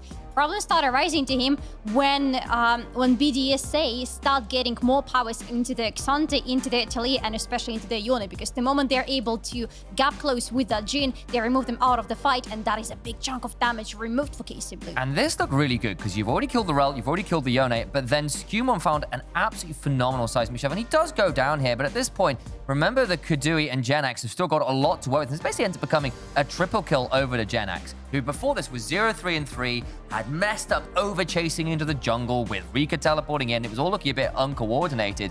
And then it begins to turn around. And especially because your composition from the side of KCB involves all of your shotgun hitting the right targets. You've got a lot of people going to press R at the same time, jump in at the same time, and blow someone up. If you're doing that and it doesn't work out, and then you do it into the unraveled earth of a giga-fed Talia, you end up killing yourself on the engaged attempt more often than not, and then you end up in positions like this. Ah, disgusting. I hate Xante, by the way. My opinion of this champion is never going to change. But you were mentioning pressing R and pretty much winning the battle. This is what's happening as the game progresses. But there are some very specific R's, especially in this battle. What happens is Paris is getting locked down, but he's like, hey, I can actually do the same thing too. He jumps in, and it's a beautiful engage paired up immediately by Talia and by Yone. There is simply no way KC are getting out of it. And also, you got to call it out. that choice of engage, 113 goes in and hits a Rel, who then just gets to go flash WR into the back line. Great. That's not what you want to see. Look at the damage graph there. Like, Abaddon had gotten a lot of gold. The Rumble was looking pretty good, but as the game went on, that is burn damage from Poke to Leah. That is Ezreal hitting some numbers, and it became a lot trickier for KC to hold on. The gold graph makes it look as though KC had a minimal gold lead. They didn't. That was over 2,500 gold lead. That's a good point. That's good for that point in the game, but they couldn't snowball it. They gave away too much with the dives, and then later on, some of those engage options were just not it, frankly. And Talia was nerfed. Yep. Yeah, by the way. So were Fate, so were a lot of things like Blackfire Torch and the rest of it. Yep. Yeah. Why do we need to evolve from Stone Age if you can do that with stones? I'm just saying. She's not. It's not just the stones. She's a stone bender. It's different. Yeah. Oh. You see? Bending powers, exactly. KC Blue are going to blue side, Okay. if I'm not mistaken. I think that's the message I received from the audio. I was a little bit shocked by the damage from Talia. So it changes a little bit. And you have to convince me. I don't know who, but someone has to. Jhin is not looking that hot. No. I think we have seen what Jhin is supposed to provide. Which What is that? Set up and follow up from a long, long way away. That's what it allows Heretics you to, did it with allows Origin. you to play through other roles and other lanes. And we saw, for example, if you go back and watch the Heretic series from round of 16, Jack Spectre had a great 11-2 Jhin game, popped off on it. You're not necessarily looking to have the biggest damage numbers on the Jhin. What you are supposed to do is set up for dives, set up for big plays super well. The problem is that if other lanes don't get ahead or you come to stall out, your Jhin isn't providing anywhere near the same damage that, say, your opposite number is in that game, or the fact that you've got this Talia that's got Giga Fed, the Jhin isn't going to handle that well. But if the Jhin gets to sit 2 screens away and follow up on someone's engage, or open up the curtains and allow for a big objective setup, that's a different matter. But if you need to provide damage and all you've got is utility, there's a problem. But that's exactly what my question is, because it's Kalist. Like, from what I've seen of KC Blue and I saw their games, it's like Kalist needs to be on those champions where he can shine, where he can dish out the damage. Like, hey, you need to be able to do a different role. But when he's so good at that role, why? I'm not saying it's bad. I'm just saying it makes me wonder. It's not bad. It's just not ideal in this case. Because, yeah, with Jhin, you either want to have a good setup and have him on a very secondary role, which doesn't necessarily shine out the best of Kalist, or you can play him as your carry, but then you need to have him gig ahead of everybody else. And that is not how you usually play Jhin. You don't want to keep him on a winning lane. You don't want to keep support with him. Yeah, or if you do, you need to do what we're doing this game, which is, okay, the Jin's got set up, let's bring people to the setup. And then you go, okay, well, Alice is going to dive with the Jhin. But the problem is they did that, remember, and it didn't go right. They did it twice in a row and gave up a load of kills, and Abaddon gave her a shutdown, and Skumond on the Talia became a menace. That is not good. But then for me, that is not necessarily an issue with the Jhin, it's an issue with coordination. But then you get to this point, it's like, okay, well, if you are not going to be clean enough to pull this off, and that might honestly be true a little bit of ERL teams in general, because sometimes we are seeing those mid-game slip-ups, and particularly at this level, where you are now going up against peers and not just people you're better than, which again is something you often find at EMEA Masters. These teams that have run their regions turn up against people who can match their moves, and suddenly they end up looking a little bit foolish because they're not used to people matching. But the long and short of it is, you try and make a play, and then if it doesn't go right, you end up going in a position, well, wouldn't you have rather had the team fight damage instead? Yeah, wouldn't you rather just have any damage in general, full stop? Well, yeah. So let me riddle this. We don't have a lot of information, and I want to make a question for both of you. Who do you think is going to win this one? BDSA from the knowledge we have, or KC Blue from what we've seen before? And I'm not letting you debate about it. I just want the answer. Just the answer. Just Can we at the least answer. explain ourselves? No. Okay. No. No. I think we're going like 5. I think it's KC Blue. KC Blue. Game 5, Silver Scrapes. I'm gonna go Game 5 BDSA. Game 5, nonetheless. At least we get to see more League of Legends during the day. But for now, you're going to see a little pause. Before we do it, I'll see you soon. Don't go anywhere.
feast for the lions.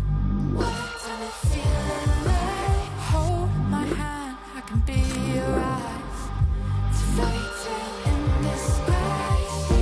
Stars to fire, stars to fire. We'll keep the heat on high, and we'll let it simmer, let it. We'll fly the line, break the rush, turn the tide. It's big enough. We'll find a time and steal the love. Yeah, darling, forever give it up.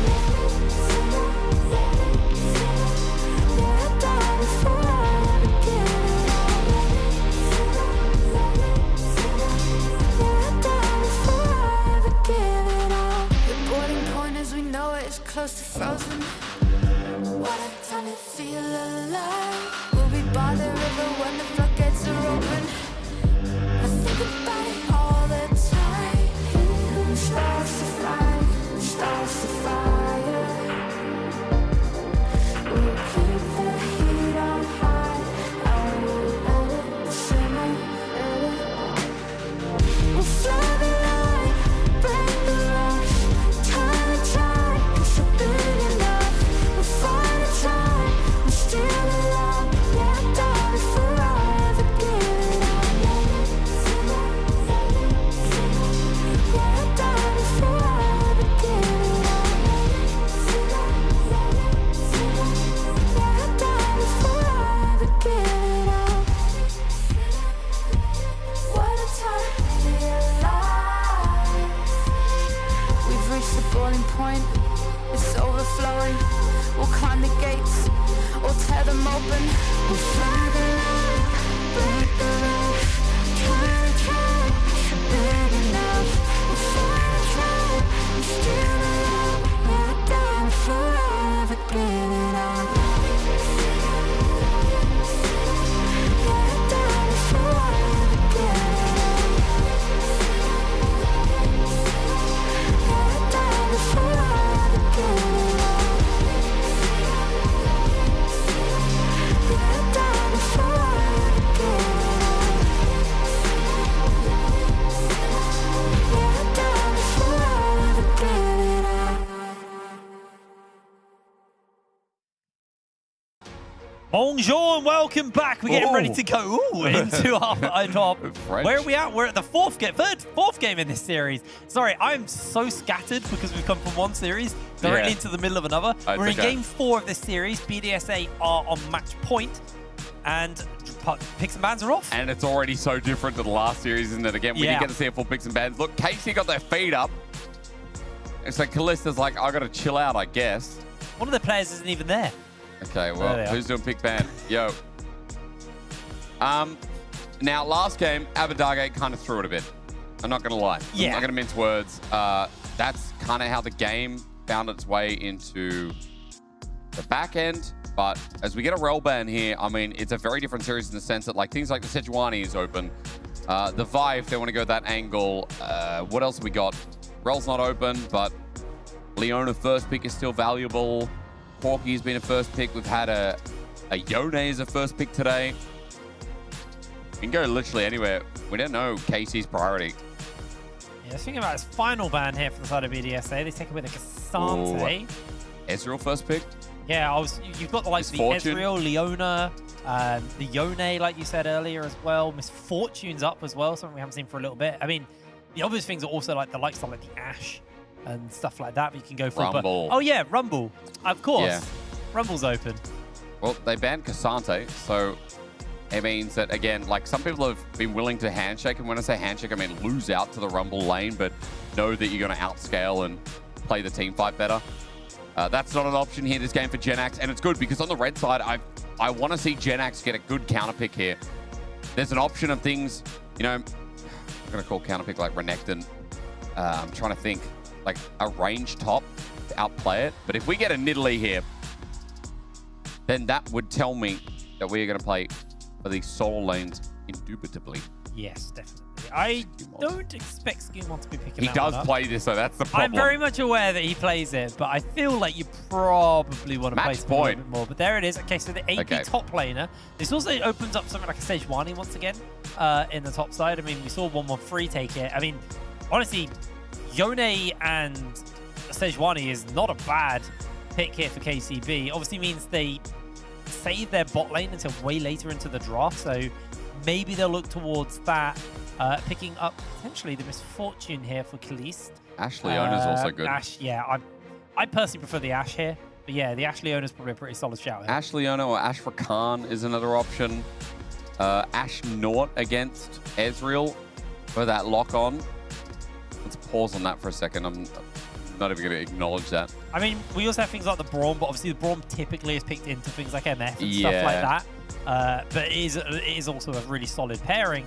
I don't think we're going to see enough of Lee Sin today. That was already crazy enough. They're going to pick the Lucian up here for Abadage in the mid lane. Now, do you want the Corki? Because Lucian's been picked a lot of the times. And Lucian's a good matchup, right? Personally, I don't. But there's so many thought processes about Corki in the current meta where, like, Corki can survive most of his counter lanes. It just depends how good you are at Corki and how good your counterpart is at abusing the said counter, right? So they're not going to go for that. Instead, the Yone, Lucian can outplay a lot of the early lane, but it does get a little bit difficult. I feel like this is kind of a true skill matchup. Yes. In some ways. Mid laners can come and disagree with me. I'm not a mid lane Andy. I play top. I can tell you about Renekton, okay? Well, I'll tell you, as a mid laner, early, it's not particularly fun for the Yone, but as you start to get kind of cool down, I right? assume, yeah. I feel like it's like level 9 onwards is when the Yone starts to get a way stronger foothold in this lane. What are we doing? Well, we're two play-by-plays trying No, to not that. I'm talking about the yoga in the back of our screens. Like, is this how KC get to a game 5? Where we? All right. Right. That's Mainta. Mainta's just doing push-ups. Go back to the camera. Bro, who's the most jacked top laner? Bro's playing Olaf this game. I mean, I don't care. The cannon's going to flex. Get him. Sorry, the Rumble will flex. Put him on something else. It's the old Reckless special, the Kennen ADC. Oh, yeah? You know what's crazy is like KC, like I have seen Rumble support. Rumble has actually gone support recently. So don't go too crazy, but it is a 1% option. Although I feel like you definitely want to run Rumble into Kennen early enough, because if you can lock him down in the first 3-4 levels, like, bro, that Kennen gets fried. But in the meantime, I'll take you back to draft because we've got a Viego band, as the name fills out of my brain. There we go. 3 jungle bands in the second phase as well. And what do we get? What are we left with? Like, we need to set up here. Zyra's gone, Brand's gone. Maokai's gone. I mean, yeah, the Nautilus is... I was about to say Nautilus, but Nautilus is gone. I mean, you've got Leona, but if you do pick Leona here for BDSA, you know that's a Braum. Like, that is just an instant Braum lock-in for Fleshy, and suddenly you're giga-countered bot side. Because the question is here, what do you want as a counter pick? And they want jungle counter pick for BDSA. Okay. Because, yeah, the Rakan is a priority. Like, there are some supports taken away, but I guess Skumon has an answer into whatever the jungle pool has left standing, because again, there's really not much. Support's been banned a bit, but jungle has been completely wiped out in the current meta. Things like the Kindred pop to mind, but you've already got double AD carry. You need a front line. Poppy jungle. Nocturne has been played with a little bit, but you're playing a pick comp for KC Blue. You're really playing a pick comp that has to play well off lanes. So, who does well into Nocturne? There's a few options up, not particularly that many of the meta ones. We're obviously way down on the meta, on the jungle pool of everything at this point. So, I mean, there's old stuff like Kha'Zix actually used to be quite good into the Nocturne, but I mean, realistically, is Skumon going to pull out a Kha'Zix? I would love it. I very much doubt it. Leona going to be the final pick up here for Fleshy. So now it's over to that jungle pick. What are we going to see? Is this Nunu coming? I mean, is it like... I mean, Nunu, is it bad here? I don't know. Jarvan actually not bad here. Actually, wait. Jarvan into Nocturne. That's also a good one. That was a good one, because the flag gets rid of his spell shield. Anyway, okay, Skumon back on the volley bear. You know what's funny about this is, like, I think we've already seen this in the tournament. There are very few junglers still looking at volley bear. Skumon still likes it. Yeah, he is one of the few volley enjoyers. There was a bit of a wombo combo with the Kennen and the Jarvan. Yeah. You get that kind of electric bowl. But I guess against the pick, I feel like you just throw an Ash arrow or you knocked it. I don't know. I don't know how bad it would be, but I mean, technically the same argument you made for the volley. Yeah, you could say that. So, he has an invulnerability though. Yeah, true. He has a frame. You know, I'm just throwing stuff in the air because, I mean, these are very different drafts. Like, KC Blue are very squishy outside of Leona. They have good engage, but this is very much a pick comp. Like, Nocturne hit 6, and he's going to be trying to hit top. They're going to try and dive bot maybe over and over. I don't know. Like, whichever lane you can optimize. They've never lost on Volibear this season. 6-game win streak, I've been told. Thank you to production. Yeah. All right, BDSA. They're on match point. Skumon kind of gapped 1-1-3 in the last game. So let's see if he can do it again. And on a champion who he hasn't lost on in the last 6 games. Guy has been on fire. Rika had a phenomenal performance on the Yone in that game 3 of the series as well. So I've got a lot of faith in them. I mean, Genax also played very well. It's from what we saw, BDS just looked absolutely amazing. KCB, they definitely struggled in that last game, but the difference really came from Skumon versus 1-1-3. This time, 1-1-3 is not on the Sejuani duty. He's going to be on that Nocturne, so eyes very much on how he's going to pilot that. And you want to be rushing 6 as possible, and then where's the attack angle going to be? 6, maybe top.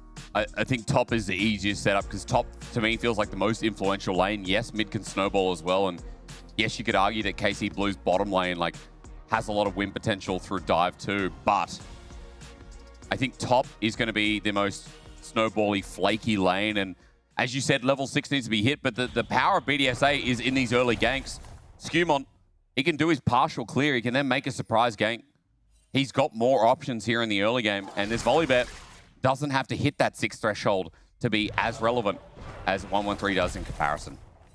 One thing that you kind of sleep on a little bit with Nocturne, but he's a very fast grub taker. He is a fast grub taker. His passive really speeds it up. So something just to keep in the back of your mind. If Skumon does look for a play on the other side of the map, but grubs will go down incredibly fast to this Nocturne. Looks like he is going to be starting up on that top side. Both of them actually starting up top side, clearing downwards. And yeah, like you said, top lane is probably going to be an interesting spot to see how Genax can actually navigate this lane. And because as well, Mainter on the other side has actually got Airy. And normally you see Comet taken with a lot of rumbles, like it can go few and far between, but Airy, because again, the Kennen with Lightning Rush, a lot of the time the Comet's not going to connect. Like Kennen feels like he's going to get his 3-hit proc, E, disengage. Zenith's played bot just for a small trade.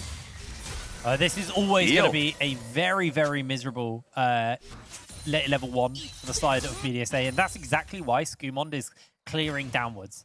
He wants to make sure he's there because there's going to be his bot lane shoved under tower. That would be the prime opportunity to find a potential gank, and 1-1-3 recognizes that himself, and that's why he's clearing topside downwards, so he's there for the counter gank to protect his bot lane and keep that pressure down there. I just want to see who clears faster in that case then as well, because Ward's already spotted Skumon on his red buff. So they'll have full information that he is pathing all the way down to bot side.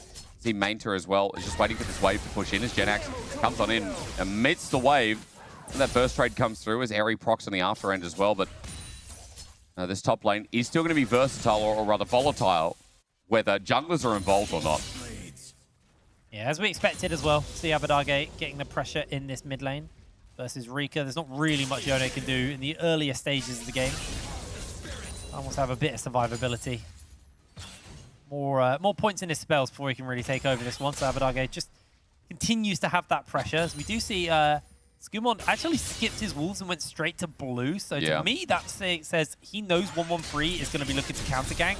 So he wants to make a quick clear happen and then move down. If he goes wolves, that is a bizarre path. Already pings coming down though. They know either wolves or Gromp. They're thinking, well, he's down bot regardless.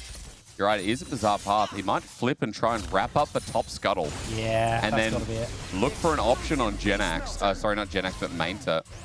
Remember as well, the good thing is, like, you can flash early. There's good CC chain here, and if Genax can play the setup and play his cooldowns, it's actually very easy with the Volibear to get a quick kill top.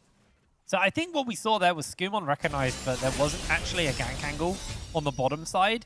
So he did that clear so, like you said, he could go and get the top scuttle grab, knowing that Kalist and Fleshy were always going to get first move into the river, so he was never getting this bot lane Scuttle Crab. So he does back off, and now, like you said, just hovering around top side, just seeing if any camps are up and if a gank potential's there for Mainta. It looks like it's not. Ooh, maybe coming in for this mid lane. Abadage needs to be careful. He's going to walk straight towards the bear. Timing. He's just going to go for the E. They get the catch. Rika comes in for the knock-up, and that's the flash out of Abadage. And that's easy to punish again. I mean, Rika's just teleported to lane. Abadage is going to have to do the same. So they have no summoners. And they'll also spot out that 113 is once again on this top side of the map as Raptors are starting to be taken. With that TP as well, 113 thinks he can poke his head in, get some deep vision of his own, and spot that crossing if there's ever going to be one to the top side. So second clear start at the very least, but I expect a repeat gank towards mid from Skumon as his flash is still available, and it is easy to get a first blood here on Abadage if he pushes out that way. I actually think the less Skumon does early, the better. Because 113 wants to hit level 6, right? He wants that paranoia. That makes counter ganking incredibly easy for him because he doesn't even have to be exactly there. And I know the level 6 range is relatively short on the dash from the paranoia, but the longer this goes, the better for him, and then the more proactive he can be. The question is, though, is where is he going to gank and what's going to be available? Right now, Paris is the only really good angle. No heal, no flash. So tell me, why do you want Skumon? Why do you think Skumon being active is... 113. Oh, Sorry. absolutely agree. Because when you were like Skumon, I'm like, bro, that volley bear, I think he wants to be places. You know? No, you are totally right. You are so right on 113. Don't worry, I'm with you now, Ka. I'm okay. He wants to be farming as much as possible. I get it. Get level 6, be reactive. And you're right, Paranoia's range, like, people kind of forget. I feel like it was a lot longer at level 1 ages and ages ago. Yeah, definitely got nerfed. They nerfed the range. Like, it's a bit too strong, but he still has, like, lane access if he's nearby. Spot lane's not going to be there. Zenith Blade comes in, though. Yeah, this one's going to get a little bit of something here, but do we able to dash away? It forces the battle dance, but KCB have first move onto this dragon, and that's actually going to force Skumon away. 113's trying to come over, but Rika, with that ultimate available, is also just going to rotate in. So while the bot lane prior wasn't in favor of BDSA, the mid lane prior was there for them. He actually just sacked a bit of it. He moved on half a stacked wave, or rather, one that now pushes the turret. So for Rika, really nice move. Abadage gets the afterthought, moves on down, and sees if there's any vision of his own, which you'll see that control ward. But while 113 hovers down to the bot side, he's not able to leech any experience. Just sit here in case anything happens with BDSA once again getting pushed in. Oh, Skumon is now in the area, and 113 has cancelled that. Well, it's gone for the recall, so there is a numbers advantage. Kalist has to go for the flash. The slow's coming in, though, from that Ashe. He flashes forward, gets the lockdown. Fleshy trying to keep Kalist alive, but I don't think they can do so. Barrier pop. Kalist gets underneath the tower, and somehow he's out. Paris going low. Topside, Genax has used the ultimate. Same for Mainta. It looks like they are both just going to back off, and this gives 113 the grubs. We push and pull. We look for angles. This early game, even though no one dies, for KC Blue might end up being a bit of a win because grubs have been started here. Should give him 6 as well. It should indeed. So the first paranoia might be an option, especially with Genax not having any ulti. Depends on how far in the lane he is and how much they can abuse him having flash, regardless of how far he is from his turret. Now, in this early game, KC Blue, it's good news because despite bot almost being a kill and using the summon as a Kalist, he's still up in that lane. The wave's still pushing towards him, so he's going to be able to slow push that right back. And mid's also up in CS. So KC Blue's early game in this fourth game, when their backs are against the wall, is going pretty good in the laning phase. And now that they've got this Nocturne ult up and available, some magic's going to start happening. And so far, Skumon hasn't been able to punish the Abadage flash, which is coming back up. Kalist, you know, that flash has now got a timer too. But they've withheld on the pressure of this early game volley bear. Yeah, it's been a very relaxed start to the game. As DC and Asher actually connect in onto Paris. I think that was looking for Rika. Maybe. But Paris ate it, and that probably changed the tides of a potential play in the mid lane. Why do you say relaxed? Relaxed? Yeah. Well, it is, isn't it? Well, Abadage got harassed by a bear, and so did Kalist and Fleshy. How is that relaxed? Like a nature walk with a brown bear following you. Normal day in Canada, isn't it? It is a normal Canadians day. are really relaxed people, so... You know, my wife, when she was in Canada, saw a bear. Did she? She saw a black bear, which was okay because you run from black... No, you fight back. No, do you? Oh, yeah, you'd be big for if black it's bears. black, fight back. If it's brown, lay down, and if it's white, say goodnight. White? Yeah. What is white? Polar bear. Oh, right. I was going to say volley Say bear. goodnight because you're dead. You're not living versus a polar bear. Well, it depends how far away you are. Are they fast? Yeah, they run at like 45. But you know, brown bears, you don't lie down. You run, don't you? No, you lie down. You play dead. Do you? Yeah. That's the rhyme. You fight back with black. You can't outrun a bear. No human can outrun a bear. Well, I don't think they've seen Usain Bolt. I guess. It's weird because you're Aussie. I feel like Aussies have really good survival instincts. Yeah, we fight. Yeah, you fight If it's brown bear, fight. If it's a black bear, fight. If it's a polar bear or volley bear, you bloody fight. Or get out the error guard. That'll do it. I mean, I guess you fight kangaroos. We do. Do you have error guard in your country? What's error guard? Error guard's like bug spray. Error guard's the best thing ever. Good dodge. I have nothing but rain in my country. We don't have bugs. True, we have rain too, but you just get mosquitoes, more mosquitoes with it.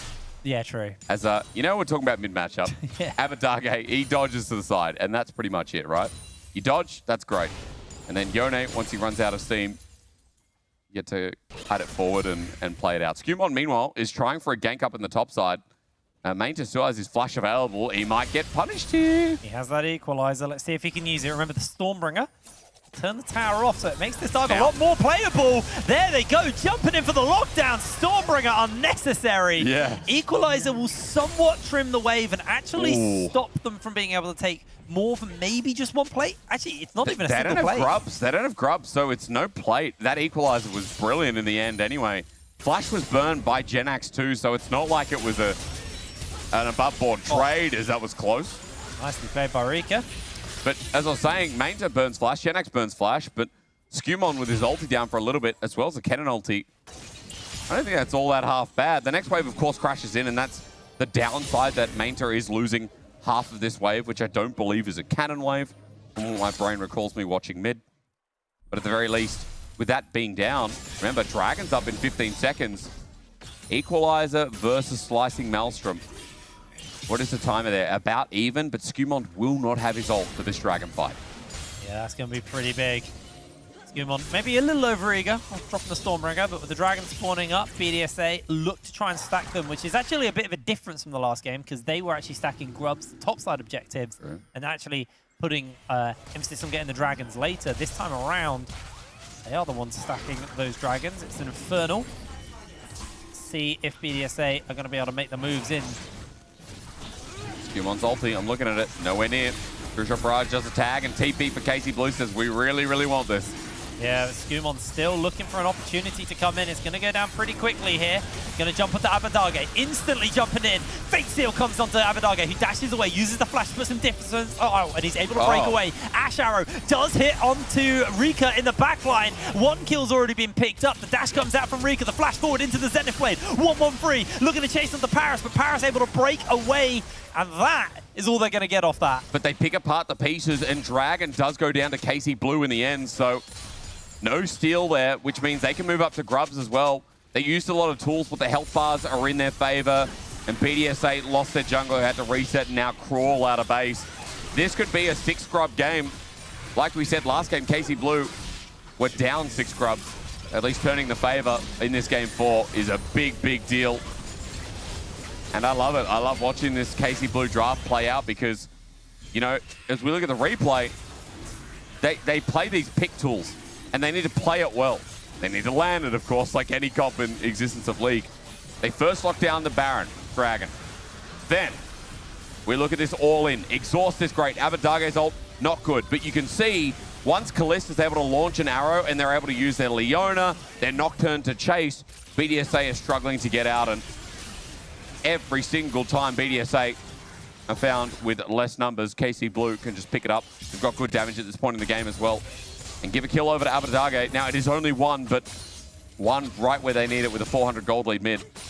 Matters a lot to the game state. Yeah, it was a really, really nice arrow coming in from Kalista. And this is why we put so much emphasis on the Ashe. It's such a powerful pick. It denied Rika from re-entering and potentially turning that fight again. He just had to stand still and watch on the sidelines. 6 Grubs now in KCB's pocket. There's the equalizer just to clear the wave out. He's now going to put that on cooldown, but relatively short cooldown even at first rank. So Genax is, I think he's a little bit nervous of where everyone is. Paranoia is about to come up. Yeah, though. 113 is in position as well, so Genax needs to back away. His jungler's on the bot side of the map, and he cannot get caught out in a side lane. And especially not since Herald would just be a freebie. And speaking of junglers on the wrong side of the map, I mean, I feel like Skumont needs to quickly clear blue, move up to top, and try and threaten for this Herald. Yeah. Herald is just something so big that with this comp having 6 grubs, I don't think you can afford to give away without a fight. Let's see if they think they're strong enough, because it's only the items on the top side of the map that are there versus KC Blue having an item advantage. Or BDSA might just try to be trading sides of the map instead, with Kadui and Paris staying bot. I like this rotation actually from Kalist, just to move them into the mid lane and get that pressure for this dragon. Abadage with the 6 grubs and a whole heap of damage to this tower. They're actually committing underneath the tower there. Okay. I think you just wait for the wave, guys. But the wave is the mites, I guess. Yeah. And you get the majority down anyway, but it's still going to be first turret blood over to KC Blue. Spot in the end is a slow push, so Herald and the turret is, of course, going to be KC favored. Really nice here from KCB. Now, BDSA actually, are they looking to contest this tier 2? I think that would be a little optimistic. I think they recognize that as well, so just shoving them one last wave and moving off. Now, with the Herald in the pocket of 113, question is where are they going to go with that? Shove-in here comes in from Kalist. It's just going to be a spending angle and get back onto that map. You know what's really dangerous against this comp, though, is like when KC Blue is split up, when Nocturne's not nearby, and as you saw through mid, there was a mid ward that just expired. But some of these deep wards that spot either recalls or KC Blue isolated, and likewise, like things like Yone, Kennen, you know, Volleybet, there's a lot of burst on this comp. Yeah. And there's a lot of like harassing potential. Like you're in the street and someone's trying to steal your handbag, that kind of level. Yeah. So KC Blue have to be careful. They have to clear vision. Well, it's one of those things where I think if you looked at the objective game, you'd be like, oh, KCB are ahead. But actually, gold-wise, it's very, very close. No one's down in experience. Like, everybody is very, very tightly close to each other. And it's a big Kennen. Kennen's actually in a pretty good spot top, despite not being able to get many plays. Yeah, exactly. So it feels like, you know, while KCB have now the ability to use those mutual objectives, they've got to start to accelerate, start to open up a gold lead versus BDSA. They can't be over-eager on it because a fight could come out any moment, and Skumon with Rika can definitely turn the tides of the fight. You've got the Sundered Sky and the Bork finished up onto them, so that volley's going to be healing a lot. I mean, volley's going to be useful for the next 5-10 minutes at the very least. And some of these engages like this. Oh, Kalist, they're in danger. They got the flash. They're going in for the barrier. There's the Paranoia thrown down, but Kalist is already caught out. 113 jumps in onto the backline, but he's locked down by the Slicing Maelstrom. Equalizer will start to cook Kadui a little bit. Rika finds himself a knock-up. It looks like KCB are just going to have to back off. They lost 2 for nothing. 113 was just diving in without his team nearby. I mean, KC Blue, it's deja vu from last game. Playing these isolated fights at angles that you have no business playing. BDSA will get the 3rd dragon of the game, and there's going to be no trade-off for KC Blue after giving more gold over to BDSA. And my problem is I keep looking more and more at these comps, and like, KC Blue, it gets harder to execute. Yes, you play picks. Yes, you play off these tools like the Ashe, the Leona, and the All-In. It plays off a lot of dive. But BDSA can play sides well as I pause, though. Oh, Genax, he's going down. Abadage secures that kill. Lovely little pick. Ashe arrow went wide, but it was zoning. It was a zoning arrow. So it was late. It was late, but we got a response from KC Blue. It's a pick off. It's gold onto Abadage. I just think, again, the comp from KC Blue seems a little bit more volatile when, although you don't have like a true outright tank, the all-in just seems a lot easier to execute from BDSA. And the point is that Rika, Genax, both these carries have big team fight impact. Yes, they're ult-reliant, but they can hit those angles.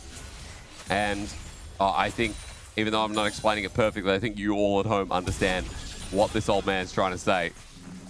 Do we? Do you?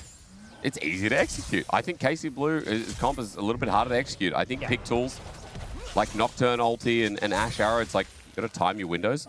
You also got to time your targets, or rather pick your targets. Yes. I mean, Ashe arrow obviously has to connect, and Leona has long range engage, but like once that's down, I will say that the one so much thing CC. I like about KCB's comp, not the one thing, but one of the things I like about KCB's comp is the fact that a lot of their tools for finding picks are relatively non-committal. Yep. Like, obviously the paranoia is a full commit. You're just sending it, but you don't have to press that button until the R hits from the Ashe. Then you jump in and find the follow-up. If the Leona roll also goes wide, so what? As long as you haven't Zenith bladed on top of that, you're all right. So that's the one thing I will say about KCB and Ashar, the Solar Flare, both relatively short cooldown abilities. So see if they can use them here, as they are potentially thinking about making a play. Herald's not been used yet. Does need to get thrown down by 113 fairly soon. What are his options, though? He wants to try and break out mid. I mean, the other pings are coming down bot, but Abadaga's just been given some time alone. The 6 grubs does a bit of damage down. 113 might try and put that down anyways. Rika zones, and now it finally comes through. But you have also let Kadui just play for the mid trade until Mainta gets towards mid, as could be a 4v4 if it goes any further. Are they going to commit for a tier 2 is the question. That grub, that Herald took a lot of damage, so I think a little bit too risky to overstay. And luckily for the side of KCB, Kadui didn't take the tower on the mid side. He got zoned away by Mainta, who made their way over. It feels like we're kind of at a point where both the teams are kind of left head scratching until like a major objective spawns up. No one really wants to overcommit for a fight because the gold lead is so close. Yeah, I think both teams are probably confident in the fact that like they want to wait for this next dragon fight, and both could probably win it. I think item spikes are important as well because Rika's almost towards his second. Abadaga's on their second. Yeah, Abadaga is ahead. I mean, this is kind of like what I imagined last game would have been. Early game gold lead. Please just don't E into the enemy team. Yeah, it's actually very like last game where all of the lanes were actually ahead other than Skumon. Yep. This time on the other side, it's actually Abadage who's the only one ahead, but he's almost 2k up over Rika. Now Zenith Blade did hit onto Skumon. Abadage got hit by the true shot, and that just stopped any potential for a play happening. Real damage, still not his second item, but Manamoon actually, as I said, that is picked up.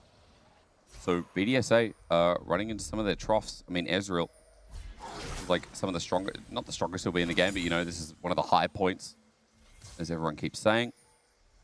And now the biggest question is Dragon, because Baron for now is a bit of a miss.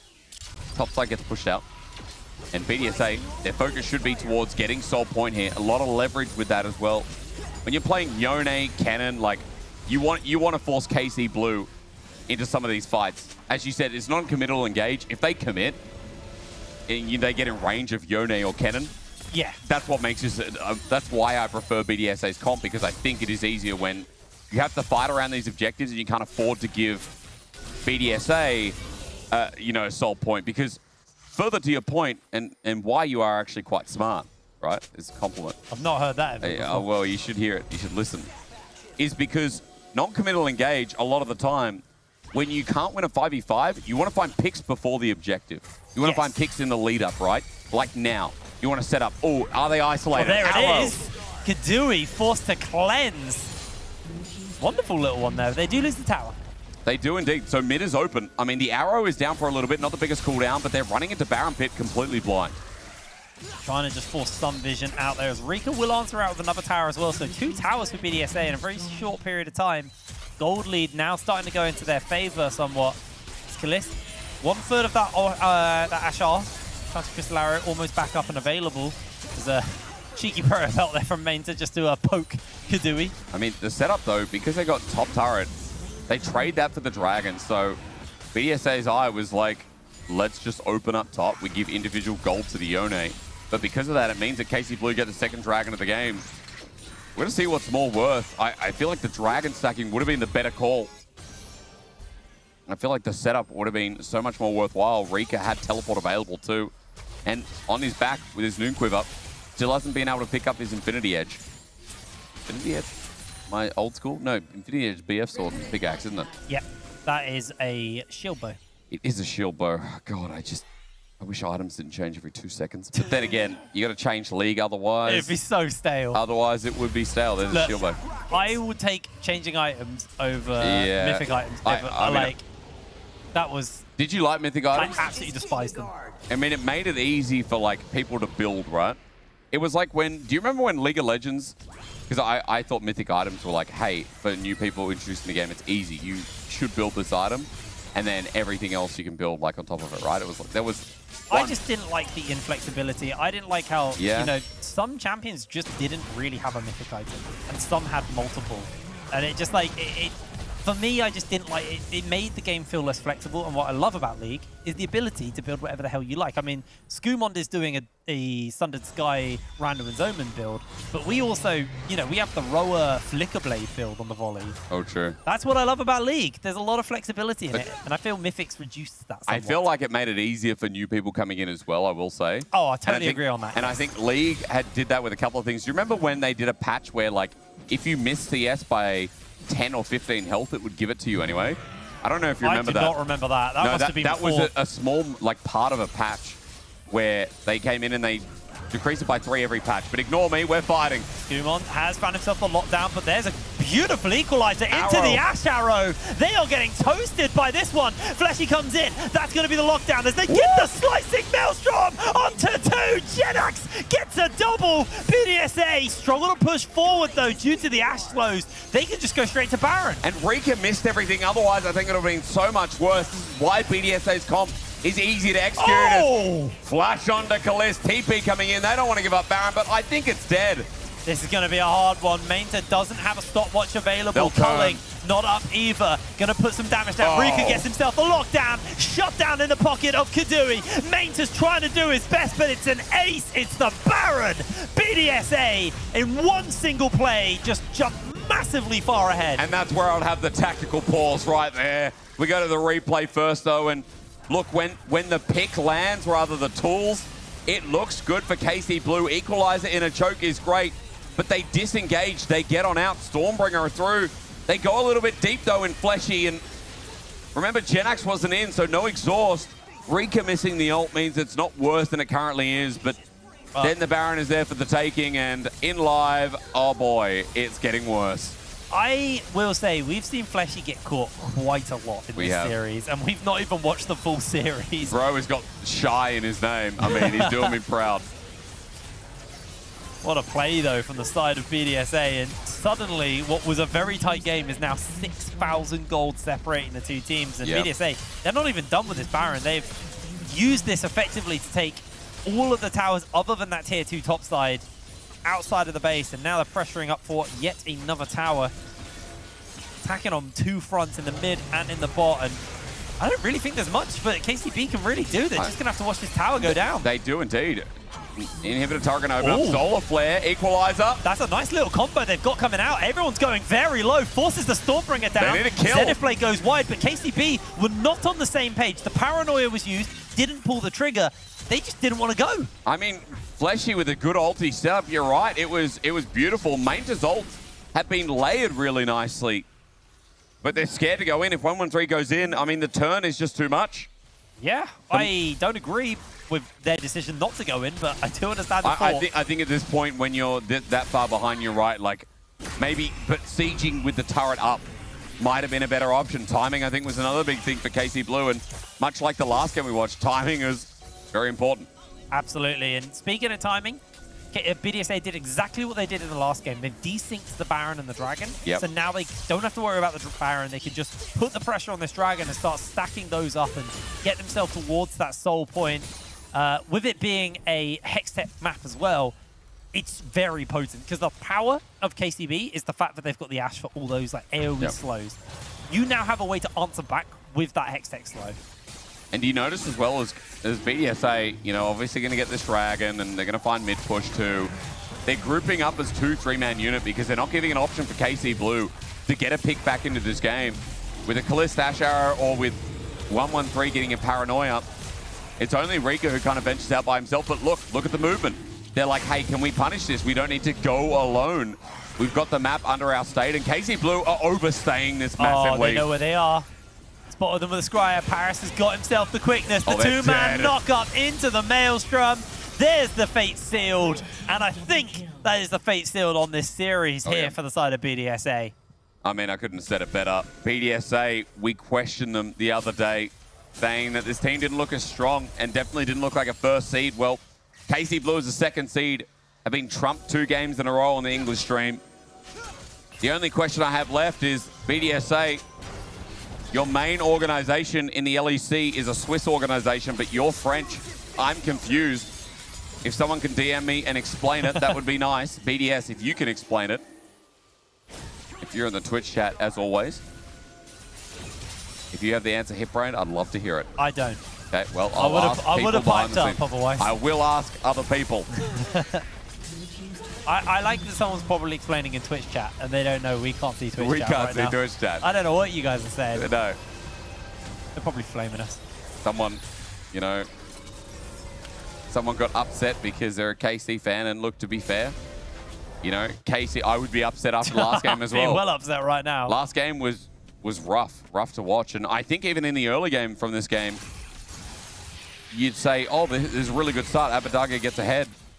But the Nocturne had a couple of good ultis, but they haven't been able to snowball the game, and that's what is required of this composition. You got to keep snowballing the game, get these solo laners into a comfortable spot time and time again. Keep playing for picks. If you slow down with KC Blue's comp, what do?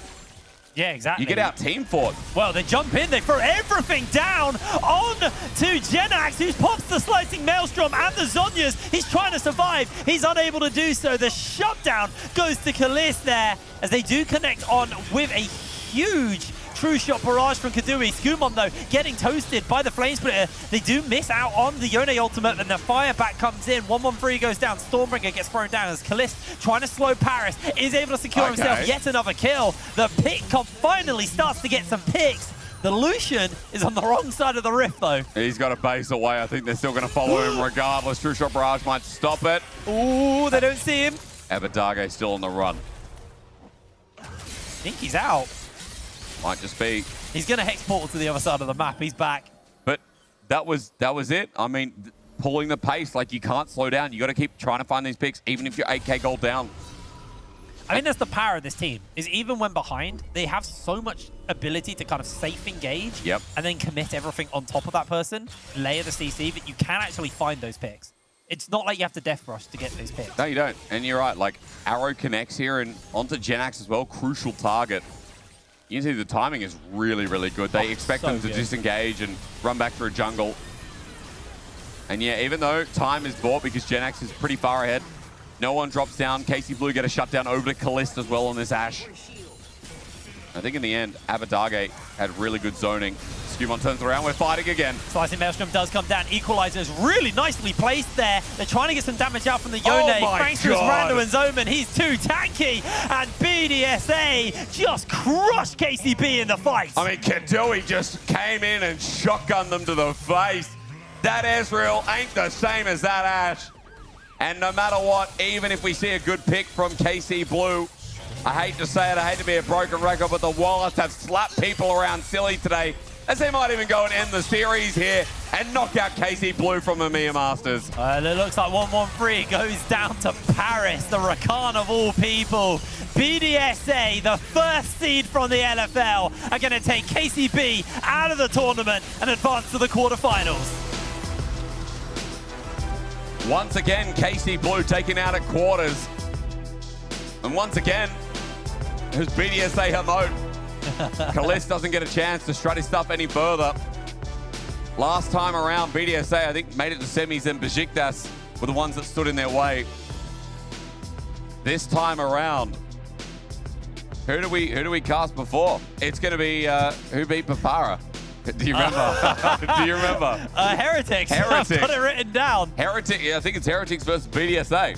That's going to be a banger series. From memory, if the bracket serves me right. I don't know if they're same size as the bracket, but we'll work that out anyway. I'm happy. Is it? I'm happy that we had a very quick series game one. Yeah, sorry. Just due to the fact. I was actually talking to Artron, but that's all right. Oh, you're talking to Artron. yeah. I've got like you in my ear, got the producer in my ear. It's going chaos over here. You're going to have a good time. I had a great time. Yeah, you know what? I'm not even going to sum this up. Let's pass this over to Good Artron. job. We did over good. to you, mate. Hey. We're right. We're right with the bracket or what? Are you all right? Yeah, you Oh, are you're right. right. with the bracket, yeah. That's going to be a sick series. That'll This be is good. Heretics. That'll be good. Oh, What do you think is going to happen? Okay, before we toss it to us, what do you think is going to happen? I actually think Heretics will win. I don't know. I think Heretics have a lot of draft diversity, but I didn't see BDSA in the first two games of that series.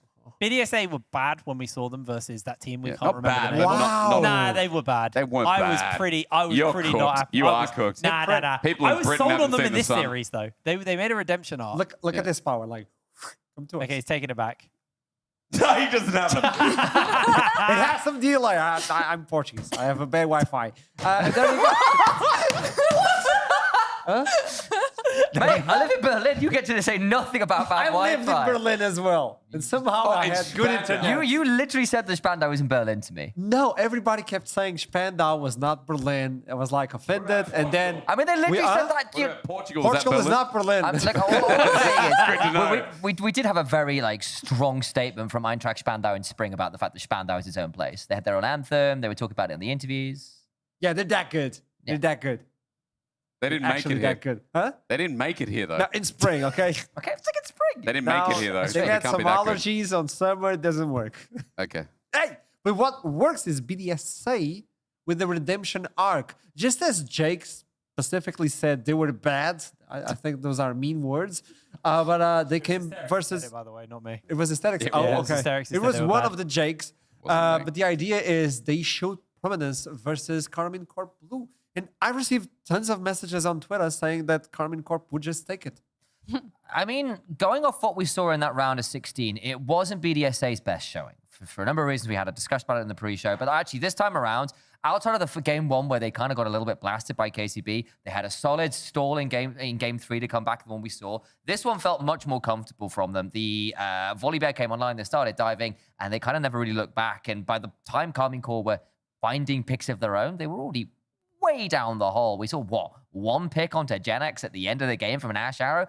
That felt like kind of it for large portions of this game. And I think once again, you've got to shout out people like Skumon for being a good go button, but this time around, Kadui and Rika just hit all the skill shots. I have another view at that, and I think that draft-wise, Cannon was an exceptionally good pick into whatever K-Corp we're trying to pull out.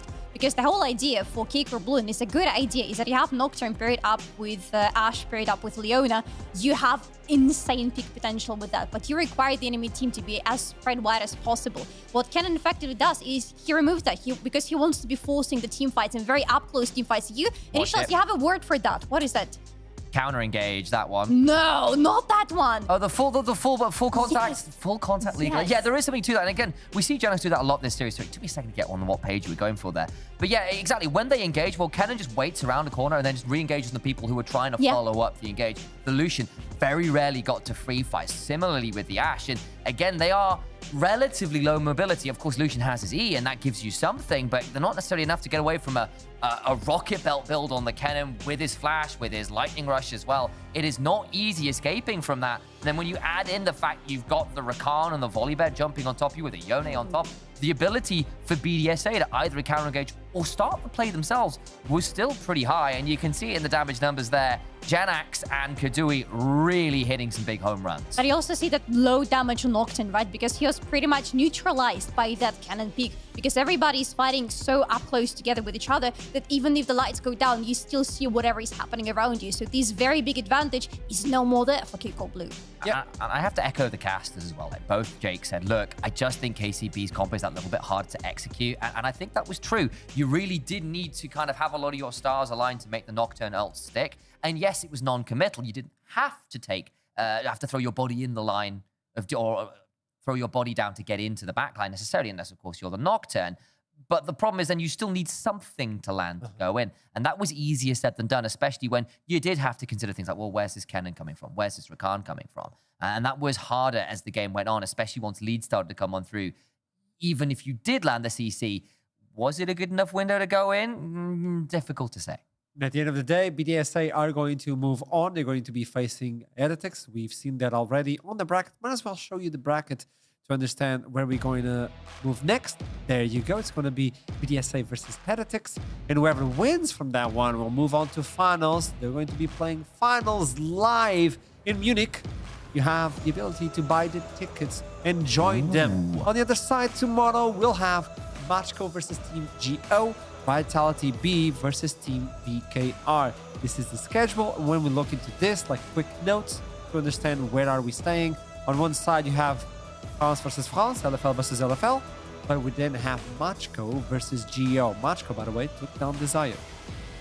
That was a big deal, actually. And again, I think big Machko one. in particular, I got to chat with a couple of the coaches in the Italian league and say, look, that was a bit of a surprise to us, honestly, because Desire felt like the better team for large portions. Of course, Machko had got the win here. They did it in pretty good style, and they've got some really phenomenal players on there. The likes of Lotus in particular have been absolute stars. We know Dan Voxney. Flick's been a guy who's been a superstar in the Italian league for a long time. I can't wait to see them going up against Gio, who I think when we saw them play in the round of 16, we were all of us really impressed because they had really leveled up from what we saw right at the beginning of the tournament to what we saw as playoffs kicked off was the different teams, frankly. So we need to see whether they can keep up that trajectory and join their French brethren in the semifinals. But I gotta say, if by any chance I see the Voxner on a Jhin, I'm throwing my shoe against the camera. Jhin, but he's always been like a Seraphine player, remember, back in the day. But when he gets What a like, man of the culture. likes of Jinx or stuff like that, those hyper carries, he's different. He's just built different. I think he'd be all right in the gym. Anyway, but he's the kind of player who'd be good at it.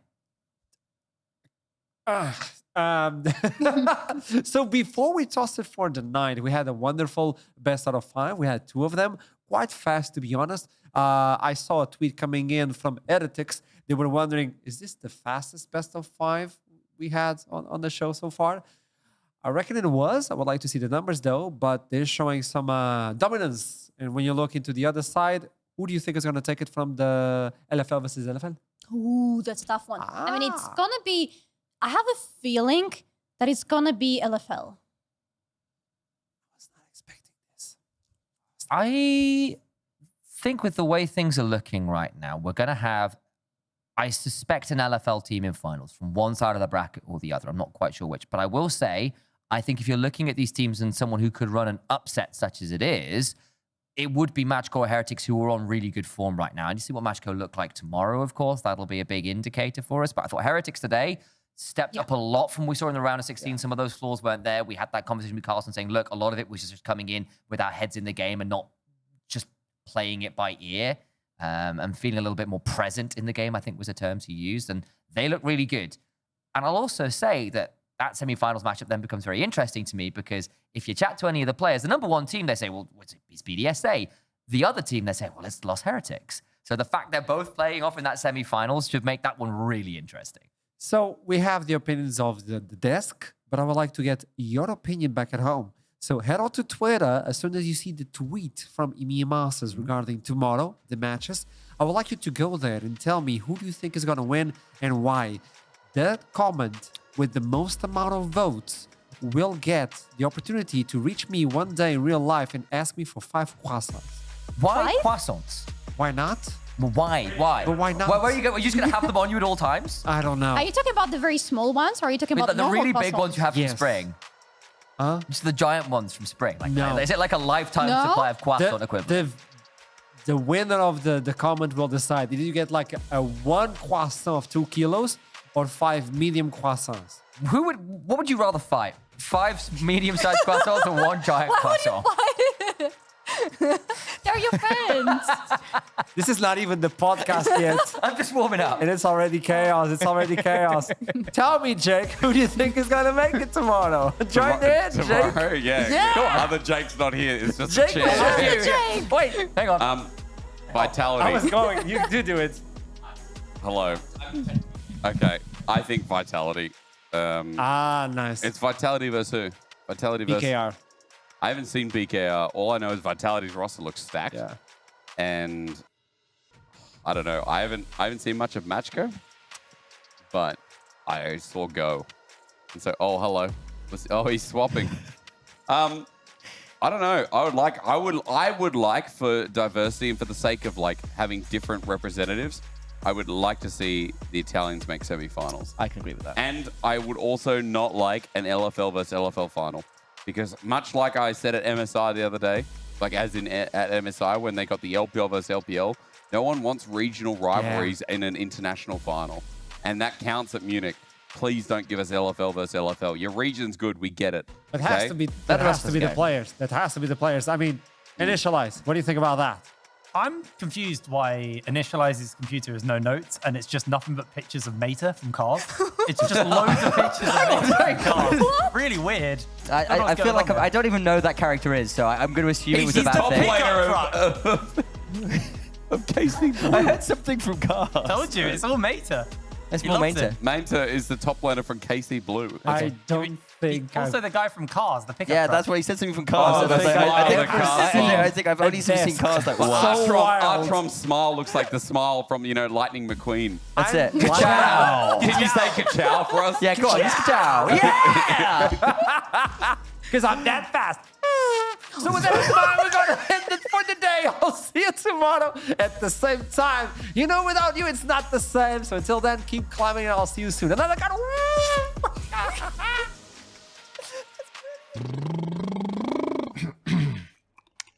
Freely using Katarina's cook. Kindred cautiously cooked Kit Kat cup. Kindred cautiously cooked Kit Kat cupcake.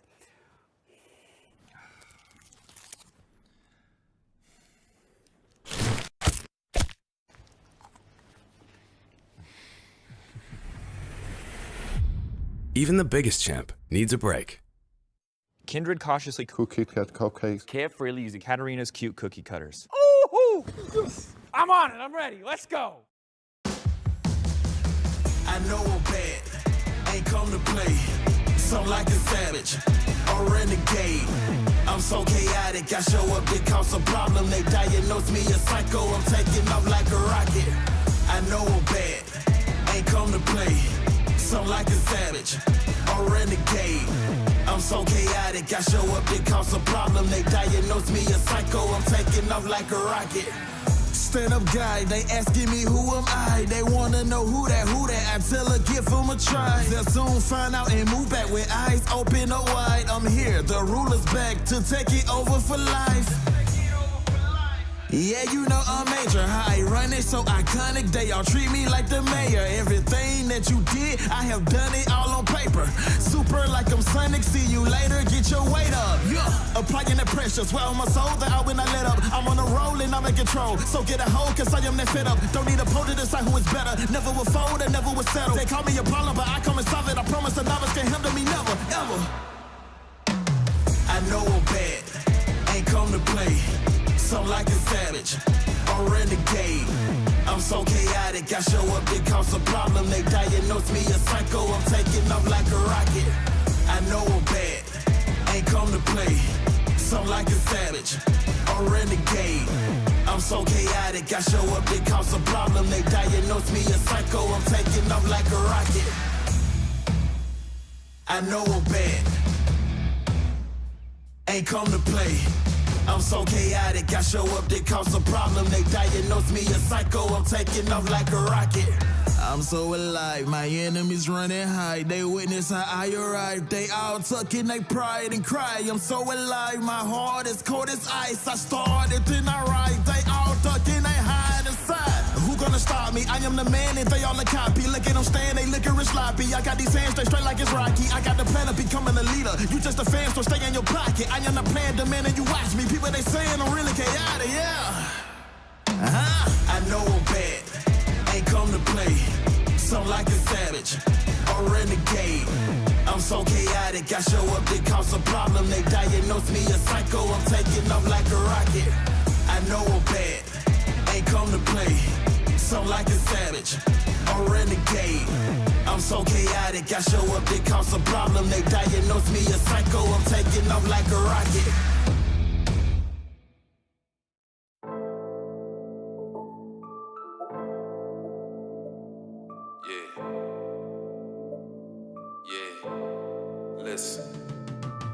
No matter where you go or what you do, your position will face opposition for any and every move. But stay leery of them deadly crews, even them petty dudes. Or turn your soul to confetti, fool. They wanna test us and check us, but be strategic, we need it. We playing chess, not checkers. And I done seen the best of them get broke down. So if you wasn't woke before, you woke now. Cause even if it looks bleak, plant your hooks deep and pull yourself up on both feet. And let the whole street see what you've been through. Show them what strength do, especially when mental.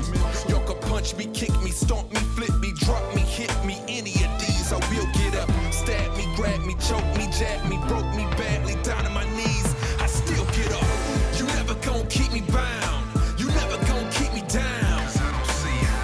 I'ma always be around, and I promise I'ma see the crown. Can you see me now? Debate me or hate me,